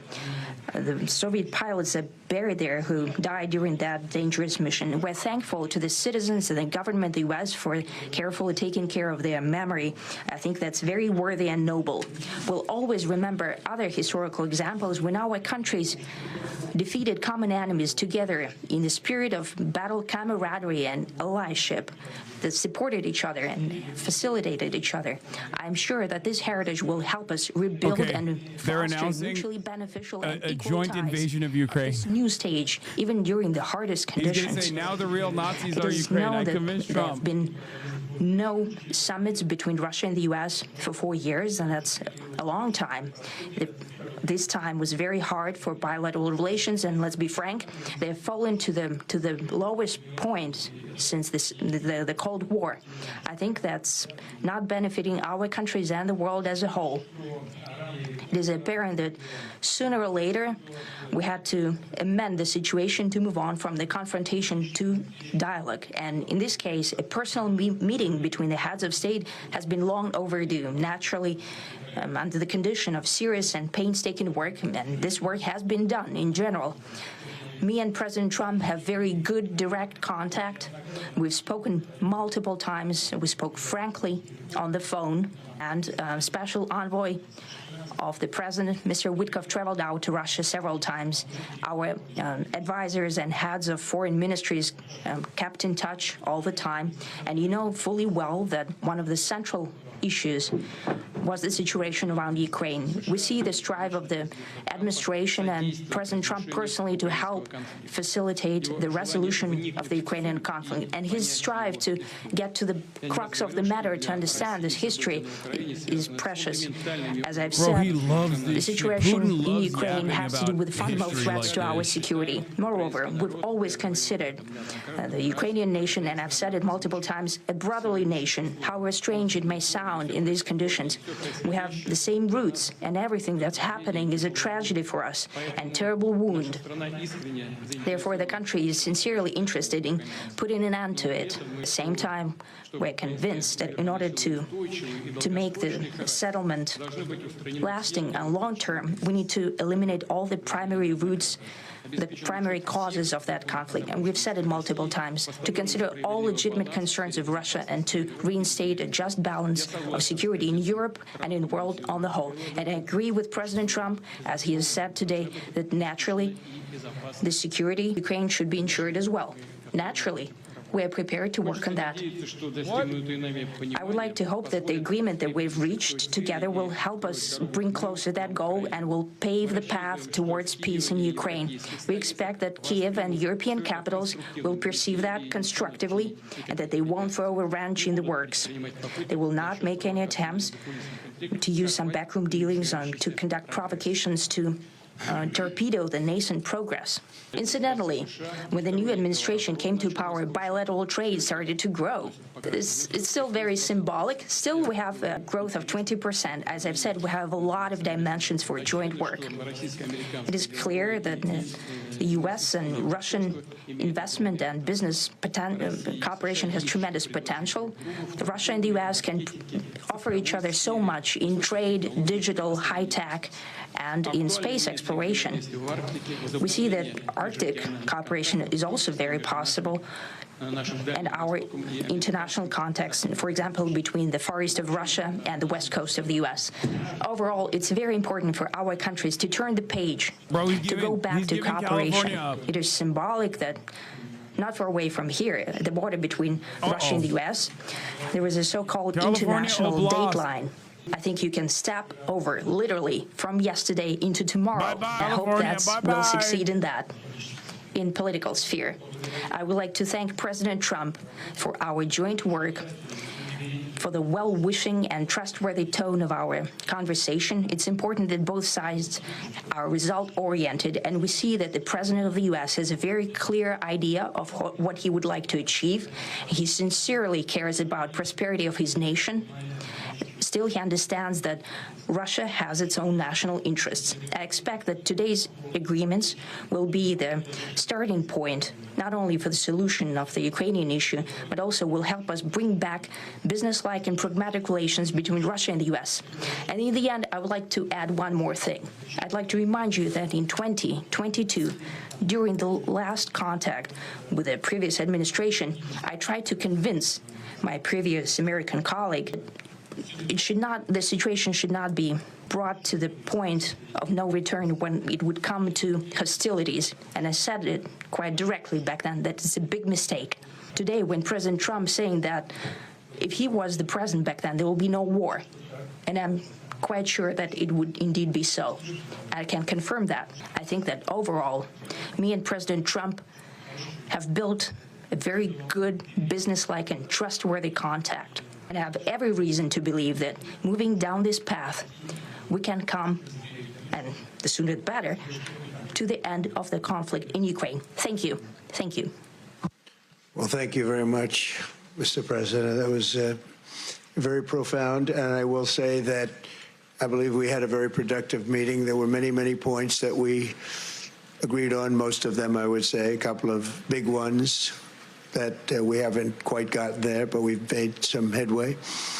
So there's no deal until there's a deal. I will call up NATO in a little while. I will call up the various people that I think are appropriate, and I'll, of course, call up President Zelensky and tell him about today's meeting. It's ultimately up to them. They're going to have to agree with what Marco and Steve and some of the great people from the Trump administration who've come here, Scott and John Radcliffe. Thank you very much. But we have some of our really great leaders. They've been doing a phenomenal job. We also have some tremendous Russian business representatives here, and I think, you know, everybody wants to deal with us. We've become the hottest country anywhere in the world in a very short period of time, and we look forward to that. We look forward to dealing. We're going to try and get this over with. We really made some great progress today. I've always had a fantastic relationship with President Putin, with Vladimir. We had many tough meetings, good meetings. We were interfered with by the Russia hoax. That made it a little bit tougher to deal with, but he understood it. I think he's probably seen things like that during the course of his career. He's seen it all. But we had to put up with the Russia hoax. He knew it was a hoax, and I knew it was a hoax. But what was done was very criminal. But it made it harder for us to deal as a country in terms of the business and all of the things that we'd like to have dealt with. But we'll have a good chance when this is over. So just to put it very quickly, I'm going to start making a few phone calls and tell them what happened. But we had an extremely productive meeting, and many points were agreed to. There are just a very few that are left. Some are not that significant. One is probably the most significant. But we have a very good chance of getting there. We didn't get there, but we have a very good chance of getting there. I would like to thank President Putin and his entire team, whose faces, who I know in many cases, otherwise, other than that, whose faces I get to see all the time in the newspapers. You're almost as famous as the boss, but especially this one right over here. But we had some good meetings over the years, right? Good, productive meetings over the years, and we hope to have that in the future. But let's do the most productive one right now. We're going to stop really 5, 6, 7,000, thousands of people a week from being killed, and President Putin wants to see that as much as I do. So, again, Mr. President, I'd like to thank you very much, and we'll speak to you very soon and probably see you again very soon. Thank you very much, Vladimir. Next time in Moscow.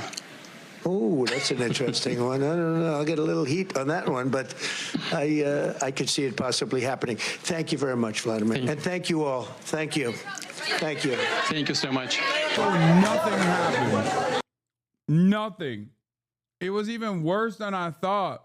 It was just him glazing Putin. Long way from whatever they So we have just been watching this news conference between President Trump and Vladimir Putin, and it is strikingly unclear what, if anything, was accomplished here. The president saying there is no deal until there is a deal, saying they have disagreed on some major points, but they've agreed on other points, that he's going to call NATO now. He's going to call President Zelensky. But this is quite incredible. Under the banner of pursuing peace here in Alaska on U.S. soil, Vladimir Putin's first trip to the U.S. in nearly a decade, it is unclear what they've accomplished. It is unclear what they've agreed on. And more importantly, it is unclear what this means for the people of Ukraine that are currently fighting a war against Russia that has invaded their territory. Peter Alexander was in that room there. Peter, you know, they were dropping sort of some nuggets here and there, but it's really unclear what they've agreed upon. Putin spoke a lot about a cooperation with the U.S., possibly in trade, in space, and high tech. What is happening? A lot of platitudes were discussed, nothing concrete. What is your takeaway from what we just heard there? Hey, Will, can you hear me?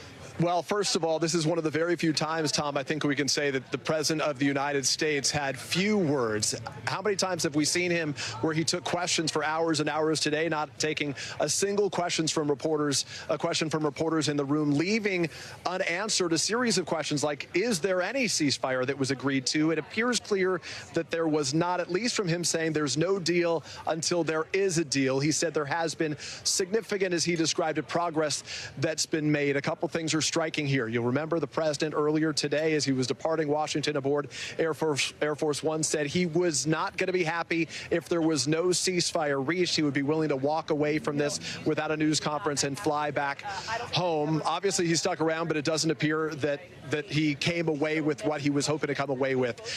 What is still up in the air is what this means for Ukraine. I was struck by what we heard from Vladimir Putin, who in effect said that they had a series of conversations, and among those things that need to be addressed are the origins of this war, in effect blaming Ukraine for this war. I think most would agree, all should agree, that this was a war started by Russia, but it's unclear if Donald Trump supports the idea of an independent, sovereign Ukraine next door to Russia, why he would trust Vladimir Putin to stop the killing of soldiers and civilians alike. There are so many questions that remain unanswered. It's not just the future of Ukraine that remains up in the air, but ultimately its impact throughout that region. We're going to be working our sources right now. We are told that the reporters who were traveling aboard Air Force One have already been rushed out of the room gathering. Bro, this is the most bitch-made thing I've ever seen. The situation is more dire. America is like, dude, Vladimir Putin literally came to the United States of America, took his cock out and said, suck it. And Trump gave him a blowjob, only to turn around and get nothing out of this equation at all beyond glazing Putin. What the fuck? I mean, so far, that's what it looks like to me. Quite literally zero details. And the president himself, though, at one point saying that thousands of lives will be saved if this deal is accomplished. But again, we have no idea what's going to happen. It sounds like he's going to go to NATO and go into, I guess, the Ukrainian president and maybe talk about the terms of the deal and come back. But it's unclear. I do want to bring in now moderator of Meet the Press, Kristen Welker. Kristen, you've interviewed President Trump several times. You've covered these bilateral meetings just like Peter. You've been in the room. Look, if we start to read what's happened so far, a lot of the meeting was scrapped. It was shorter than we thought it was going to be. There's a news conference. No questions are taken. And now both leaders are on their way back to, you know, Putin's back to Russia, President Trump back to D.C. What can we read from all this? This is an extraordinary turn of events, Tom. Peter laid it out well. The fact that this feels rushed, the fact that we just heard from both leaders, and yet it's very cloudy in terms of what exactly was discussed, what was accomplished. They offered few, if any, specifics, Tom, and they took no questions. This is a president who relishes taking questions. The Russian president relishes taking questions when he holds his annual news conference that can last for hours on end. So the fact that this was so clipped, the fact that you heard from a somewhat muted President Trump underscores that he is not walking away from the ceasefire with a ceasefire agreement that he was hoping for. Remember, Those were the terms that he laid out at the beginning of this day. That was how he was defining victory: an immediate ceasefire, an unconditional ceasefire. We did not hear the term ceasefire uttered. We didn't hear any end to the fighting talked about. And that really was the goal to this meeting, and to get a second meeting. Will there be another meeting with President Zelensky? I'm starting to get some reaction, Tom. A European source telling me this was a big nothing burger. A Republican ally of President Trump saying it's a very good start, but not providing any details. And a Democratic Okay, we got to watch source Fox. saying it's We really got to see the unclear spin. what exactly happened here. So I think the broad reaction. Putin come out and address. Trump said he could go to Moscow, first. brother. And What we are you on talking U.S. about? soil here, and that left the media scrambling to get their headsets in. Usually, it is the the leader of the country, the host country of a summit, that speaks first and addresses the room in their language. But Putin started right off in Russian, and we all had to get our headsets on and listen to him rattle off this diatribe about the history of the U.S.-Russia relationship, making some allusions to something that we Even didn't Fox get many News is details cooking him a on. bit. But You hear also, without knowing the full background of it, there was something that he said that was a little bit alarming, I thought, that seemed like some of the things that he has done in the past, setting up false flags and that kind of thing, saying that we hope that Ukraine doesn't do anything to sabotage the progress that we made today, knowing full well that Ukraine has agreed to a ceasefire unconditionally for the last several months, and it has been Russia that has not agreed to a ceasefire. That was President Trump's main objective today. And when we did hear from the president, he said, we didn't get there, but we think that we can. So a lot of questions remaining for the president, Trump, not just about what was discussed in that room and what might be happening now, but also how that all happened back there. It was just very unusual, atypical, and I think we're all awaiting, the readout, because the way that it felt in the room was not good. It did not seem like things went well, and it seemed like Putin came in and steamrolled, got right into what he wanted to say, and got his photo next to the president and then left. Of course, that is only the piece of the picture that we have right now, and certainly President Trump, who is the host and who is the president, would not want to, I think, enable something that would make him look weak. But we are eagerly awaiting to hear the background on that. And I will also note that we didn't see any sort of scowls on the faces of the likes of Steve Witkoff or Secretary Rubio or any of the other members of the U.S. delegation. And I think had it been concerning, we might have seen something there. But just to paint a picture for you of in the room, how it felt, what we're wondering about, what we need to know to put the pieces together and fully understand what we all just witnessed. Yeah, Right. I guess you have great sources, and so does a lot of people, and we'll try to put this thing together. The other thing is, it's really not between the U.S. and Russia, as you know, Jackie. It's between the U.S., it's between Ukraine and Russia. We're almost listening to say, is there a chance, is there a path to a ceasefire? And if not, the president's going to make evaluations from there, because he said definitely serious more sanctions likely coming now. after, and the arms are going to What continue the to flow. fuck? And so therefore, if Vladimir Putin thinks he's steamrolled or thinks he's got a victory, if a victory is us with more sanctions and more arms, that doesn't look like a victory to me. No, it certainly would not be. And the president has noted rightfully that the tariffs that he threatened on secondary sanctions on big purchasers of Russian oil like India and China that really drove Putin to the negotiating table, that would drive Russia's economy from bad to worse. And the picture really inside of Russia is very bad. They are having to give sign-up bonuses to join the military that are larger than the average national. I'm just saying. The average salary for across the country. They're running out of people. They're running out of cash. No one will buy their debt. There are any number of data points that you could reference here.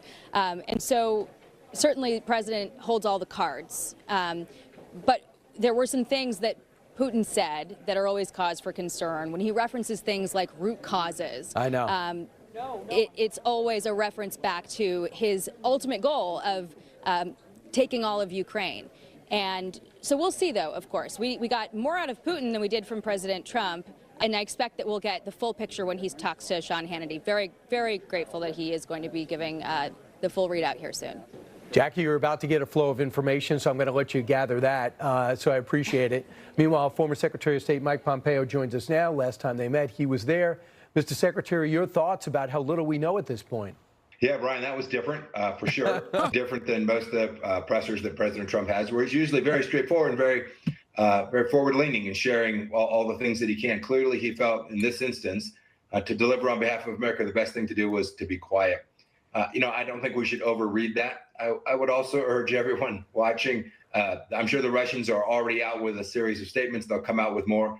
Pay little attention to what they actually say. What we ought to all focus on is what they do in the coming hours. Will there be missiles flying tonight in Ukraine? Will the Russians continue their advance? What will the Ukrainians do on the ground?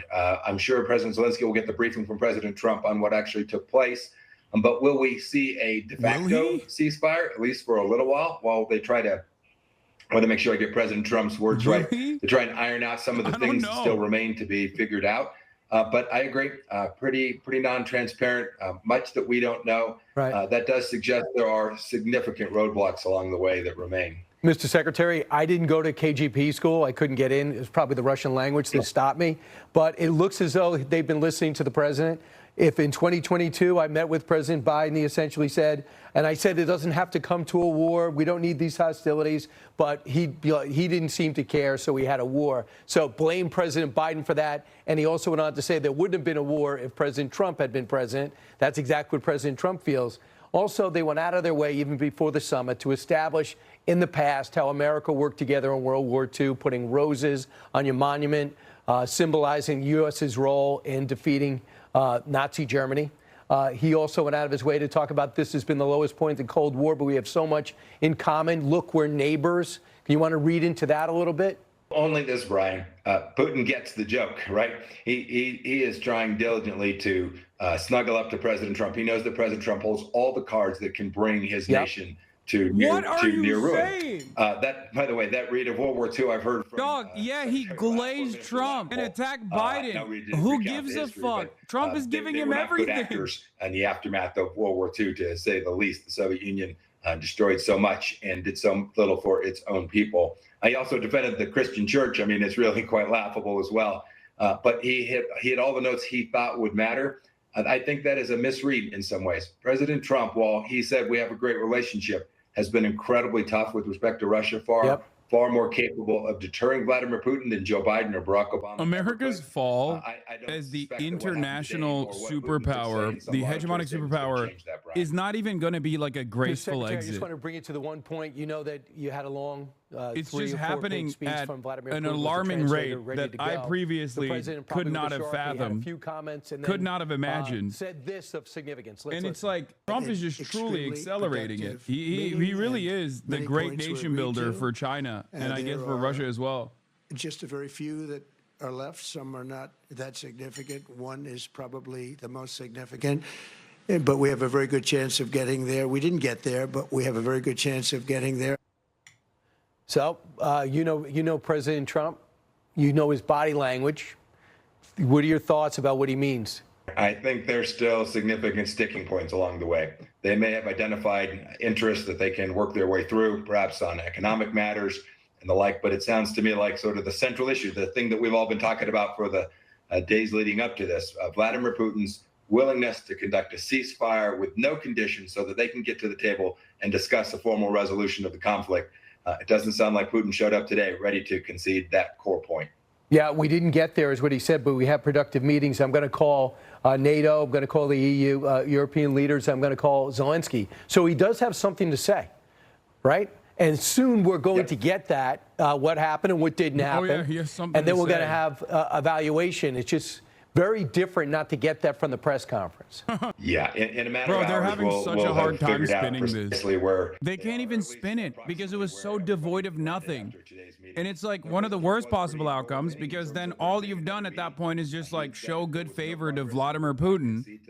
And that's it. And you got nothing in return for it other than Vladimir Putin saying, Biden was responsible, and also I would have never invaded Ukraine if Trump was still president.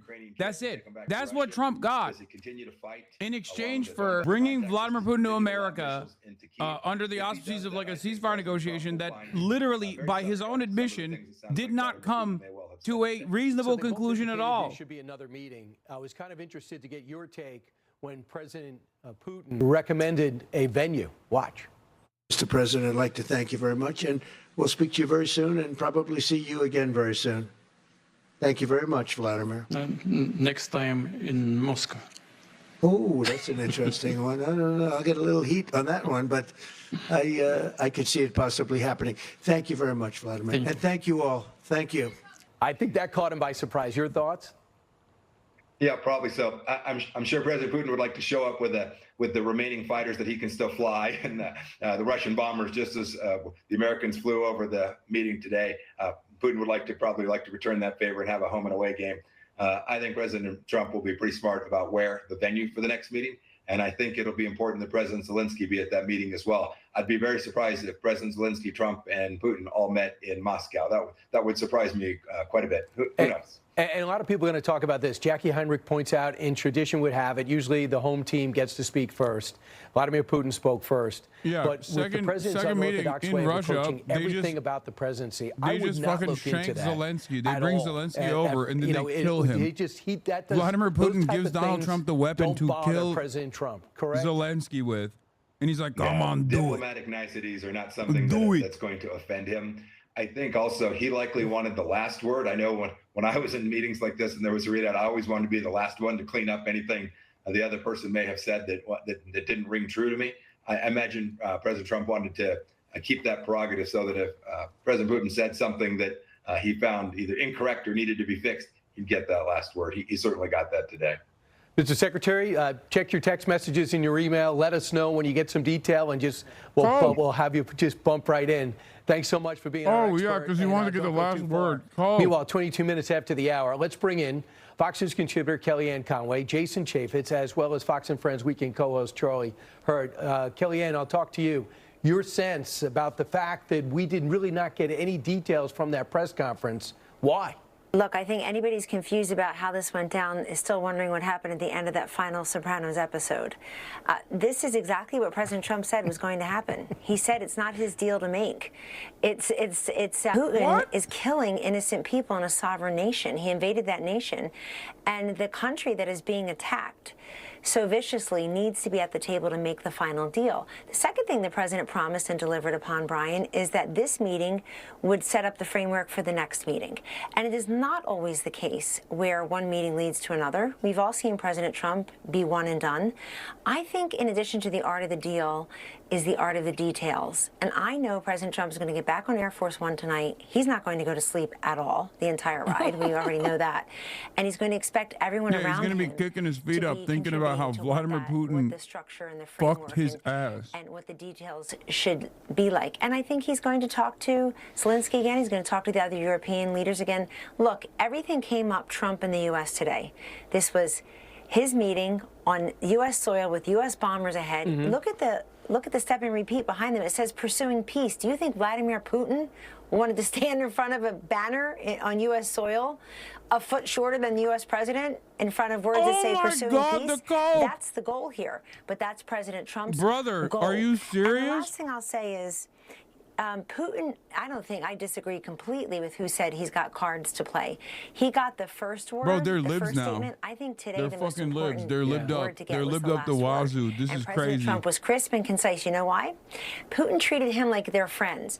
Oh, the religious artifacts. Oh, you're looking so healthy and vibrant. Donald Trump was not being his jovial, jaunty self in this press conference. It was not emotional. It was transactional. And I think it's because Putin knows Trump can crush Russia's economy with primary sanctions like he's done before and these secondary sanctions for countries like India and China who are buying Russian oil. I think it's a huge win for peace today and a huge win for our president. Yeah, and when we get details, I'll know. Okay, this deal, this fake deal that wasn't a deal at all, is literally even Jason, worse let's than start we with you. previously thought. Your If this thoughts is the about what we know spin, so far, they both the came spin out. is I think that's actually a good wow. line that Putin Donald had, Trump and why they made left. Vladimir Putin look short in comparison in front of a banner that says "Pursuing Peace." No kidding. I think it's a huge win for President Trump, for the United States. There is but one superpower in this world. It's the United States of America, both militarily and economically. You had the visuals on the military side, but both President Putin and President Trump talked about the economic strength. I also don't think this is all about Ukraine. I think they probably had a discussion that was much broader than that. I think this has to do with China. I think it has to do with Israel. I think it has to do with where Vladimir Putin. You think they talked about all that? I think they do mention that. I don't think they go 3 Mention, hours or do you think with focus? maps. Well, because I think they actually go through and they want to talk about all of these places on where Russia is in the world. And we can push Russia around, because if Donald Trump decides to turn that knob and say, you're no longer going to be a participant in the world economy, then you're going to fall apart. That's why President Trump holds all the cards. And that's why John Radcliffe going, don't you think, Jason? Yes. John Radcliffe going is important Howard Lutnick. because he knows what's going on in Russia. That's he right. has the intelligence. So he says, listen, I know what he's telling you, Charlie Hurt.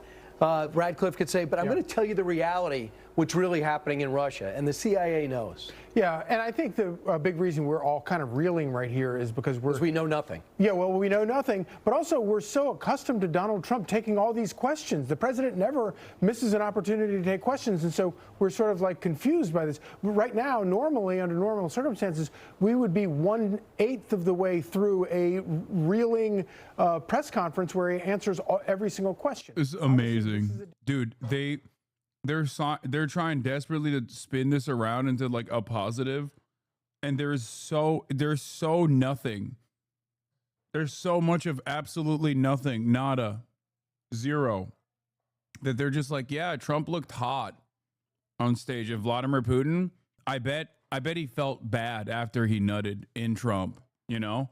This summit, which President Putin described as an agreement, and one that he didn't want to see European Trump leaders actually interfere didn't want with. Vladimir What Putin to comes call out him of an that Uber call, after what set up he the next nutted stages inside this of him. conflict and the discussions You know, to end that's it. like normal. All right, That's Garrett actually a Akers, power thank play. you. That concludes this NBC News special report. We'll have much more coverage. That's a real power play from Trump. Yeah, he wanted the nut. Oh my God, this panel is like the most freakish panel of all time. John Bolton, Rahm Emanuel, what the fuck? Oh, CNN is busted again. That is how John Bolton actually sounds, though, low-key. Really got what he wanted from Trump. And if Trump had been irate, he would have called things off. Putin has gotten to him. I think that's very clear. Yeah, I mean, I think that just thinking back to the beginning of this, Putin walking off the plane to a round of applause from the President of the United States, Trump was a very eager participant in resetting this relationship, the personal relationship between the two of them. I'm gonna keep a $1.50. Like the whole second meeting will take place in Moscow. Second meeting will take place in Russia is a crazy statement. And then and of course, like Trump is on the spot there, but it's wild that his response is, "Oh, they would get mad at me, Vladipoo. They would get mad at me if I were to do it, Vladipoo." We basically have zero information but some clues. No ceasefire announced. Putin alluded to a great meeting and warned the EU and Ukrainians not to torpedo whatever proposal it is he put forward to Trump, which he would actually agree to. Clearly, this didn't mean EU/Ukraine red lines, and that's why Trump kept saying he needed to call them after the meeting to see that it is potentially acceptable. Sorry, Ambassador Bolton, you, the other night on my broadcast, you were talking about, well, maybe one of the things Vladimir Putin might try to do is broaden this out. And The second meeting is supposed to have Zelensky. You understand? That shit ain't happening in fucking Moscow if Zelensky is showing up. you know, we're going to start new talks on you know, the future of nuclear weapons. That would have been something, a headline. He didn't even get that. Yeah. Well, it's also what he said, there's not a deal until there's a whole deal. Back in Cold War days when there were Soviet-U.S. talks, they would refer to bilateral issues between the U.S. and the Soviet Union and regional issues, conflicts in Africa, conflicts in Asia. I think Putin may have gotten back to that, and Ukraine's a regional conflict, but he was talking mostly about bilateral issues. And if so, I think that's a big win for him. And there is a little hint of that. I saw some video with the Russian ambassador who was interviewed quickly by a Russian reporter, and they were talking. It was very hard to hear him, but he said basically some issue on visa issues, which would be part of the relationship. It's so minor, but getting them back into the embassies, restoring the relationship, visas, etc. Stuff that for 3 years has been off the table. Stuff that for 3 years has been reestablishing the relationship has nothing to do with Ukraine. The U.S., I mean, the economic piece of this, all the potential that was there that was supposed to be held kind of back, that may be where the progress is because of the U.S.-Russian relationship. And Ukraine is basically kind of still in that treading water with no progress, which means that's not good for Ukraine because he slipped the noose on the sanctions number 4 time, and he gets to continue his war unencumbered. I'll tell you what, it's clear why there was a delay in them coming to the stage, because you and I both know, and you don't know as well too, Ambassador, they were spending a lot of time trying to figure out how to spin a nothing burger into filet mignon. The media attention for John and Carolyn got a lot worse when they got married. There's a kind of frenzy because everybody break. This is nutty, dude. This is some real ass nutty ass shit right here.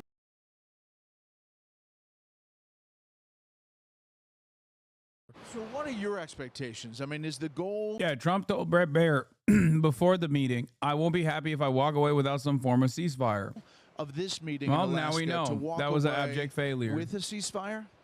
So when you talk about deals, it's all I do my whole life. I do deals. You never know. You don't like to have too many expectations. You want it because you have to weave and bob, and you don't know what's going to happen.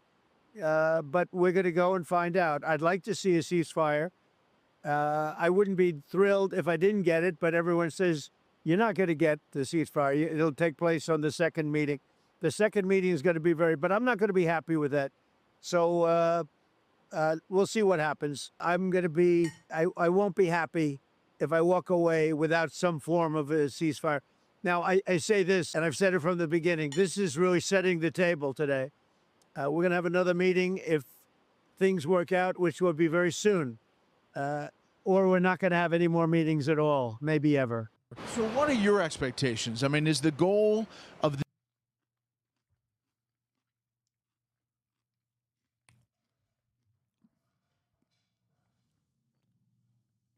Should I have turkey at the table? Yeah, true. I mean, I think Trump's top envoy, Steve Witkoff, who was in the 3-on-3 meeting, entered the press conference room, took a seat, and then abruptly left minutes later. Oh, shit. Bro saw his ex and immediately fumble everything. He is just like me.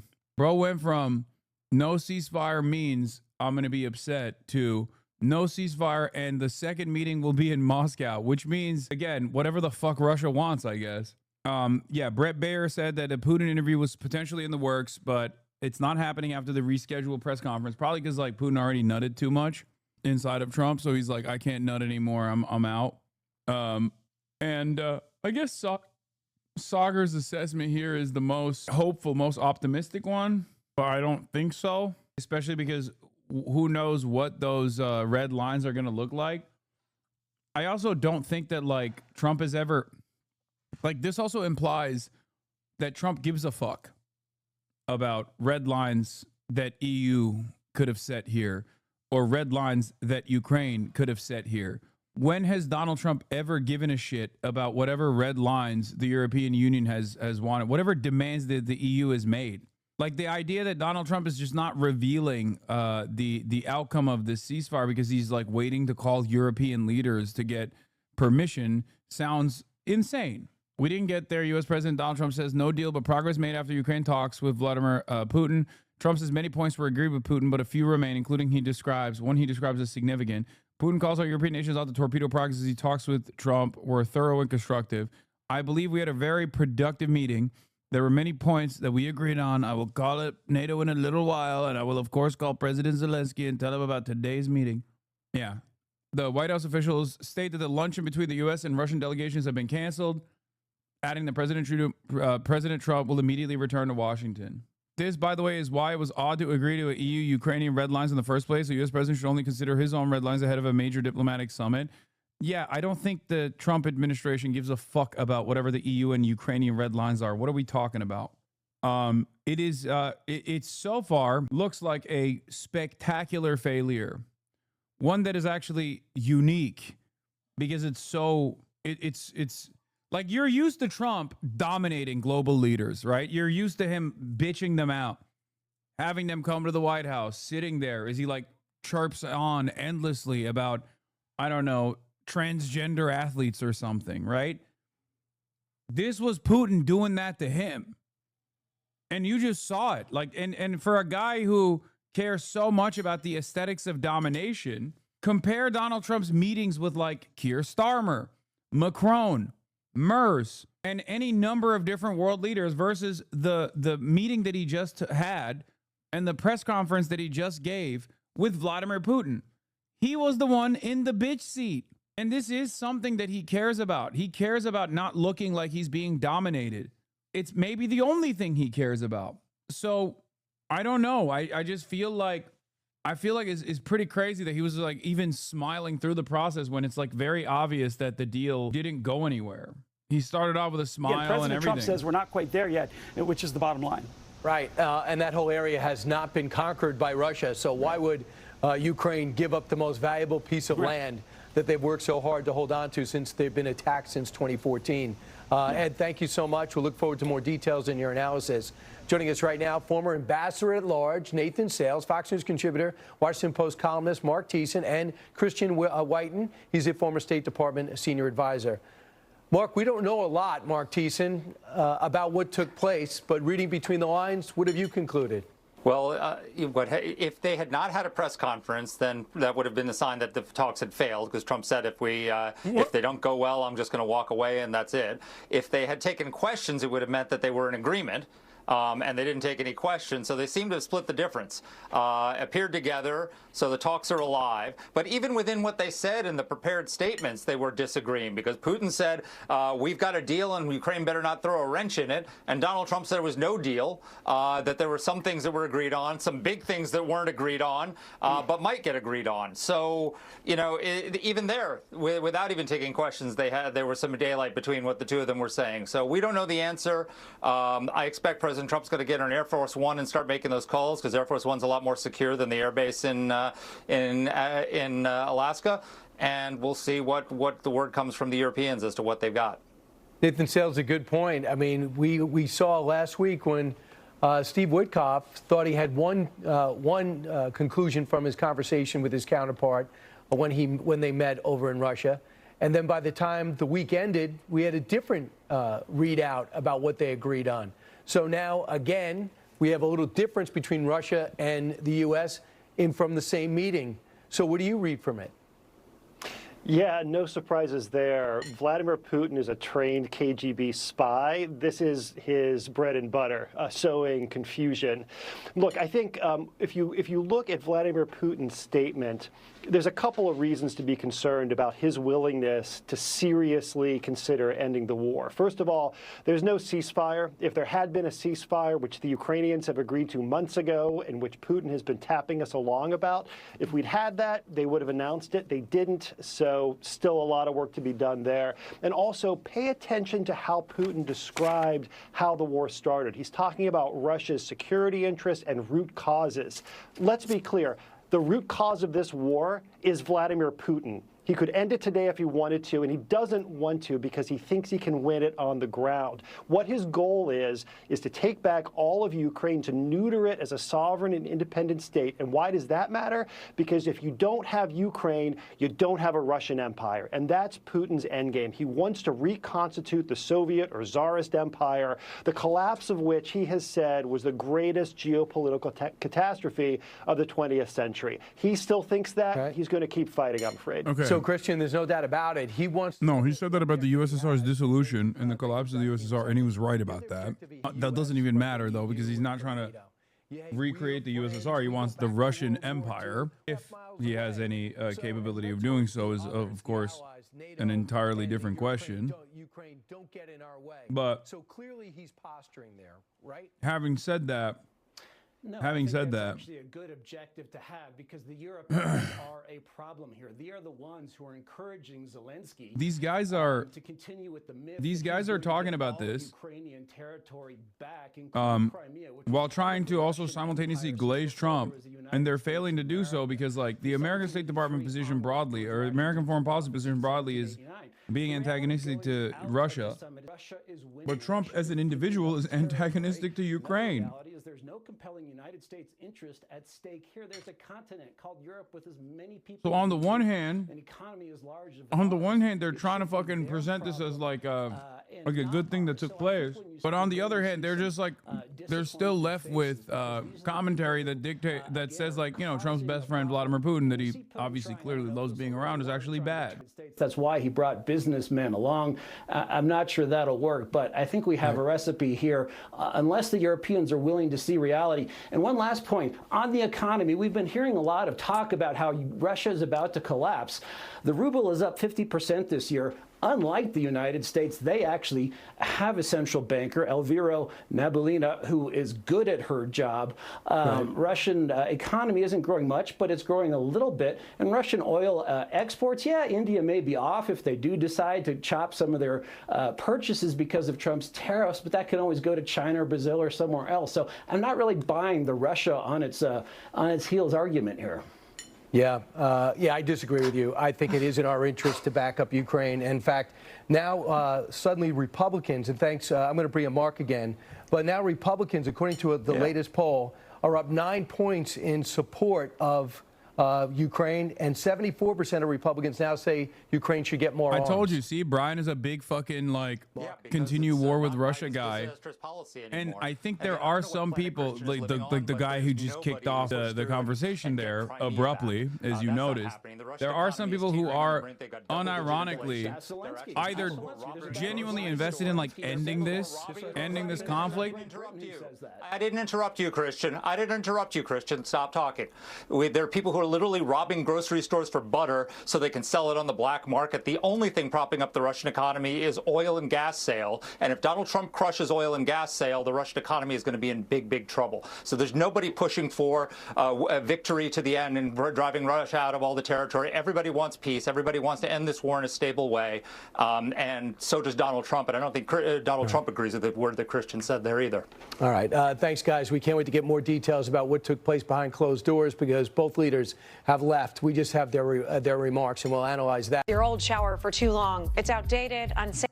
That's really interesting. There's actually people on the fucking Republican side that are, like, I guess pro-Russia.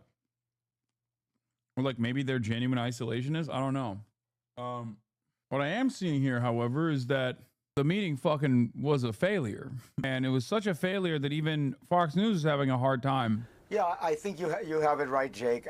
Look, the describing it in atmospherics positive of the terms. entire summit was somewhat cringeworthy. The fact that Putin was being welcomed on American soil, the fact that Trump gave him literally a red carpet treatment, the kind he has rarely given to any, Democratic ally of the United States. You can tell that Trump thinks Putin is an equal, is this big shot on the world stage, and he's been treated by the rest of the West as a kind of pariah. I mean, he can't go to Europe because he'd be arrested. And so there was a lot of the atmospherics that were cringeworthy. But I will say, on the most important thing, at least for me, it was positive that there was no deal. I think everyone was worried that there was going to be a deal in which Trump was going to make major concessions. I don't think anyone thought Putin was going to make any concessions. The fear was that Donald Trump was going to cave in various ways, sell out Ukraine, sell out the Europeans, and he didn't do that. And so I think, I'm at least relieved. Now, when you watch it, what you saw was Putin had clearly decided his strategy was he was going to make no substantive concessions of any kind. That's the reason why he's saying there's no deal. Really amp up the flattery because of I Trump. suspect that it's So like he everything says that if Russia Trump wants. had been president, there would have been no war, which is easy for him to say now. Trump should get the Nobel Prize. He's amazing. All that, is cheap. Isn't it success in and of itself with the Trump admin if everyone around him is confusion for a couple news cycles? No. At the end of the day, he made no concessions. So Trump No. comes back empty-handed, but in a way, I don't- better to come back empty-handed. I don't think it's the. I don't think is. I said that this was probably not going to come to like a meaningful conclusion. But the very fact that they didn't even have an outline that they could present together means that it was worse than expected. Like Fareed Zakaria is saying that it's good because a ceasefire is not imminent. I think that's bad. That means that he has no, like, he recognizes that he has no leverage, or at least Putin is capable of showcasing to Trump that he has no leverage. This is a major W for Vladimir Putin. He got to do like a flex tour, basically. We'll see what happens in terms of the conflict, in terms of like the bombings and whatnot tonight. But it feels like there is no meaningful conclusion coming anytime soon. If you believe that, you know, it is important. And also on top of that, it was a relitigation of the leverage that Trump, the leverage that Putin has over both Trump and obviously EU and Ukraine and everybody else. And Trump didn't concede. It's possible there is some framework that was discussed that he now needs to take to the Ukrainians and the Europeans. But Donald Trump tends to be fairly indiscreet. So if there is such a framework, if anything substantive was agreed on, we will know in the next hour. It is inconceivable to me that Trump will be able to keep that quiet. He will feel the urge to boast. So the fact that, at least so far, we haven't heard much leads me to your conclusion that, you know, really at the end of the day, there's nothing to show for. Right. I mean, he did say, just to quote him, many points were agreed to. There are just a very few that are left. Some are not that significant. One is probably the most significant. Well, we have a very good chance of getting there. We didn't get there, but we have a very good chance of getting there. I assume we all here on the panel think that one that's the most significant would be the ceasefire. But President Trump also said that he's now going to call NATO leaders and he can't stop himself. He loves Putin. What do you see happening next? President Trump did talk about they would talk soon and probably would see each other again soon. There was some idea floating that the next summit might even be in Moscow, although he acknowledged he'd get a little heat on that one, although he didn't say no. What do you think happens People don't next? mention this, but without terrorism, Trump wouldn't be capable of secondary sanctions against India? You're wrong. What are you talking about? He can just do sanctions to India directly. He doesn't need to do tariffs. As a matter of fact, I don't even think he's floating real tariffs against India for that. I think he's talking about sanctions against India. Sanctions are not even controlled by the president. It's controlled by the Treasury, and it's so easy to put together that it's become a major problem for the American government. He just says like secondary tariffs. What do you mean what? You can literally fucking go and apply for sanctions if you have enough juice and enough motion for like a competitive foreign company. We apply sanctions so fucking loosely. It's not implemented by like a congressional approval or anything. That's the reason why they use it so much. They use it so frequently. In the past, and it's unlikely to work now. What we need is pressure on Putin, military pressure through military aid to Ukraine. That's what will get his attention. Fareed Zakaria, thank you so much. Anderson, back to you in D.C. Jake, thanks a lot. Here with me now is Leon Panetta. He served as former defense secretary and former CIA director under President Obama, and he was President Clinton's chief of staff. Secretary Panetta, I mean, you have seen a lot of these kind of global world leader meetings, these kind of summits. Did anything come out of this? Have you seen one quite like this? Look, Anderson, I think the fundamental test for this summit was pretty clear. That the president had to get a ceasefire. That's at the top of the list. And he himself said he needed to get a ceasefire. And that they ultimately, if they got a ceasefire, they would then establish a negotiation between Ukraine and Russia to work out the issues on territory and on security. That would have been a successful summit. That did not happen. There was no deal. There was no there. There was no ceasefire. So it's pretty hard for me to understand just exactly what was the purpose of this summit, because whatever I thought was the fundamental test of success was not achieved. In fact, I want to play something the president said Wednesday when asked by a reporter about what would happen if this was not a successful summit. Let's just play that. So Russia face any consequences if Vladimir Putin does not agree to stop the war after your meeting on Friday? Yes, they will. Yeah. What will the consequences There will be be? consequences. Sanctions, tariffs? There will be, I don't have to say, there will be very severe consequences. Secretary Pineda, we certainly did not hear on that stage when the president was face-to-face with Vladimir Putin anything about any kind of consequences or any kind of To be honest, I don't even know what he could do.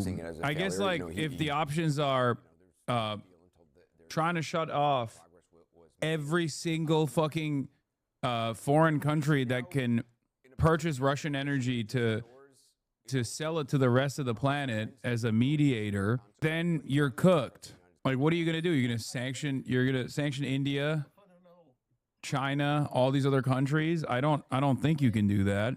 So I guess at the end of the day, it is because Vladimir Putin holds all the fucking cards, and he's basically using the territorial, the territory acquisition, the military invasion, and the additional territories taken over Ukraine, and signaling they could take more territory from Ukraine as a way to consistently slap Trump up a little bit, and not just Trump, but just America in general. That's not the way to deal with Putin. You don't schmooze Putin. You've got to be tough with Putin. Putin is a You seen any Russian takes yet? No, they're too busy fucking popping champagne. Putin is not to be trusted. And you've got to be tough with him. You've got to come down. You've got to implement sanctions. You've got to provide weapons to the Ukrainians. That is being tough with Putin. That's what Putin understands. It's the power of force. And Trump somehow thinks that he doesn't have to resort to that kind of tough action and that he can do it through the power of his personality. And frankly, that's not working. Yeah, Secretary Panetta, I appreciate you. You cannot sanction us. We make everything. We shut off rare earths to the West, and you're done. No U.S. autos, no F-35s, no Ukrainian drones. You have no cars. We make them. Yeah, no, I agree. That's what I'm saying. I'm saying that what is Trump supposed to do? He really can't fucking do anything. He's just to sit there and eat it, because there is not really. Trump is the worst possible person to have this situation come to a close. He literally is the worst guy to do this, because he can't even be like, he can't even communicate effectively without coming across like he's glazing Vladimir Putin the entire time. But ultimately, it just seems like America's a little more cooked today than they were yesterday. Thought that would be a great idea. Thanks so much, Chairman Master. Appreciate it. And great to get your analysis. I can't wait to get more details. By the way, Vladimir Putin said flat out, I expect today's agreement will be the starting point, not only for the solution to the Ukrainian issue, but will also bring us back to business and pragmatic relations between Russia and the U.S. And he went on to say they were at a low point since the Cold War. Byron York, Fox News contributor, joins us now. Byron, Vladimir Putin clearly wants to establish relations with the U.S., citing historic moment after historic moment. Was he effective? Well, we don't know yet, but it doesn't look like it. On Air Force One, on the way to the summit, President Trump said to Bret Baier, I won't be happy if I walk away without some form of a ceasefire. Now, if the two of them came together on some form of a ceasefire, they certainly didn't tell the world about it. Now, maybe it's possible there's some sort of incipient deal that they have to run past Ukraine and the Europeans or something like that. But it's also possible that this summit was just a bust. President Trump talked about that Fox possibility News, several times in the days leading up to this, saying, well, it might not work. We don't know. And if it doesn't work, I'll just walk away or we'll try something else. We'll know more very, very soon. But right now, there's really no sign that they've accomplished what the president wanted to accomplish by going there. Right, and now he's going to talk to our allies and see what their conclusion is after they're related. I also like the move the president had by going 3-on-3, because I think he likes to sit back and evaluate interaction. A lot of times he has his aides disagree in front of him, and if you have Marco Rubio and if you have Steve Witkoff, and then you got Lavrov across the way, and then Vladimir Putin and the former Russian ambassador to the United States, you get to see that interaction, and that helps your evaluation. Do you like that 3-on-3 instead of the 1-on-1? Oh, yeah, I think it was a smart idea. Trump has gotten actually criticized in his first administration for one-on-one meetings that, other than translators, there was nobody there. So it is a good idea to have your top people, in this case, Rubio there. It was also a good idea to take the Secretary of the Treasury because obviously, if Putin remained intransigent, as he has been for so long, the next steps the United States would take would be economic. So Trump took his Secretary of the Treasury with him. I think that was an important signal as well. But here again, right now, we just don't know what happened. Yeah, real quick, 30-second answer. Remember, he had another round. I'm gonna keep it a $1.50. I do think that we are officially in a multipolar world right now. That's what it feels like to me. I don't know. Maybe I'm reading too much into it. But it kind of feels like we are no longer, we are now officially in a multipolar world. You're saying cope? Okay. Is that a bad thing? Not necessarily. But in this situation, for this situation in particular, if it's a multipolar world and America doesn't recognize it, that means America is going to, oh, you're saying not you, Fox. That means that America is going to increasingly engage in belligerent ways with foreign adversaries that will probably draw out even more violent responses. It's a pretty bad thing? No, it's not. I don't think it's a bad thing unless America recognizes it. America is not recognizing it. That's the bad part about it. Because, like, as I said already, if America's solution here is to bring China to the table and say, like, China is a superpower, it's a global power, it's the senior partner in this coalition behind Russia, we have to all get together and draw out a reasonable conclusion in this, then that is the only effective way to stop further bloodshed from taking place. If America behaves as though it's still the hegemonic superpower, the only singular power that matters around the world, and continues like increasing the sanctions and tries to attack all of the other allies that are also non-aligned with America entirely, so they are also playing both sides, like they're playing Russia as well. They're working with Russia as well, like India being a great example.